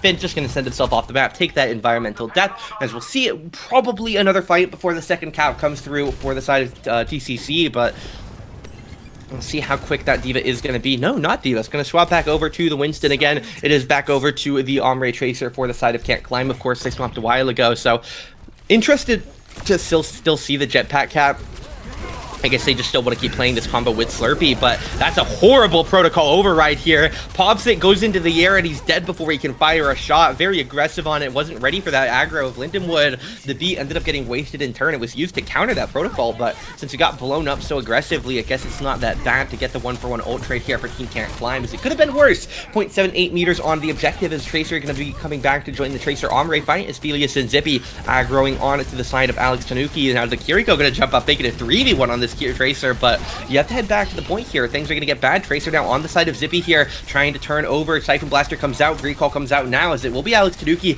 in a bit of danger here for a couple of seconds, but back on the point here. Finn jumping in, trying to keep the pressure on here. Hidden as well. Override going to come out now from the side of Zippy here. Again, it's a game of time right now. We're just trying to burn the seconds off the clock. Chris could be a key target here, but the Ombre looking further back is able to turn back and find Chris here, as we'll see Zippy head back in. Hidden gonna get demeched here, not gonna go for anything too aggressive, just gonna walk off the map here, get that kill. They end up taking it before that environmental goes down, as again, Tracer is still over here on the flank. If we could get a quick peek at Alex Tanuki here, he is still hiding on this flank. Finn is looking for him right now, but look at Alex Tanuki, he's almost in the back spawn here. It's super aggressive considering nobody's dying and coming through here, but if Alex gets found out and staggered, it's a very long wait. Felius heals that here's the Tracer below, so they know where they're coming from. Double drop down. They're trying to force this kill onto Alex Tanuki. Recall Blink, though, will get him back to relative safety, being chased down for the moment. But here we go. Bastion again. Slurpee coming in here on the flying Bastion here. They're trying to do something. Double Kitsu comes through. The turret not going to find anything meaningful here. Hidden on the high ground as well. The Diva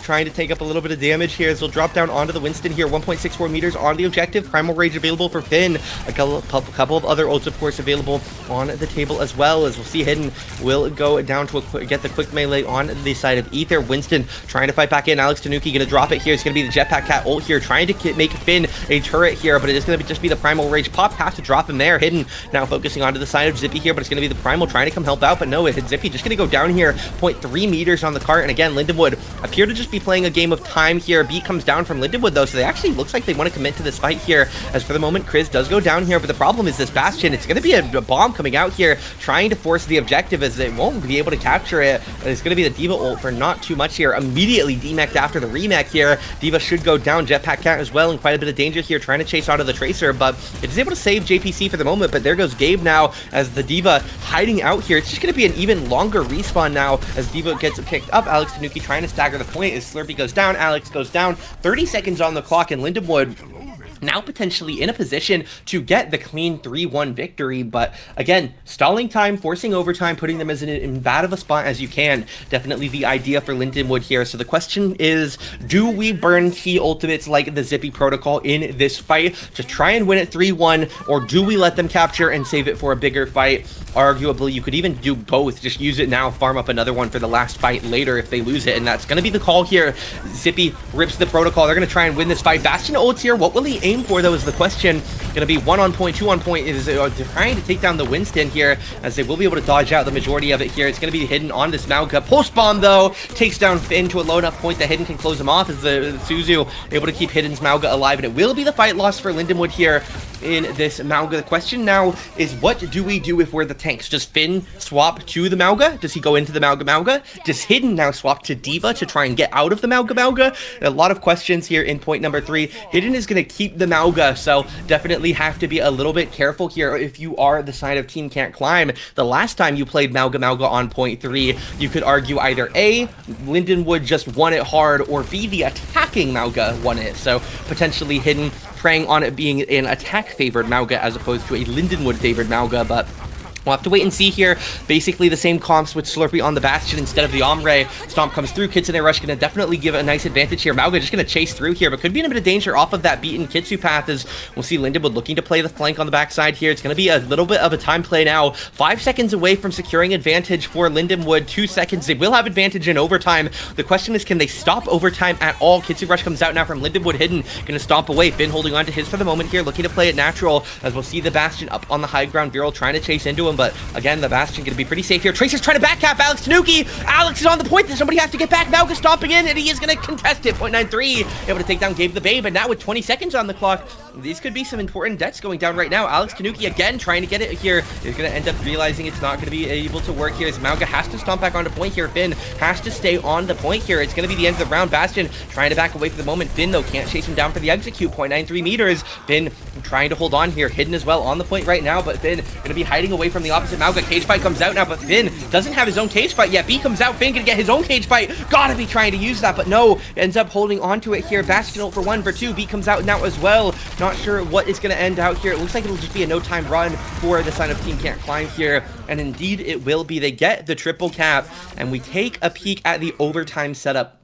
A minute on the clock for Team Can't Climb, a minute 41 on the clock for the Lindenwood Donglers, so a minor advantage here for this Lindenwood roster, but again, not necessarily a guarantee either way now, as we'll wait and see how it goes here. Again, best of 3, we're overtime on map 3. This is it for one of these teams. The next 2 rounds are going to decide if they get to play BO5s in this tournament, if they get to go to BO5s in the Svenji Meta Showdown, or if they are going to end out here in a disappointing joint last here, as we'll see which team is able to continue moving on and which team it is going to be the end for. Again, Lindenwood, 4 of the players on the roster graduating at the end of this semester, which is down to its final 2 weeks, really. So 2 more weeks until 4 of these people are no longer Lindenwood students. So definitely looking at really their last foray out into competitive Overwatch under the Lindenwood banner. Obviously, by all means, they're more than allowed to go continue playing the game together, but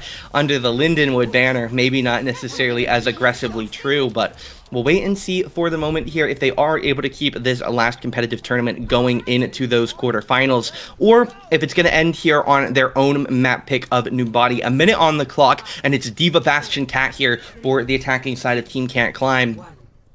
We'll see if it is going to hold on here. Slurpee flying around the left side. Look at the cat here. Sigma for Lindenwood, and they're hiding inside here. I like the idea. They know what they're going to be facing against. They're going to try and hit something. Maybe just a big rock here once this Bastion shows Finn. Going to call the aggro here in the Bastion. Now up out for it here. Bastion going to be pretty hard to play into the Sigma here if the team is grouped up. Hidden, rocked in. This is a hard counter comp. Really good read by Lindenwood here. They know Diva's coming. They know Bastion Cat's coming. So they play a super strong comp into it here with this Sigma. It is going to be the Kiriko going down, and now Hidden off the map here. And the question is for Team Can't Climb, what do we need to swap into? You have to swap. You have to swap characters here. They're going to keep the Bastion, they're going to keep the Cat, they're going to keep the Tracer and the Kiri, but Hidden over to the Winston here, trying to get a different matchup here in this tank category. 10 seconds on the clock. Bastion flying around the side, holding on here. Look at him flying in, trying to take down the Cat. If Cat falls, that Bastion going to be in a horrible spot, but it's going to be the dive here. Winston now becoming the immediate threat here. Rock comes down, but Zippy goes down here. It'll be the side of Chris getting traded now.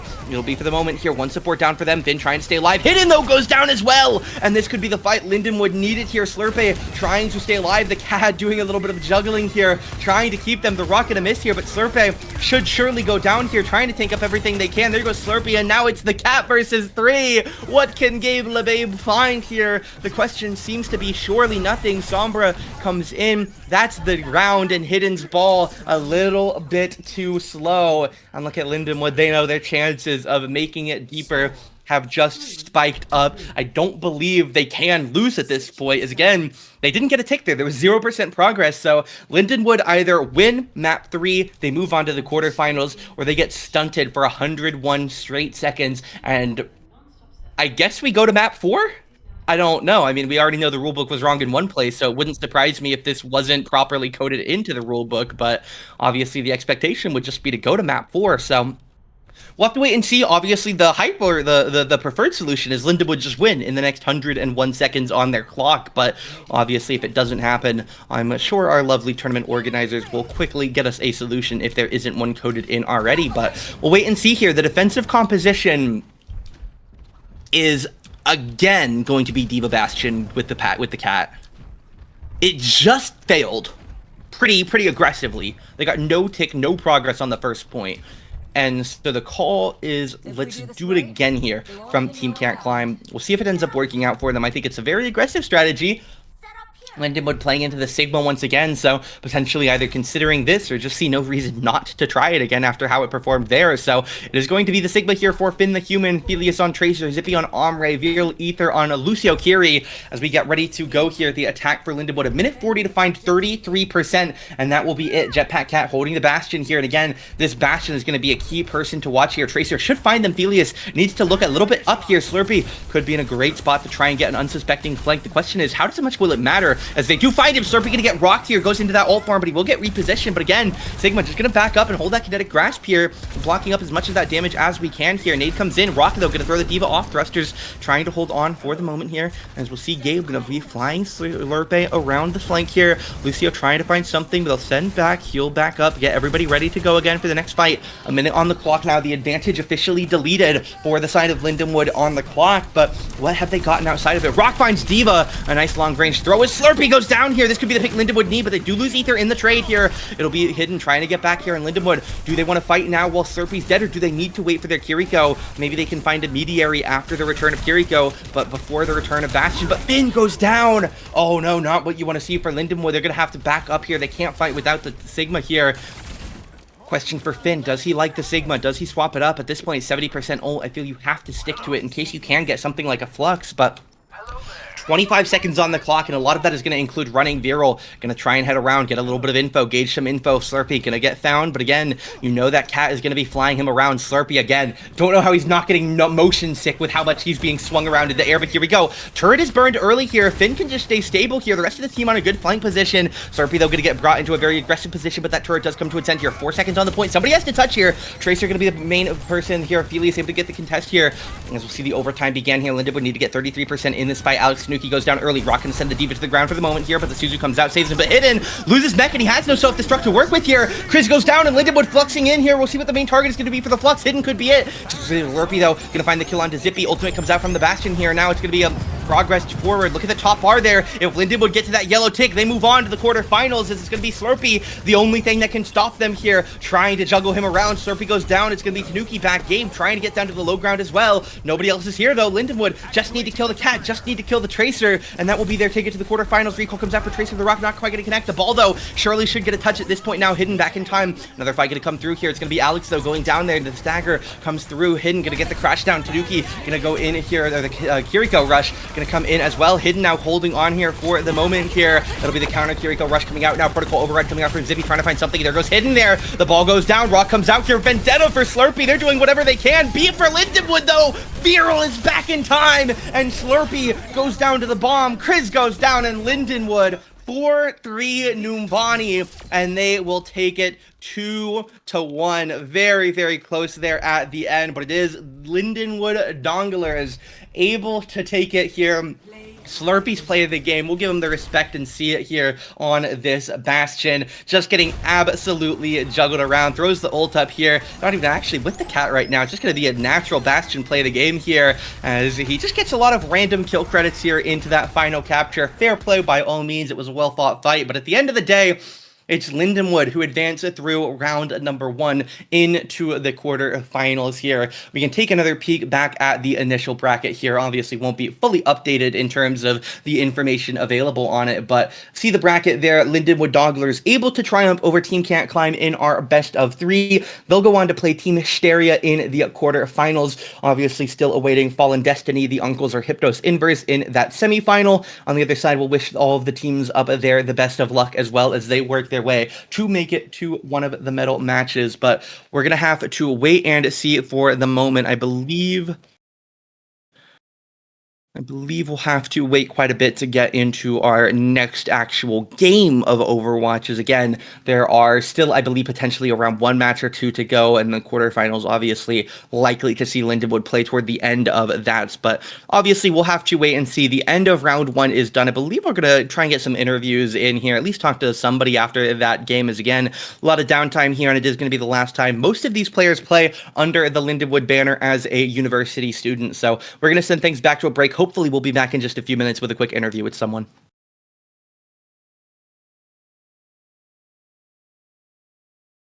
Alrighty, welcome back, everybody. We are here with Mr. Matthew Felius Tracer after that set of games here. And well, how's it going, Matthew? I haven't seen you in a while. You guys are back here after all of your standard day seasons. Obviously, it looked a little back and forth there. Some of those games looked a little bit closer than maybe we wanted them to, but you guys get the win at the end. How's it feeling after? Oh man, it feels good to win something, you know. It was pretty much as close as it could have gotten, which I'm Yes. happy with. Sure. It was fun to play. I'm sure it was fun to watch. Hopefully, yeah, no, it feels good to go back and forth and actually win a game instead of just lose it right at the end, like we did like 8 other times this season. Yeah, definitely a lot of close ones. Obviously, some of those BO5s back in Nace. I know the Grandview one there, that game 4 on Havana. I still have PTSD from it. Still have some PTSD. So close to some of those ultimates there, but obviously didn't end up having that same story. At least in the BO3 here. Obviously, some more games to play later, but I feel like especially for you, the main story there, you and Alex Tanuki, the enemy tracer, feels like you guys were just battling back and forth almost that entire series. Maybe a little bit of help from the Hombres here and there, but what was that matchup like for you? So that guy's on a fresh account. So he's probably just got it like that. I tried to take him as seriously as possible, and we went back and forth. First map, I kind of had him on lock. Second map, I played like garbage. But third map, it was as back and forth as I think the matchup could have gotten, which was good.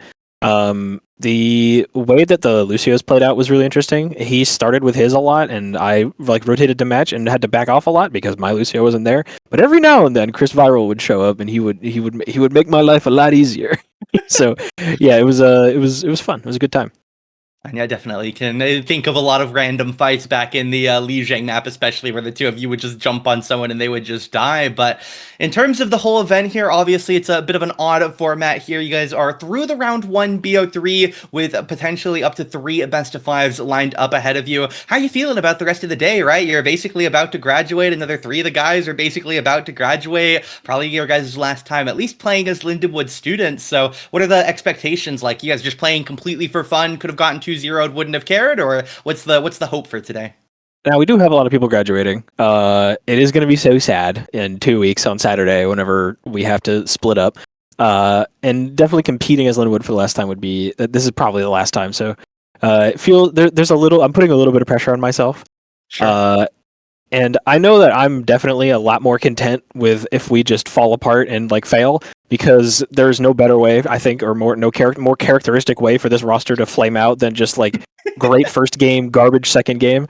But I think the common sentiment is that I know Finn and Kirk and Bloom all want to go all the way. So I'm going to give it everything I can to make that happen for them.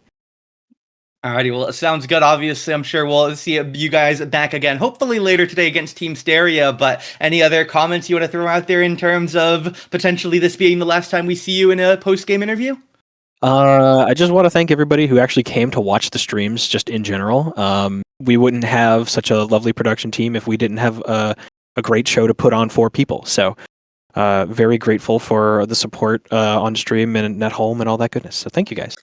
And yeah, definitely always thank everybody for coming out to come watch our games. We have more Overwatch to play today. We are going to send things off of a stream for the moment. Make sure to follow if you are not already to make sure you get those live notifications, because truthfully, we have no idea when we're going to be back. I don't know when Matthew's going to play. Matthew doesn't know when Matthew's going to play. I have to be here till 11 p.m.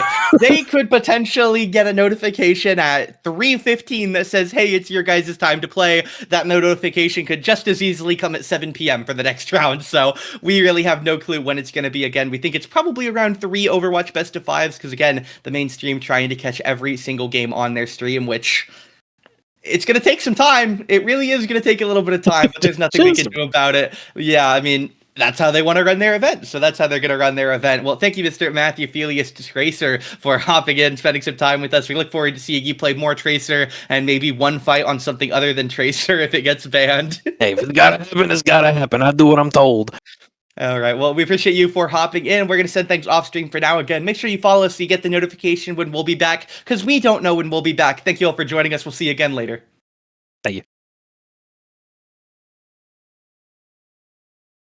Alrighty, welcome back, everybody. We are here for our second set of the day.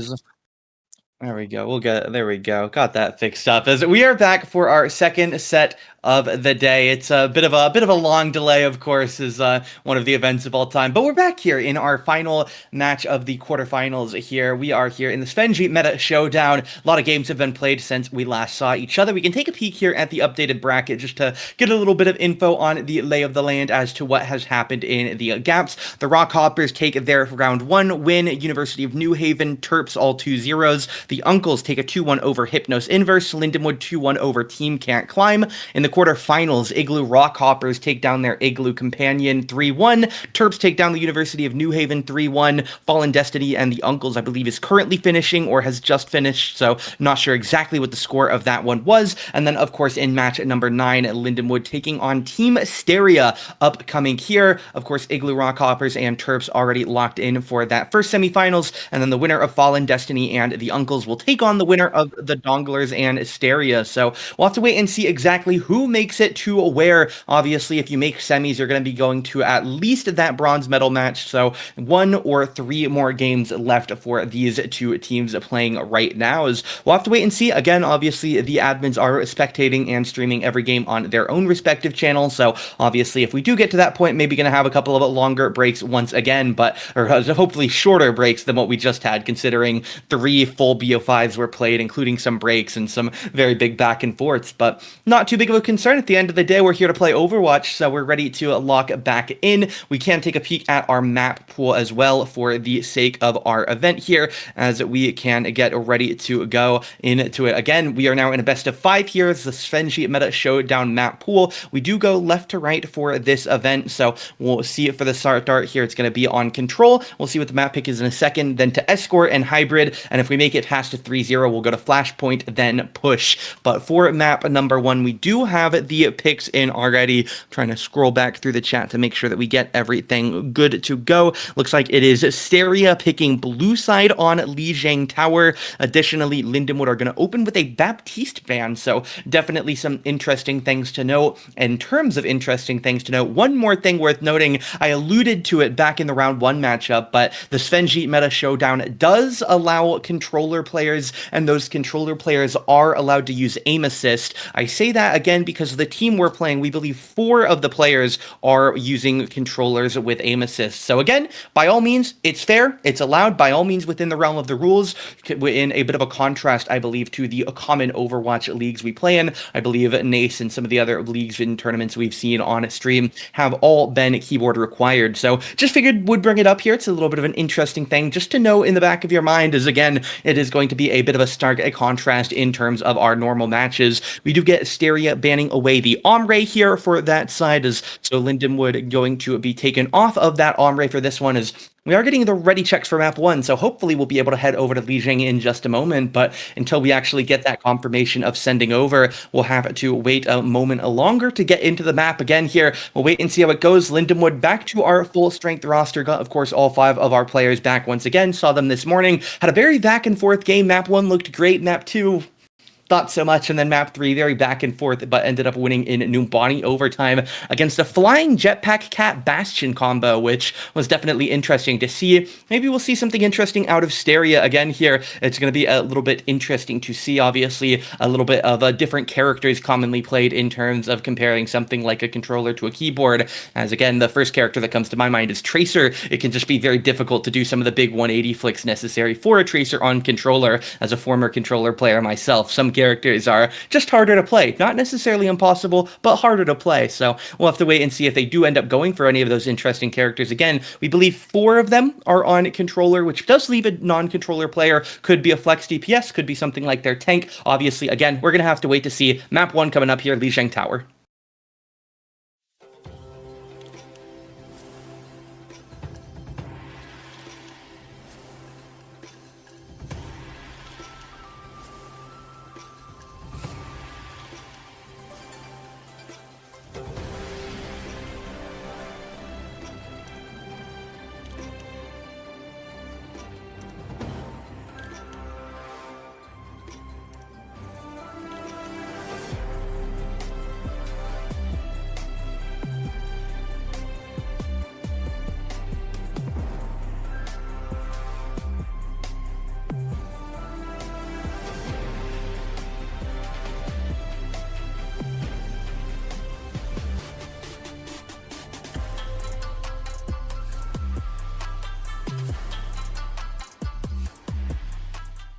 Alrighty, we are back here to go, and Lindenwood, I don't know what they're doing, truthfully. This could be good, this could be bad, it could be a lot of things, but what it is going to be is Reinhardt, Reaper, Tracer, Lucio, Break here, so really going for this Rote type of composition here, obviously, is my assumption here, but the Symmetra going to get on point very quickly as a pin comes through! Not going to be lethal immediately, but Valentine will die moments after the pin lands, and the turrets will get broken, and now down to Symmetra, it's not a great look to the start for this comp. They are playing Bastion, so you have a lot of this forced DPS when you do need it. Best going to take a bit of damage. Viral goes down as well, and now Reinhardt in a bit of danger here. Finn trying to back away. Bastion looking to break out that shield. The Alari pylon going to get broken by Tracer. Recall comes out. Finn, though, in a lot of danger. Can't find a pin. Finger gets traded, but with the loss of a Reinhardt, it's a really rough outlook here for the side of Lindenwood. It will be Ether going down. Zippy trying to find something on this Bastion, but not going to get anything too significant here. So it will be a 13% for Lindenwood, but the rest of the point going to get flipped over and continue counting up for this opposition side now. So fair play here to the start for Team STERIA, able to start on get that lead.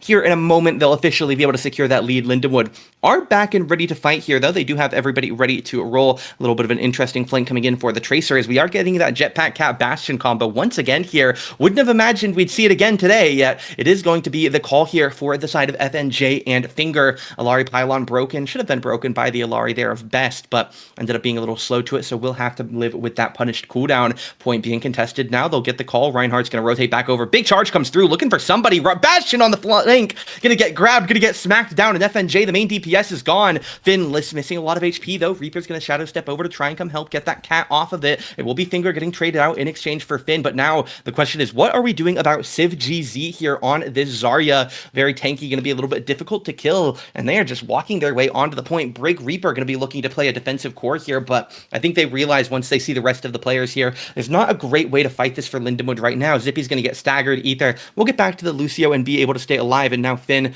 just going to look to back up as well on the Reinhardt, but no, not going to get out the charge, not going to secure his life. Valentine gets him with the railgun. 30% now for Team STERIA, 47 for the Lindenwood Donglers here, as we'll once again see Finger and FNJ going up in the air on this Bastion Cat, as again, it's something we saw. Look at this for FNJ. I said it last time, I feel like this would just be so nauseating for the Bastion, but I guess I haven't played this combo too often, as we'll see Viral sliding back around. Pin comes out, grabs the Zarya, and he dies in the pin here. It'll be the Captive Sun coming out, the Bastion ult coming out. Valentine, though, goes down to the Pulse Bomb, and now the Bastion ult has to try and find something. Zippy and Belius both at a shred of HP. Finn trying to block out whatever he can. They're getting ready to go here. Backing up here. 60% for the Donglers, 50% for Steria, as we'll see it for Lindenwood. What they want to do here, unfortunately, Felius is going to go down. They trade the Pylon at the very least, try and get something, as we'll see Reinhardt looking on, but the Death Blossom comes out. Best is dead. FNJ is dead, and now the Zarya, left very isolated, is going to drop the Grav. Rally comes out immediately after to help cover for the Reaper, and it will be able to survive here. That's a very aggressive grab, and it's going to find quite literally nothing here. Definitely think Civ is regretting that grab, unless he's looking to change characters, which is going to be the case here, potentially changing because of that grab, as it will be the Mauga coming out here. We've seen the Mauga quite a bit today, and I feel like we're just watching the same teams that we saw earlier play. Shatter comes down and it hits a few. Best going to go down. Finn will get traded. 95% on the point, though. Tracer has to go on a deep flank to get the contest. Best and Valentine both dead. The Mauga going to try and focus the Brig, as Lucio and Reaper going to be looking for something on the point. This Mauga, though, going to be a pretty tanky one to kill down. Viral trying to heal up. It'll be Zippy here in Wraith form, looking for something, truthfully. Not sure what the main goal is going to be here. Finn is back in time. Beat comes down as well, but unfortunately, Zippy dead just a moment too soon, but they got off the point here. FNJ has to go really risky on this Tracer here. Valentine's going to go down, and now the Mauga could be in a bit of danger here. He's going to get chased out by the Reinhardt, who has to back away to shield. Viral goes down here. FNJ as well, holding on. Cardiac Overdrive comes out for the Mauga, as now he's going to be stepping back with the stomp here. FNJ as well in a bit of danger here, trying to stabilize on this Tracer. Felius chasing Pulse Bomb, gets the Mauga. Civ walked into it. Brig almost going to... No, they do get thrown off the map by the pin there. Maybe ended up stepping off. The Pulse Bomb will find Ether through the Brig shield. Recall comes out as Valentine trying to get away on the Sombra. Unfortunately, Sombra not going to find too much here. Valentine going to be left without a lover of his own, and it will be the round one for Lindenwood. Started the first round of the tournament in the same fashion, going up good on Li Zhang to start. We'll see if it gets the same track record we saw in that initial round, because again, it did go 2-1 in Lindenwood's favor there. So We'll wait and see how it goes here. We'll see what the comp changes are. Truthfully, I would expect a little bit of options out for a couple of the players, but obviously we'll see Valentine go back over to the Sojourn here. Not going to be staying on that Sombra for very long. Lindenwood, they look to be keeping their composition here of the same 5. Obviously could lean into something else. We saw them win Mauga quite dominantly in that round of 16 matchup, so definitely wouldn't hate to see them go back into that, but nobody likes Mauga, and Lindenwood feel that this Reinhardt comp has what it takes to keep holding up to Civ here, as FNJ going to swap on over to the Tracer here. As we'll see for the moment, Civ holding forward here, trying to pressure onto Finn for the moment, is being helped by Felius as well. Zippy forced into Wraith form, but the Brig will be able to keep this Reaper safe and alive as Finn, coming for a big flank here, can go for something, gonna go for a pin, ends up backing around to outside here. Shield comes up, wants to be careful to stay on the map as Finn has the health pack here behind him as well to keep him healed back up here. He will step out to it, get full healed real quick, as we'll see the charge come down here. Ether as well, looking to hold on for the moment, but the Alari will be able to get a nice knockback here, putting Finn in quite a bit of danger here, but the shield for the Reinhardt will do enough to keep them safe for the moment. Felius finds the pick onto FNJ now, and again, Valentine at practically 1 HP, could be in a bit of danger as well, but he'll back up over to the Brig, get some healing packs as well, as Felius lurking in. Charge comes out, and the Mauga could be in danger now. He'll get pinned up. Cardiac Overdrive comes in, has to go for the stomp, does get a double stun here. Lindenwood just trying to use that shield to block away everything they can. Brig dashes in, but is going to get deflected back out here. 17% secured by Team STERIA before the Lindenwood flip, and look at Reaper coming up to the high ground here with that Shadow Step, trying to go aggressive on the side for Zippy Bloom. We'll see Mauga stomping away here as he looks to re-engage, but Finn just holding that shield steadfast, not willing to let the Mauga heal up anything with Cardiac. And now Lindenwood trying to find something, fishing for an explosive pin there. Zippy finds the kill they need onto FNJ. As we'll see Lindenwood for the moment. Death Blossom comes out. Charge comes through. There goes 1. There goes 2. There goes 3. Finger of Civ and Best. All set back to the spawn room. Valentine will join them. The pylon goes down, and FNJ in the spawn room. This Tracer can get nothing going here. Not even at that pulse bomb yet here for FNJ. Moments away, of course, but really struggling right now. Civ at 70% to that cage fight. 70% for Valentine's overclock. But the Shatter finds 5 here. Did that hit everybody? Fire Strike for 1, 2, 3. Civ will run into the Reaper for his double, and the pylon will go down once again. Finn's throwing an emote up in the spawn here. They have no fear of Team STERIA, but very justifiably, there's nothing to be afraid of from this team right now. Unfortunately, the controller's not helping them quite enough here, as we'll see Tracer lurking on the side here. Could be looking for a pulse bomb for Felius. Not gonna. No, he does get it. He will take down Alari here. Mauga gonna get pinned as well, and Felius does go down to the quick melee here. Mauga gonna stomp in, does get us knocked down here. Pulse bomb coming out. Beat comes down for Viral, is able to keep them alive. There goes Civ, FNJ, Finger, Valentine, and Best trying to do something, but again, with the early departures for them, they just can't find anything. 80%, they have 3 ultimates now, and you gotta do something, Team STERIA. You're about to go down in this quarter final here. You've waited all day. You haven't played a round until this. They had the bye in round 1, and this could be a really bad start to their tournament for them, but they will get around here, flip it, try and get the point flipped. Finn gonna take a charge, goes around the safe side, is looking for the contest here. It's gonna get to 99% for Lindenwood. Cage fight comes out. Finn gonna be caught inside of it, just trying to shield up everything they can. It's really hesitant to run in here for Lindenwood. Zippy ends up trying to help his tank out, but they will both go down. I believe it'll just be a retreat for the Donglers here, as we'll see the supports keeping each other alive. Felius, of course, gonna be able to outmaneuver here as well, so we'll see for the moment. Team STERIA, they must hold the rest of this point here. Can't make many mistakes left here. We'll see Valentine still has the overclock. Potentially, aim assist will help him land some nice railgun headshots here, as we'll have to wait and see for him. Valentine currently on to a bit of a rough game at the moment here. 7 eliminations. He's the lowest on his team right now for this Sojourn, as we'll see the pylon go down. Civ taking a good bit of damage here. Finn gonna be trying to back away here. Uses that shield dash to get to safety, and a double shatter. There goes Finger, and we gotta pop this overclock. Valentine pops a headshot 1 onto Ether, trying to charge around here, looking for Felius, able to dodge it with some quick side steps here, nice peeks. We'll see Zippy pressuring onto Best. It is gonna be nice for Valentine here, finds Finn as well, but unfortunately Zippy gets the flank. Death Blossom comes out, and now overtime is ticking. I don't think that Mauga has the feat that it takes there. A little bit too slow, a little bit too tanky for Civ GZ and Lindenwood. Clean sweep Lijiang Tower over Team STERIA on their map pick, so a little bit of a rough one here for this team. Again, we'll take this peek get the bracket after the play of the game here. Play the game goes to Finn the Human. Will it catch his emo? That's the real question. Are we going to get to see a lovely emo at the end of it? We know it's coming. Shatter comes down, hits absolutely everyone. Fire strikes 1, 2, 3, chases them down, gets that 5k with the Reaper grabbing the second 2 in the feed, throws an emo out at the end. You'll see it go third person there for just a moment. As well played there for the side of Finn. Just sits there with the shield and slams a Shatter. As we will go Lindenwood 1-0. Again, best of 5s now, so obviously still a little bit of time for Team STERIA to warm back up. As, again, I say warm back up. It's not even back up. You're not getting warmed back from anything. As, again, we'll take a peek over here at the bracket to just get a quick review on what has happened for these teams. Again, the Donglers, Lindenwood, played in round 1. They took a 2-1 over Team Can't Climb, but look at that round 1. You don't see Team STERIA anywhere because they didn't play. They had a bye through that round of 16. So despite the tournament starting almost 7 hours ago, they actually still haven't played a game until right now. So it's definitely a little bit unfortunate here for Team STERIA. Nothing to warm up against. And although they do make a top 3 to 4 in that first couple of cuts there, if they do win this match, they'll make a medal match at the very least. But unfortunately, on this other side here, STERIA could just be in a rough spot, as we'll see it for a moment here. Having, it looks like a couple of players not supposed to be in the lobby. I believe we're going to try and get them all sorted out here, as potentially a couple of bad apples joining into the lobby here to try and spectate, but we'll hope they can get the lobby fixed up and ready to go. We'll take a peek over at the map pool as well here. Lindenwood did not pick Li Zheng. Obviously, they picked Li Zheng in that round of 16, so not going to be anything too surprising there. But to the world of Escort, Lindenwood ended up getting Pograt to Watchpoint Gibraltar. They had a very rough game on Watchpoint Gibraltar, as we'll wait and see what the call is going to be from STERIA. If they watched the matches earlier, I would want to go to Watchpoint after seeing how Lindenwood played, as again,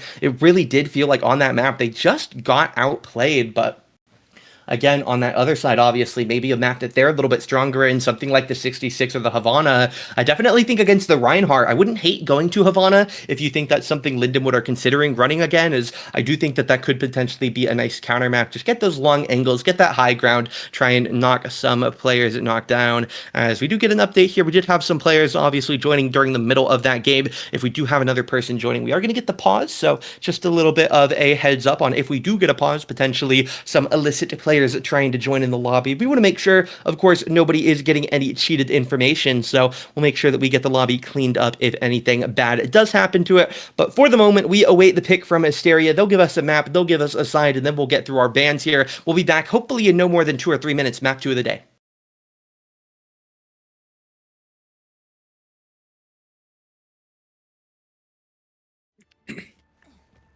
Alrighty, we are back on the lovely round 66 here, as we will wait and see how it goes. We are getting Mauga again. That's what we're getting. We love Mauga, as obviously we've been talking on stream about how much we love Mauga and how good we've been enjoying the Mauga games today, which is obviously very cool to see more Mauga. You know what would be cool though? I know my production team is gonna love this. I think we should get Mauga versus Mauga. Would be an interesting tank dynamic, but for the moment we don't have that because Finn wants to play a little bit of defensive monkey here, as we'll see how it goes for them. Baptiste is unbanned as well. That was our Lindenwood ban in map number 1, as we'll see best on that one this go. As for the moment, the cart brought to the first corner. Winston yet to make his move here. Baptiste does jump high. Winston looking to try and finally contest down here. He's going to drop bubble immediately, but takes so much damage. Has to immediately jump back up to the Kiriko. Get a little bit of healing before the re-engage. Will likely look for a natural jump on the gravity there, as we'll see him actually use the jump to get high ground. Civics is going to go up into the high ground here as well. Uses his stomp. Will be joined by the rest of his team here. Lamp comes up. It's going to be pretty hard to break, but the players are really low right now for the attacking side of STERIA. There goes Brig. Bap low as well. Has to go into the low as well as Sojourn here, as Tracer recall comes out here. That's going to be FNJ going down. That's Best going down. That's Valentine going down. The only target left is Mauga. Should be able to try and get this kill here, as obviously a lot of ultimate charge if they can secure it. Winston jumps in, bubble comes down, and they will get a really nice stagger there. Barely got him, almost got back to safety, but he is going to get picked up, taken down, and secured.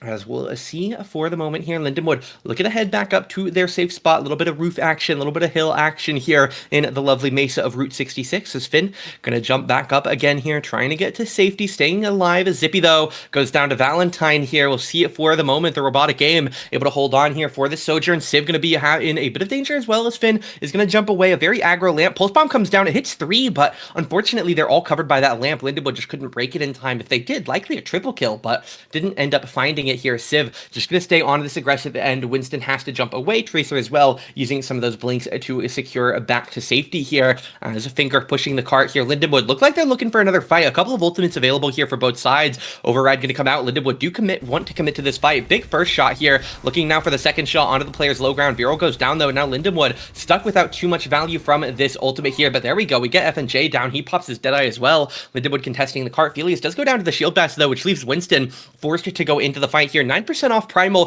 Kitsune Rush going to come out as well, so Lindenwood are really committing to this fight. I wouldn't have hated just trying to bait out some of the ults. They got Window and the rally down there, but would have been nice if we saw it without the Kitsune, but obviously potentially just reaction plays there by the side of Steria. As for the moment, it will be the Ramatra coming out here for Finn. Always love to see that as a fan myself, but we'll see how it does into the Mauga. Definitely a bit of an interesting matchup. Obviously, blocking it can always help in that ult form once Mauga pops that cardiac and tries to just go full lifesteal on you. So we'll see for the moment here. Cage Fight available, so Overclock available for the side of Steria. On Lindenwood's side, Beat coming up pretty soon. Pulse Bomb is a little bit away, and that'll be the only two on the verge of anything. As we'll see Lindenwood trying to just stabilize it here on top of the high side here, staying up on the upper levels of the building. As for the moment, will be Lindenwood just trying to keep their pressure up. Here's Mauga trying to move around for the moment. Cage Fight gets dropped. Finn will get caught inside of it. Alt form comes out. Ether comes in. They're just trying to stick into this fight. Vero going to drop the beat, but it's too late to save Ether, so definitely a little bit dangerous. Overclock comes out here. We'll find the shot onto Zippy here, trying to get realigned here. Vero goes down here as Valentine going to look for the repeak again here. It'll be the chase in. Finn should go down. He'll get stomped out. Felius now fighting with FNJ on the flank here. These Tracers just going at it as FNJ looking to chase down Felius. Viral swaps over to the Wu Yang. Felius does indeed go down as well, so potentially just going to be the second cap for one fight right here for the side of Steria. Would definitely be good for them, but obviously if Lindenwood can get their players back, I definitely expect them to take the fight, but we'll see what the timings look like for them. Ramatra certainly trying to get his way onto the point. 4 meters, 3 meters, gets there 3.24. FNJ goes down. Ramatra pops the alt form. Needs healing though. Wu Yang trying to get there in range. Pulse Bomb comes down, and it will be the lamp as well, but they do get the healing here in time, so Finn gonna get some support. Valentine goes down. The Mao get a bit of danger now. Ether gonna get dropped though, so definitely gonna be a bit of a trade here as Valka does go down. Finger as well in a bit of danger here. Ramatra goes down in the trade, as it will be Best here trying to figure something out. Wu Yang though, unfortunately going to harass him with water. Baptiste goes down. FNJ now back off the reset, drops the Pulse Bomb.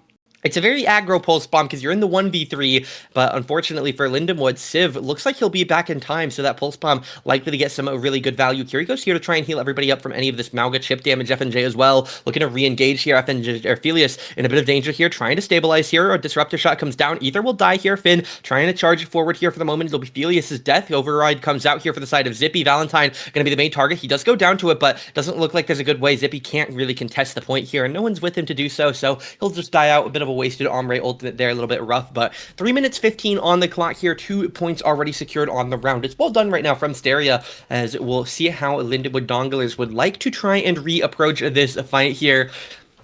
As we'll see Felius, Ether both holding on the high ground, just working on whatever they can, while the rest of the team just getting on to this attack here. We'll see Finn trying to navigate across this top level. Has Annihilation available, so could just rip it if they wanted to take a forced fight win right now, but Finn will get stomped out here. Nemform comes out here, going to block up some of the damage here from the Mauga here. Stays around half HP again. Could wait for this Nemform to drop and then pop the Annihilation, as we'll see what the call is going to be from Finn here. Mauga's chasing pretty aggro, and he ends up not popping the Annihilation and just dying out here.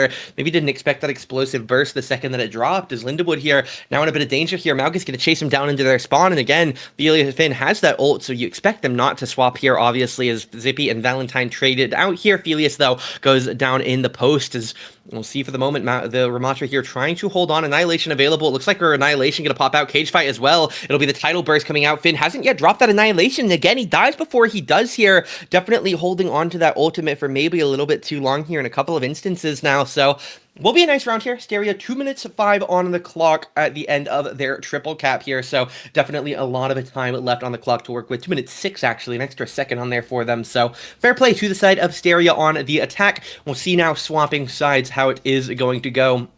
As for the moment, obviously uncertain of what our comps will take. Obviously for Civ, had a great go on that Mauga with the rest of the team around him, so definitely wouldn't be surprised if they want to go back into that, but maybe a little bit more exploitable on the defense. Or Lindenwood could obviously just slam the brakes or the gas onto their own Mauga here, and we could get that beautiful, beautiful, beautiful matchup we saw in Numbani. So we'll wait and see what the comps are going to be here for both teams. Lindenwood opting in to D.Va here to go into that Mauga. This is the counter we saw used against them quite a bit earlier in the day as well, so we'll see how it goes now that Lindenwood are going to be on that D.Va. They did a good job playing D.Va back in maybe the first half of that NACE season, back when D.Va was pretty meta and it was a lot of D.Va. They did pretty good playing the composition, so definitely expect them to be pretty well practiced on this. Obviously, maybe a little bit of rust to get shaken off. I don't know exactly what they've been scrimming recently. Maybe not as much D.Va, but obviously still they should have a lot of that muscle memory and ability to adapt into this comp. As for the other side, it'll be the Tracer, Sojourn, Mauga, Bap, and Brig once again.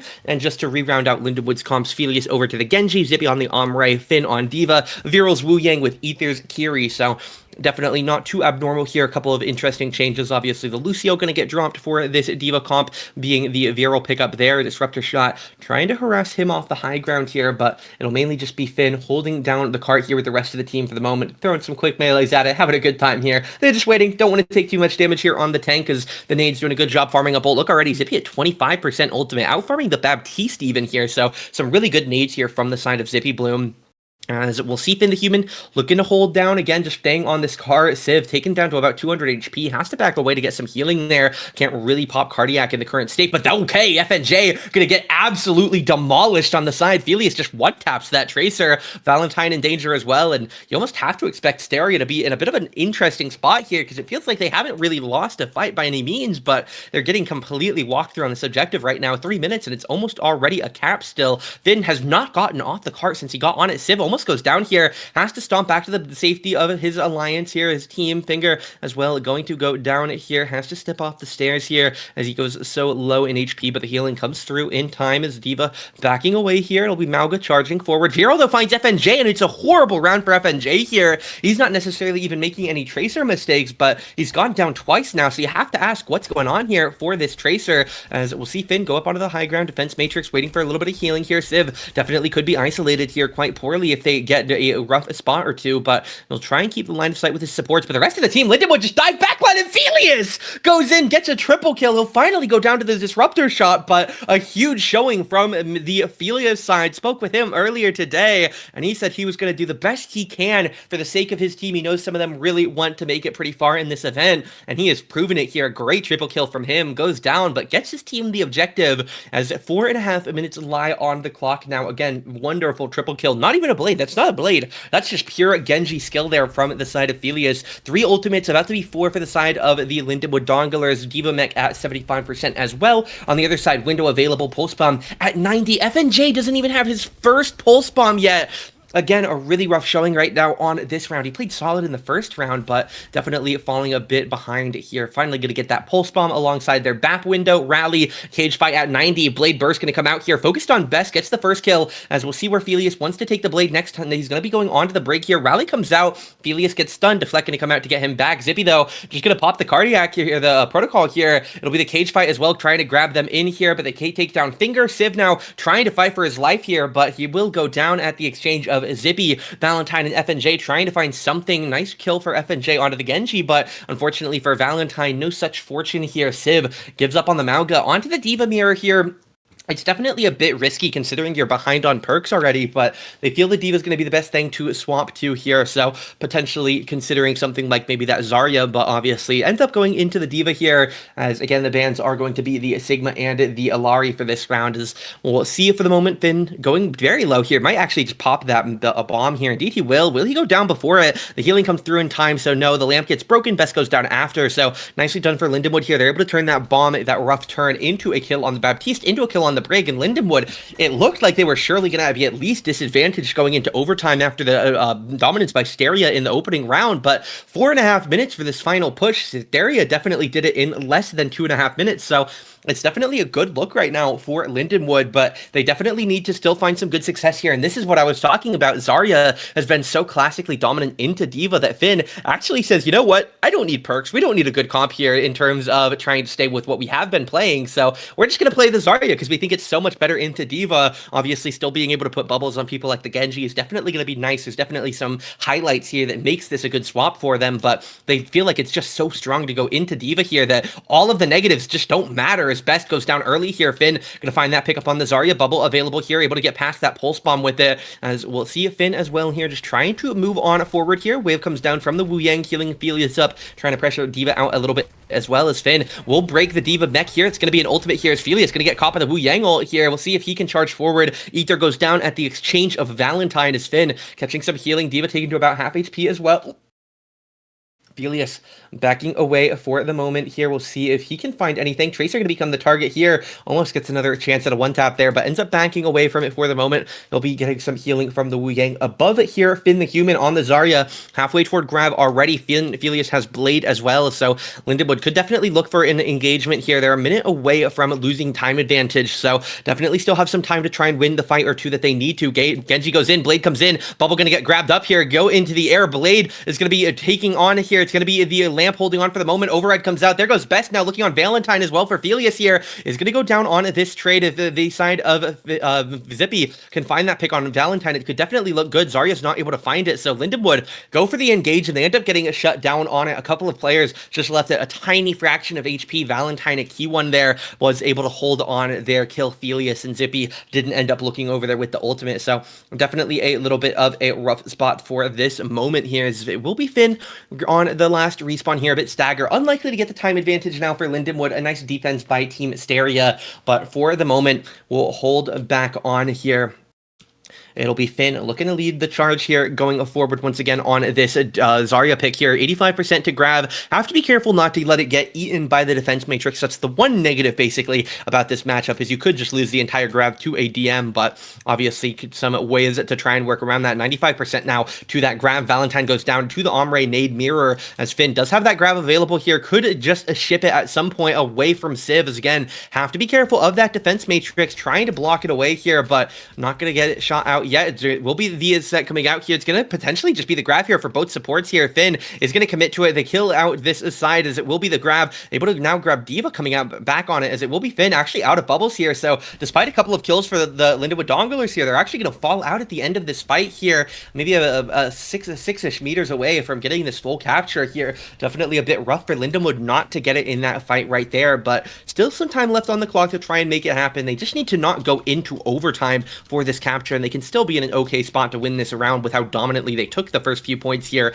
in this Route 66 map. Again, best of 5, so even going down 1-1 doesn't put you on anything like a match point quite yet. So we'll see for the moment here. Finn working his way back up the left. Civ has the self-destruction available. Again, Valentine working on the protocol override as well, but Zippy just goes down here. A nice kill for FNJ. He started off rough this round, but has definitely been picking up some of that slack from earlier here in a couple of nice plays. Another nice pick there. Tracer working around here. FNJ could go down here, able to get back behind that Brigade safety. D.Va now walking in, could have gone for something like an aggro SD there, but just looking to play defensively. They're allowed to play slow, and it ends up working out pretty well for them. Finn, Ether, Vero all go down. They're going to find the DPS out now, so 37 seconds left on the clock now. Lindenwood again, really looking at probably one more fight here. They're actually going to swap it up to the Lucio Kiri. Don't think this Wu Yang doing exactly what it is they wanted, but look at the ultimate economy. It's going to be really, really difficult for Lindenwood to get good value in this fight, because there's just so many things you're going to have to deal with. You're going to have to deal with Rally, you're going to have to deal with Override, and D.Va's going to have probably 1700 effective max HP with that double mech, so we'll see the Override come out here, focusing on Zippy at the moment here. Valentine trying to find somebody, turns attention to Viral, as we'll see for the moment here, trying to find something. Zippy almost at his own protocol, so definitely could be a big fight. Turner here, Rally comes out here, it's going to be the protocol now coming out from Zippy. Felius touches the point to keep the overtime going here, but again, it's already a rough spot in this map, but if they want to potentially even tie it or get a chance at it, they have to do well here. Viral for the moment here gets the kill onto Rest. Ether as well Gonna be working on it. He'll go down finally. Best and Valentine are dead as well, though, as Viral trying to work on this opposite side. But Lindenwood, they just don't have a tank right now. Finn gonna swap over to the Doomfist, trying to get back quick. Viral goes down. Has to be a touch here. Felius will get the touch. Doomfist almost back to the point already. Obviously, a very quick character. Felius gets the contest here. It will be the Doomfist arriving to the point on time. Didn't want to go for that wrecking ball we saw a couple of times earlier today. Instead, Doomfist here. Felius goes down. Finn gonna get the punch off the point here, trying to stabilize. Window comes out. Lamp comes out here, trying to do everything they can. Ether gonna go down on the side. Finn knocked off the cart, tries to punch back on, but he will go down, and that will be a 3-2 win for Team STERIA. Well played here on their map pick of Escort. Again, Lindenwood not necessarily the strongest Escort team I've ever seen, so definitely not too big of a problem by any means to lose out on it once again. They lost watch point earlier, as we'll see Felius. We'll see what he did to get this triple kill he did earlier. No, we know he chases them down into this here, as it will get the dash available, ready to roll, just waiting, gonna drop in here, just finds the dash, gets the kill with the quick melee, and then that dash just cascades in, gets another 2 dashes, another 2 kills. Well played there for the Genji. Obviously, a little bit unfortunate at the end of the map, but it will be what it is here as we get to the end of map number 2. Best and Ether are going to be the 2 MVP options for that one with our lovely new Overwatch mechanics, but we'll have to wait and see, obviously, how it goes here. We can take a peek back at our lovely map pool, as always, here to get a bit of an idea as to where we will be going. Lindenwood picking on Hybrid. They had a great game on Numbani earlier, so obviously I wouldn't even hate going back to Numbani. I think there's a lot of things that they probably have available for Numbani that maybe their opposition won't be as ready with, simply because nobody plays this map. They just don't. Nobody knows what Numbani is. I almost forgot Numbani existed until I saw it in the map pool earlier this morning. So, again, we'll have to wait and see what the call is going to be. Kings Row, obviously, always an option because it's Kings Row. Hollywood definitely seems the least likely to me, given the circumstances, but obviously, it's always going to be one of your other options as well. Then we'll probably see, well, we will see at the very least Flashpoint later today, and then very potentially we'll see a push round in this set as well. But we'll worry about Flashpoint after Hybrid, and we'll worry about push if we're there after game number 4. But for the moment, we're going to wait for Lindenwood to get their map pick in. We're going to send things back to a break. Should be back within, again, 2 to 3 minutes here for map 3.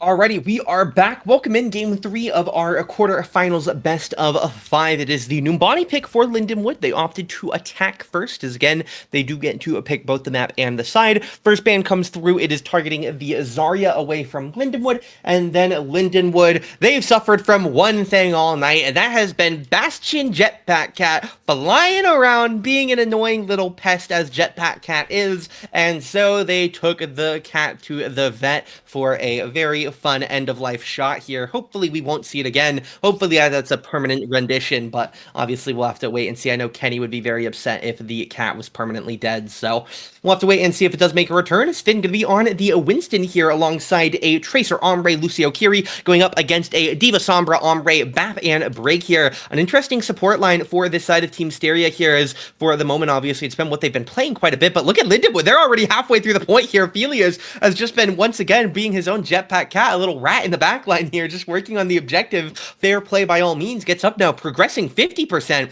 Is he going to step back here? Winston as well, looking to just stay stable. Bubble comes down, no healers with him, so have to be a little bit more careful for the moment. Finn probably going to have to work his way over to the healing line. Kiri going to step up to a spot he can get to, as he does get chased down and goes out. Finn, Zippy both going to go down here, so a bit rough a start here. Viral trying to find his way to safety. He'll end up going down as well, as Kiri Tracer, they're in a rough spot here. You could consider going off the map at this point, just because you're in such a tough spot to play from, but they think that they can probably get alive. Kiri has jump once somebody gets near, and Tracer obviously can become a new anchor, and B, it's Tracer, so definitely a lot of ways for the Tracer to stay alive. Sombra trying to find them. FNJ is actually going to come in and try and chase from behind. It looks like a pinch idea, trying to catch Ether out, and they get him. The Suzu's too slow for the side of Ether. It's a really good calm there, but Finger is going to get traded out by it. Finn down, Valentine down, Viol taking a bit of damage here, and again, that Diva just going to be too hard to kill right now, so Linda would have to disengage again here. They're getting stunted on this Numbani attack here. Definitely looking a little bit rough, but not going to be that big of a problem. Felius finds the trade on FNJ, recalls out there, so nice safety move there, able to get a nice stagger. Now Lindenwood up a player, have a timer here. They're going to look to punish it. Best just gets jumped on, is able to keep himself alive with that healing surge. It will be the lamp as well, getting dropped down. Tracer going to look to take that away, as well as the Ombre window, though. Going to come out here to try and refight, but Best goes down quickly. Lindenwood just back away. They don't want to fight in that window. Very understandable. Valentine as well. And a bit of danger here on the flank, and it will be the Winston jumping in here on the comm of that Tracer engaged, but he does get traded out for him as Valentine does go down. FNJ on the backside here. Protocol override come out. FNJ now trying to get to a safe spot here, contesting the point is we'll see the D.Va demeched here, gonna drop that bomb, but D.Va, it's not gonna be a great self-destruct. They get the kill on Zippy, but yeah, I mean, you use self-destruct and you don't get the remech.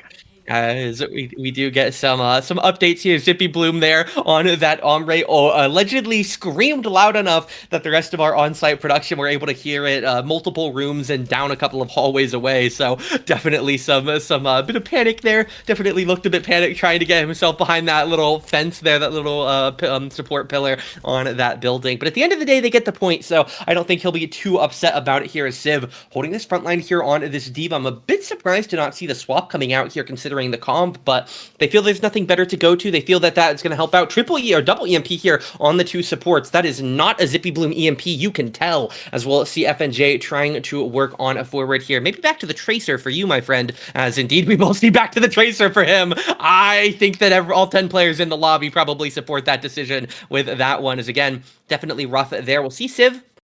He's trying to get out. He's not going to find it, though, as we will just see the Primal. That's aggressive. Okay. He doesn't really go anywhere with it. He just pops Primal and is now standing still.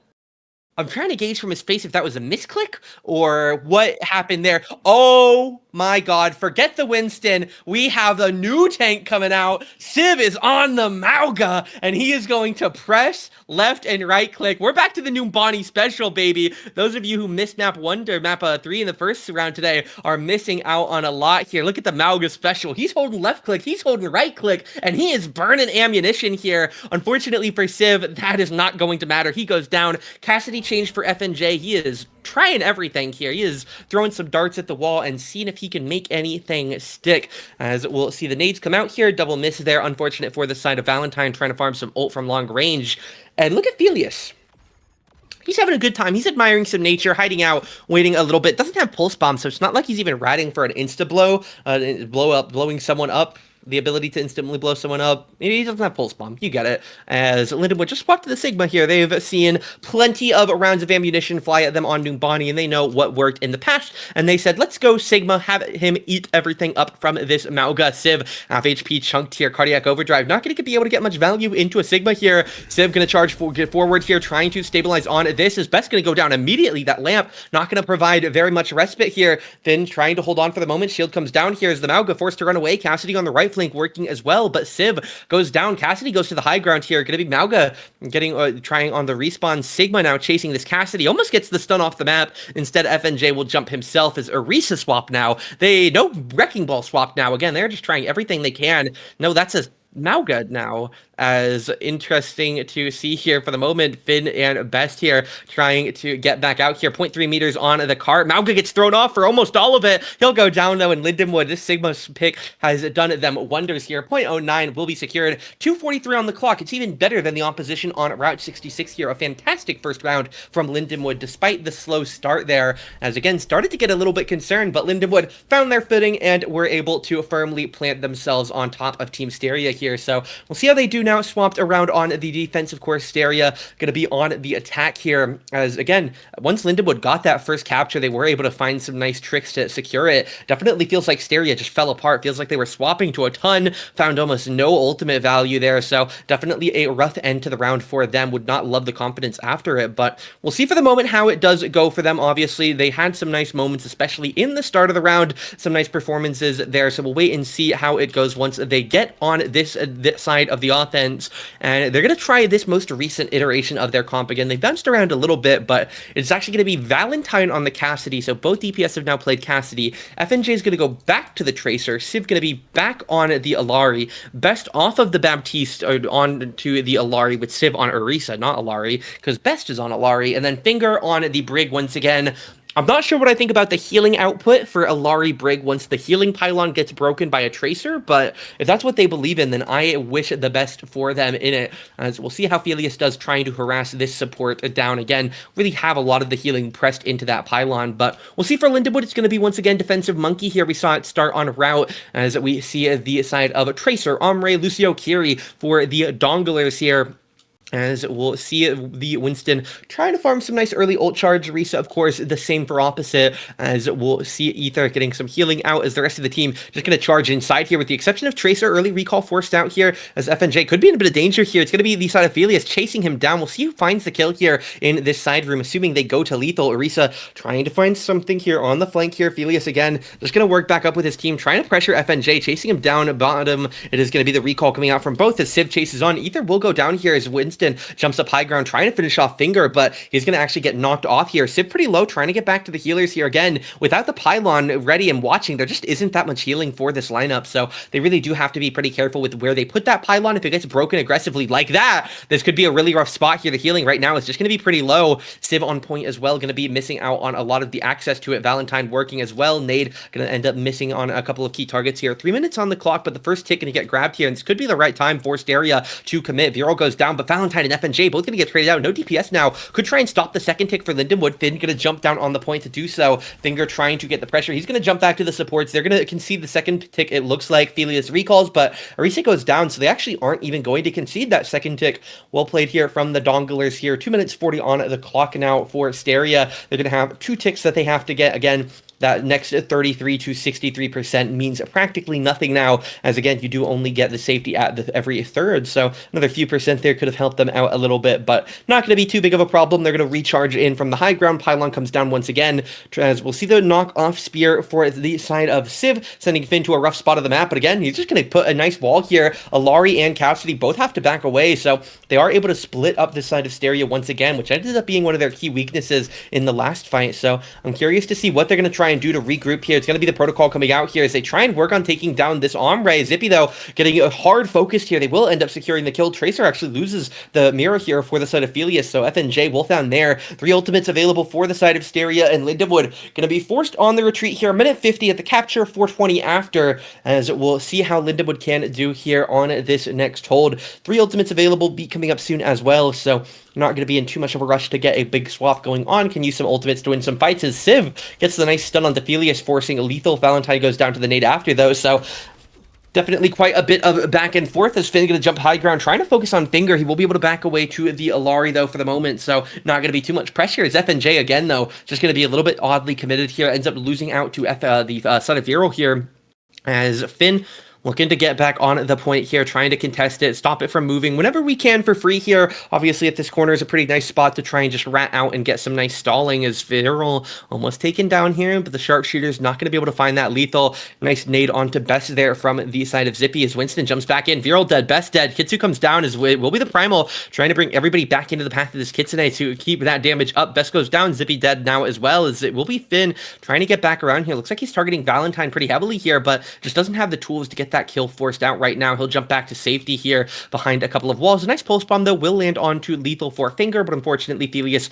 will go down to the spear of Civ, as we'll get the pylon broken out here, back away here, so just try and take away a little bit of that healing. Maybe some poke will be a little bit more impactful, burning some of that Alari healing resource, maybe some Finger packs as well, as we'll see for the moment here. Will be Lindenwood just allowing a little bit of space to get taken here on the cart up to a next corner, so again, going to be looking to try and start contesting here. Zippy looking for some damage from the high ground, but have to be a little bit careful of something like that. Alari looking for some nice headshots, as again, definitely can do quite a lot of damage on that support if you can find some nice aim for Best, as we'll see Finn looking to charge in here. He's going to get speared in the air. It's going to be a 5-player beat here, as it will be the Castle walking forward with the Deadeye. Finger does go down. Arisa now going to pop the ult on the cart here, so a little bit mobile, as Valentine will lose his ult finally. Override comes out now from the side of Zippy. Captive Sun comes out for the side of Alari, but going to be pretty hard to hit anything meaningful. Just has to point down at Finn here, but the tank not going to take too much meaningful. That's 1, 2, 3, 4. Everybody but Finger going down at the same time here. Finger, of course, dying out earlier in the fight. He'll be back in his spawn, simply standing still, waiting for the rest of his team to join him,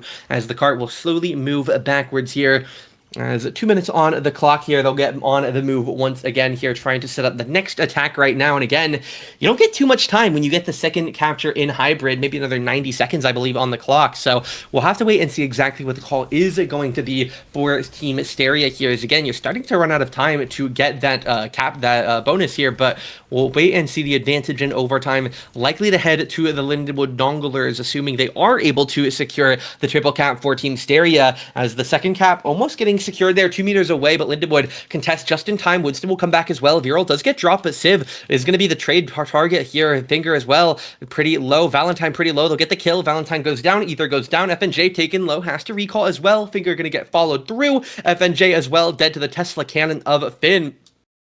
As Alari on the way out here, able to just walk away here. And again, Lindenwood in a pretty good spot right now on Numbani. Again, this was their map pick. They were able to win earlier 4-3 against that original team they played this morning against the side of Can't Climb, or Can't Chase. But let's see for the moment here, Lindenwood still holding on for the moment. Orisa going to head up into the high ground here. Spears Finn off of his current spot, but a quick stall into a jump will get him out of the back line here. As we actually have to drop down immediately. Heavy damage, but a very aggressive rally from Finger here. He's just going to have to try and chase through if we're in it for it, and it is going to work. Finn goes down pretty aggro here. Ether, Finn, everybody taking very low. Felius, rather, going to be going down alongside Viral. There goes Ether. Zippy now trying to find something, maybe just working on that Ombre ult, getting that finished up. Not sure when it was ready, so we'll get it secured here. Tracer going to find that pick as well. A nice force there for that side of FNJ, and as now the side of Lindenwood looking to hold on here. They already have the time advantage by all means, so definitely just looking to get as much secured as you can. You would love to force the other team to A, not triple cap, because then you win. B, force them into no time, because then you can't lose the map. But other than that, obviously, the C, the minor goal, just burn it for every second of clock you can, and the Primal is going to be a great way to do that right now. Finn just sprinting at the backside, trying to get back to the healers here, but does end up getting followed down here. FNJ does get traded for it, though, so Lindenwood can still try to play it 4v4, but obviously a Tracer for a tank going to be a little bit more impactful one way, as we'll see the pylon here trying to get broken out here. Felius is going to find it best on a little bit of a longer cooldown as Valentine tries to find this kill onto Felius, but having a rough time hitting his shots here again. The human working out a little bit better in this instance, as we'll see Felius trying to charge out. Best going to burn his captive son, finds nothing. Deadeye comes out for Valentine. He will find the kill on Zippy, not able to get too much going there in the air, not really anything to hide around, as we'll see Finn looking to hold on here. Again, did swap over to that Orisa, so looking to just hold on, play stable here, play slow. Fortify comes out for both of them. Spear going to miss on the backside target of Valentine as the beat comes out, able to keep Finn alive for a moment here. Spin comes out, and that beat could very well be the thing that keeps him alive for the moments longer, but does end up going down here. Rally is going to get the stun on Viral, and again for Lindenwood at this point, best case scenario, just burn every second you can. If you can burn half a minute, it's great. Otherwise, it's whatever. So it's going to be, of course, a minute on the clock. Team STERIA had time on their clock when they captured, so they are going to get that bonus brought up to a minute. And on the other side for Lindenwood, they are going to get the extra time that was given to STERIA as well. So not going to be unjustly giving a Team STERIA extra time. Both teams going to get the same amount to give Team STERIA at least 1 minute on the clock. Lindenwood now end with 3 minutes and 11 seconds, getting ready to go into that second point here, the second set of rounds. As it will, of course, be the team with the less amount of time on attack first. Team STERIA, we'll see what they want to try and bring. Again, Zarya and Cat going to be the two bans here, so not expecting either of them to come out. It's going to be the same Orisa comp for this side of Civ and his crew with STERIA, with that Tracer, Cassidy, Bap, and Brig, and then it will be once again the Tracer Mirror, Ombre for Zippy instead of the Cassidy, Finn on the Winston. Then they are running Lucio Kiri. So again, similar comps to what we've seen the majority of the map here. The question is, how is it going to work out for STERIA? Again, here, Lindenwood, a lot of time on the clock here, so if they can get a full hold, the odds of them being able to secure the round win definitely going to be pretty decent, but not necessarily guaranteed by any means. But at the end of the day, knowing we'll all start with this round number 3, the attack 2 of Team STERIA. As we'll wait and see as we get this underway, how it will go here in this quarter-final matchup here. As we'll see it, Winston once again holding the high ground, just trying to farm a little bit of ult charge, a little bit of whatever it is that they can get themselves here for this round. As we'll see Lindenwood here trying to wait, look around, as again, it was a high ground push last time with the Alari instead of the BAP, so it is a little bit different here as they are going to try and just play around this back flank. Finn drops the bubble. FNJ, though, a beautiful set on it to Viral, goes down for the kill. Civ misses the javelin, but Finn, not really much to work with here. He's just going to go down, and this could be a very, very good first cap here for the attacking side of Team STERIA here. Shield goes down for the Orisa, going to tank up whatever they can, block away some of that extra damage, and 4-3 now in favor of Team STERIA. A great opening opening attack here. Tracer is on the flank, so they're looking for a pretty aggressive fight on this front here, as we'll see Tracer hiding on the flank. Again, there's a player behind Civ right now on the high ground here, as you see him in the background there for this Winston POV, as the cart slowly moving forward. Valentine gonna get healed back up to full. Tracer still waiting for the right time to go here. Valentine goes down, and it should be now. Pull the trigger, force some util down. Best has to back away into the side room here. Lamp in danger as well. Gonna have to throw it down for himself here. Now the chase is in. Lamp could get broken. Best could be in a lot of danger here. Felius trying to farm up some extra damage here. Recall comes out. Felius able to stay alive. FNJ out of the spawn here. There goes Civ though. No tank now. Gravity drop goes down. There's Best. There's Finger. FNJ in danger as well. The cast as well. Can't get out of spawn. So 4 points. They get the full cap, and then they get 24.38 meters pushed into the escort section in that first section of it. As we'll see the Lindenwood Donglers now. Can they get it done? A lot of time to do so. They have 3 minutes and 11 seconds plus overtime. So obviously going to have a nice chance of getting that capture, and then another 25 meters, but by no means guaranteed. Obviously, there are a lot of ways we've seen some of these first captures on Numbani go not perfectly for them. So definitely going to be in a little bit of a different situation. The question is, what is the tank matchup? Mauga Sigma definitely is an option, but yeah, it's not necessarily too surprising here. It's been working out this Arisa. They've been getting some success with it, so they're going to pilot it once again here. Finn on this Winston once again, so we are going to see the same compositions here for this one. As again, the winner of this map does go to match point, so by all means, a pretty important round here for whichever team is able to secure it. As again, this round right now, these potentially 1 to 2 fights could definitely be the milestone between your team qualifying for a medal match or the opposite. As again, for the moment, Lindenwood going to be looking to try and stay this same composition. Felius back over to the Tracer. Zippy on the Ombre. Does Felius... I think he's having a good time. He's having a laugh with a couple of these other hovers. Indeed, he will be, as it will be Felius on it.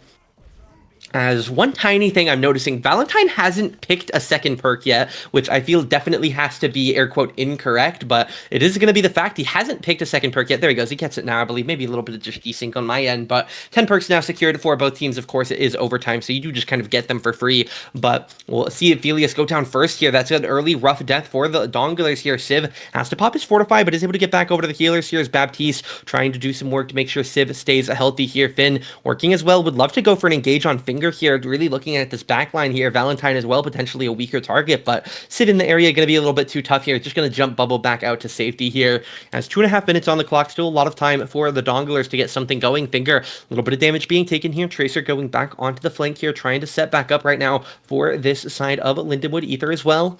Going to take a bit of damage, gets hit by the spear, I believe, but is able to stabilize here. As we'll see the nades coming down, the Tracer's fighting on the side, but FNJ wins the mirror again, as he's definitely been dominant here on this round so far. As Civ, again, staying alive here. Finn trying to hide out here in this corner, has to pop the bubble, then head back over to his team. Almost goes down, but he will be able to stay alive here. Barely gets the health pack as well to help it make sure nothing odd happens. To only 2 minutes on the clock now, though, so Lindenwood definitely starting to trail away here. Potential chances they have of going up to 1 is Best. Gonna get jumped on now. They've decided this Baptiste is the one angle they haven't attacked aggressively, as Bap obviously can get back up on the high ground. If they do decommit, Best gonna get jumped on behind. Is gonna be followed now up high ground. Best could be in danger here. Lamp has to come down, but now Finn has to pop the bubble. Ether gonna jump into him. Felius is well gonna come try and help guard him. No bubble or no lamp now, so a bit of a timer right now to try and take this fight. But again, it will be the pulse bomb able to kill Finn. So Lindenwood getting completely shut down on this attack. But again, one fight is all it takes here to try and break this defensive line. If they have to try and play from an uncoordinated position here, I think Team STERIA unlikely to win if they lose a single fight. But again, they're proving pretty difficult to break through right now. As again, Kiriko, it does have that ultimate available, but look on the other side now, Brig at 75 and everybody else except for that Tracer ready to go right now for Team STERIA. Lindenwood only have that Kitsune Pulse Bomb in 15, Primal in 20, a Protocol in 30, and B in 40. As Kitsune will come down here, going to try and get across the point here. We'll see who the main target is going to be. Valentine low HP here. It's going to be trying to chase him down, but Finn taken quite low here. Has to jump back over to Ether here. Deadeye comes out now from Valentine. Have to be really careful for Lindenwood, but Viral finds the kill on Valentine. It will be the Arisa ult coming down. Finn will go get that kill. Ether kills FNJ though, so the supports some big work for Lindenwood here, but going to be the Protocol popped here. Best could be in danger. He'll go down. Civ now, they're going to be trying to tank everything up here on the point. Protocol working at it. Civ able to take down the side of Viral. Now the Protocol turning targets onto Finger here. Rally comes out now. now. And again, if they can get another kill or two here, Lindenwood are going to be in a great spot. The Winston has returned, but Ether goes down here, so we really don't have the supports right now for Lindenwood. Viral has to get back soon, beat at 90% right now. Finn jumping straight into the backside here, trying to turn a kill on somebody, but Primal is available right now. But again, we're going to have to take the fight on the point here. We've burned 3 minutes, 10 seconds right now. Gonna pop the Primal here. There goes Best now chasing down the Cassidy, but again, you're going to have to rejoin the team at some point, Finn. They need you on this point. They cannot kill this Orisa without you, as the Primal should be on its final moments here. Will drop now as he will jump high ground, going to be trying to get the big slam. B comes down on Lindenwood. Everybody going to get the bonus of it. And again, it would be very Lindenwood to do nothing for the first 3 minutes, 10 seconds, and in overtime get not the triple cap, but the 25 meters after as well. Triple cap secured. And again, I can't imagine too many things more. Lindenwood, FNJ, not going to get spotted around this flank, I don't believe, but Ombre will actually finally get the audio, and they will try and commit this kill onto FNJ. But again, have to stay committed to the point as well here. They're going to try and force FNJ to be distracted. They get the kill on him. Who can touch, though? Now it's going to be the Cassidy on for a run of his lifetime. Cassidy trying to make it, the Mauga trying to make it 3 meters, 2 meters. They're going to get one more fight. Matrix comes down. The Cassidy fighting forward for the moment is going to be holding on Lindenwood. No real ults to work with. It's going to be Finn on the Diva here. A nice quick swap as it will be now. The Deadeye coming out from the side of Valentine. Defense Matrix not going to matter because the Diva gets demeched here.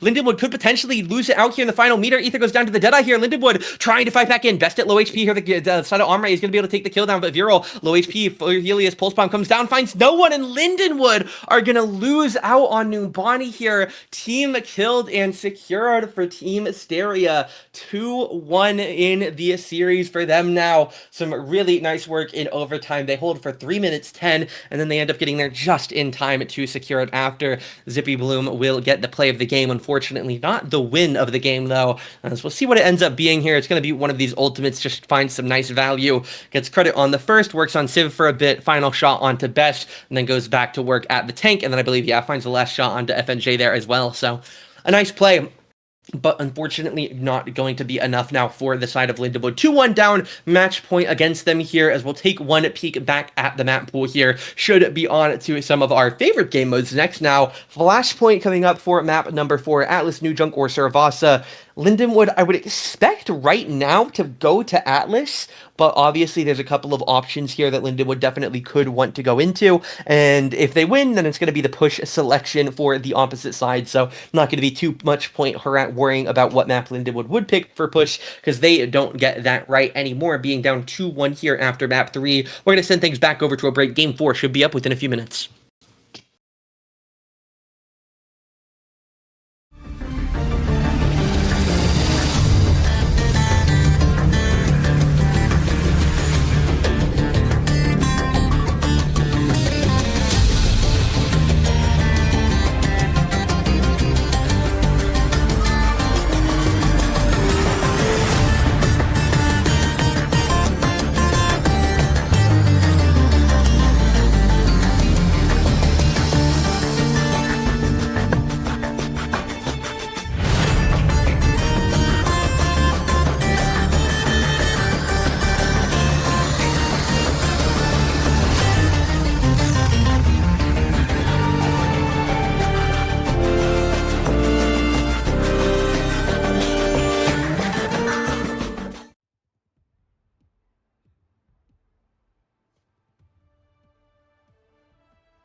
Alrighty, we are back in map number 4 here on Atlas for Flashpoint, as expected here. We do get the bans. We're mantra banned by STERIA, then cast banned by the Donglers, as we'll see the Mauga getting carried here out for this side of STERIA, and Lindenwood on Rotes here would be one of the comps of all time to lose on here. Obviously, a bit of an interesting one. Always seeing the double break here for both sides. A bit of an interesting one considering some circumstances, but Finn, unfortunately, maybe a little bit aggressive there on the back line, as he will go down on that Reinhardt flank, as we'll see the moment. It will be the lamp going down here, as Mauga trying to stomp in is going to get a little bit of pressure, but he's actually just going to get shot into this corner here. Unfortunately, it's the tank, so he's going to be pretty tough to tank it down in this set, as we'll see for the moment there. Ether goes down, Shadow Step comes for the Reaper to escape to safety, as Finn,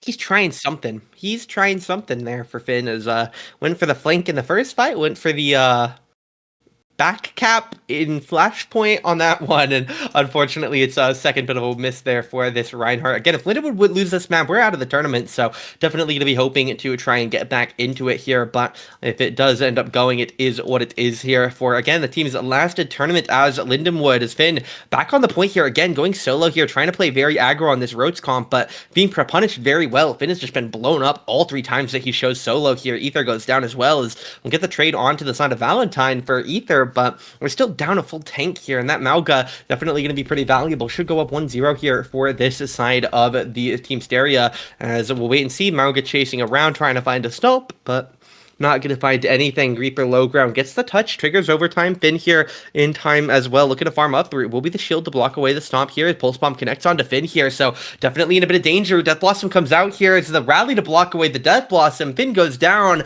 and while the Tracer is able to find Best on the side here, it's not looking green for the Donglers here, and they'll get team kills in exchange for 1 here. 1-0, Team Steria admits their 2-1 lead currently in the series. We'll head on over here to this second objective here on this seaside here towards this market area, as we'll get ready here for this set now. It will be on, once again, Lindenwood trying to get some value here as they are looking to recharge in. It will be the cage fight coming down. Reinhardt just going to die out again here, and yeah, I mean, this comp, it's not necessarily bad by any means. Obviously they're playing it, they believe in it, but when you're getting punished every single time you show on this Reinhardt, you have to start wondering what the correct play is to do. Is it to swap? Is it to play a little bit different, try and stay together as a group? It will be the beat coming down here. They are going to get finger with it. The lamp goes down as well, but Civ still full HP. Vest goes down, no supports now, but the Mauga really is his own support. Rally charging in, and the Reinhardt has returned. This should be the fight win for Lindenwood here.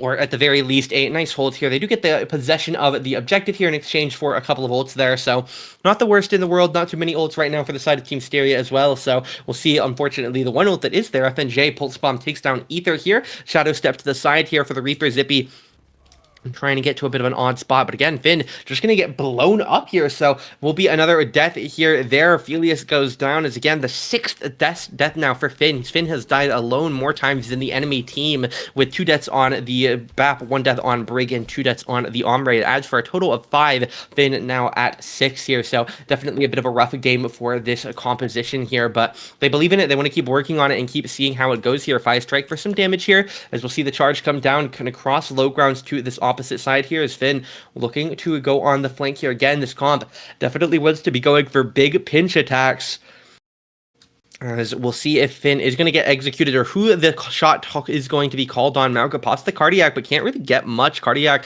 or the Protocol Override now comes out for the side of Valentine, but Finn just going to go down again here, trying to regroup with his team. Even that time it looked like, as Mauga Stomp comes through. 60% now for STERIA, and again, Lindenwood in a rough outlook right now. Either going to go down here as Felius looking to a back cap, but the Mauga just stomping onto point. Felius has to blink out of there. 80% now for Team STERIA, and they could go up to series point in one objective here, so definitely looking really dangerous, really scary for the Lions now here. Lindenwood trying to do what they can, could go down 2-0, a match point against them, as we'll see it now. Valentine working here, will be the contest coming out. Reinhardt reading it back into the point. Shatter comes in here, but he's gonna get stunned, and the Pulse Bomb finds 2, and we're stunned off point, and Lindenwood again, it's their own map pick here on Flashpoint, but it is not. Lindenwood looking great here, as again down 2-0 now. They have to win the next 3 flashpoints in a row to get back into the map, and it is going to be the comp swap here. Mauga, Genji, Reaper, Lucio, Kiri coming out now.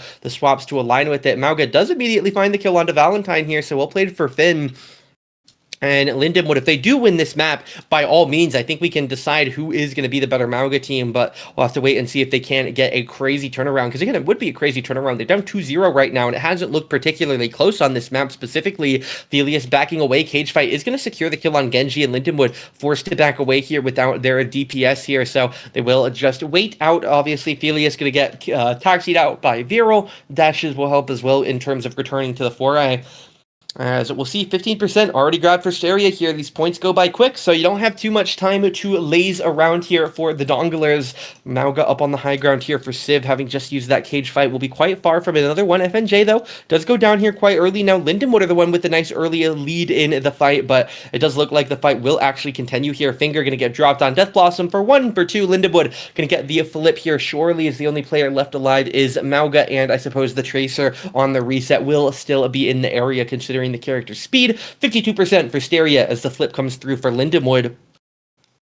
Ultimates currently FNJ working with the pulse bomb. Best as well has that window. It'll be Finger 65 on the rally, 60 on their Omre. On the other side, cage fight at 80 for Finn the Human, Blade at 80, V ready, and Kitsu Rush 75%. B comes through. It'll be the window for Best. It'll be the cage fight for Finn, and they're trying to bring a lot of explosiveness here, but the pulse bomb is going to secure the kill on Finn. But there we go. They get the full trades here. Lindenwood go 4 for 1 here. Their tank's dead at the expense of everybody else, with the exception of Valentine, who is actually getting chased now. He's going to miss that batch respawn, so making sure they can buy a little bit of time for Finn to return before any new combat start. 60% now for Lindenwood here as they try and strike back right now on this flashpoint side. 70% past here, as we'll see Zippy taking a bit of damage, gets ignited, as it will be the Blade coming out here, focusing on Finger right now. He'll go down quickly now. The Blade focusing towards Best. He'll go down. Felius here, double kill, as the Mauka will get the win here for Lindenwood. Civ goes down again. 90%. It'll be the first point for Lindenwood here.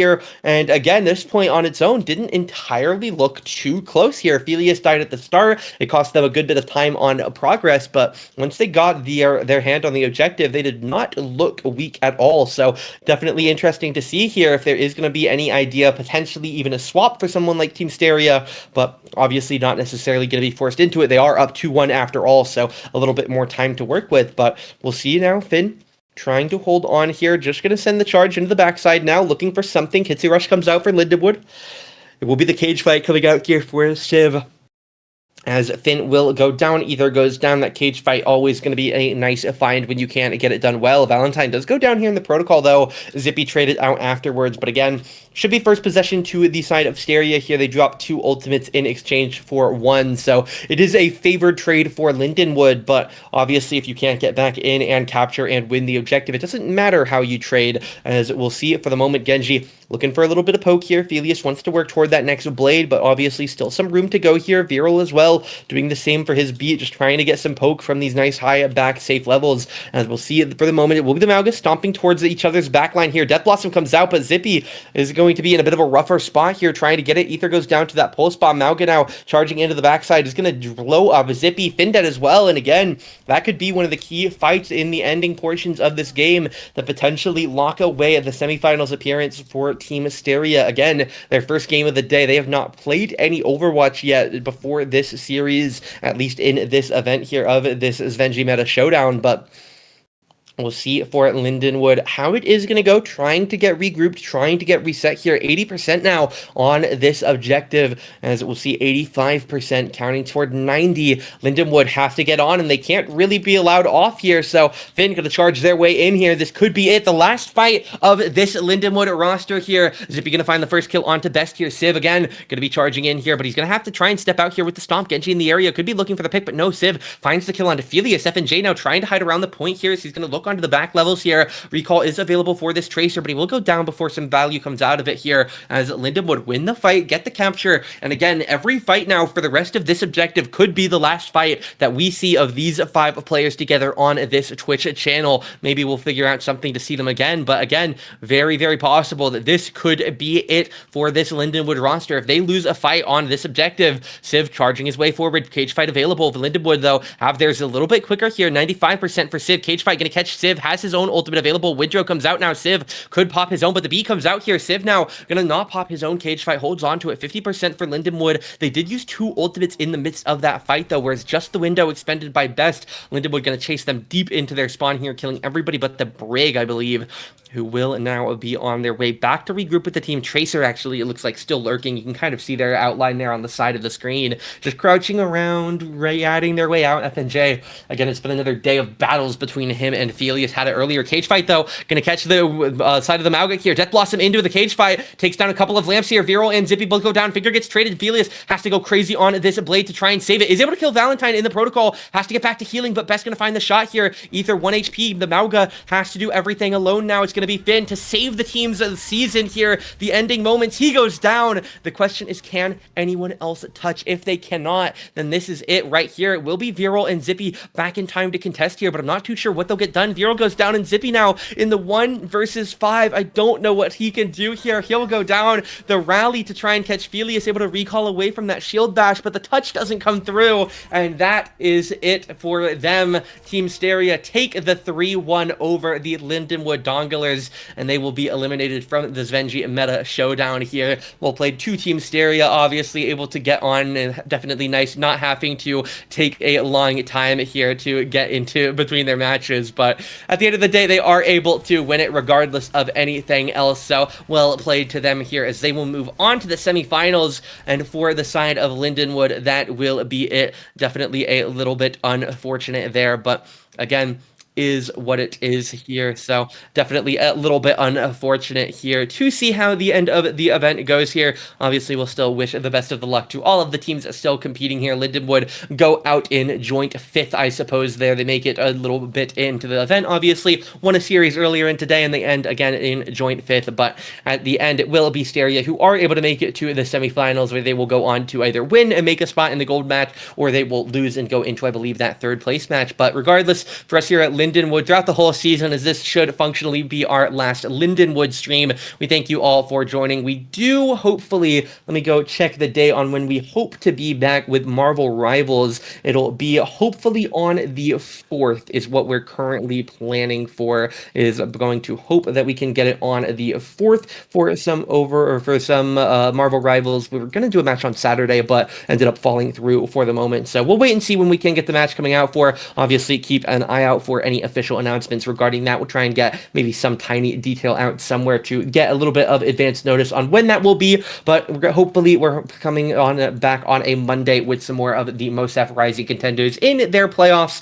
But for us here, I believe that will be it for us at Lindenwood Overwatch. Again, thank you everybody for joining us throughout this season. We've definitely appreciated all the support, myself, the rest of production, and all of our players. We thank you all immensely for supporting us throughout this season. Unfortunately, end up falling short here once again in this quarter final. But for us at Lindenwood, thank you all for joining, and hope to see you again next time.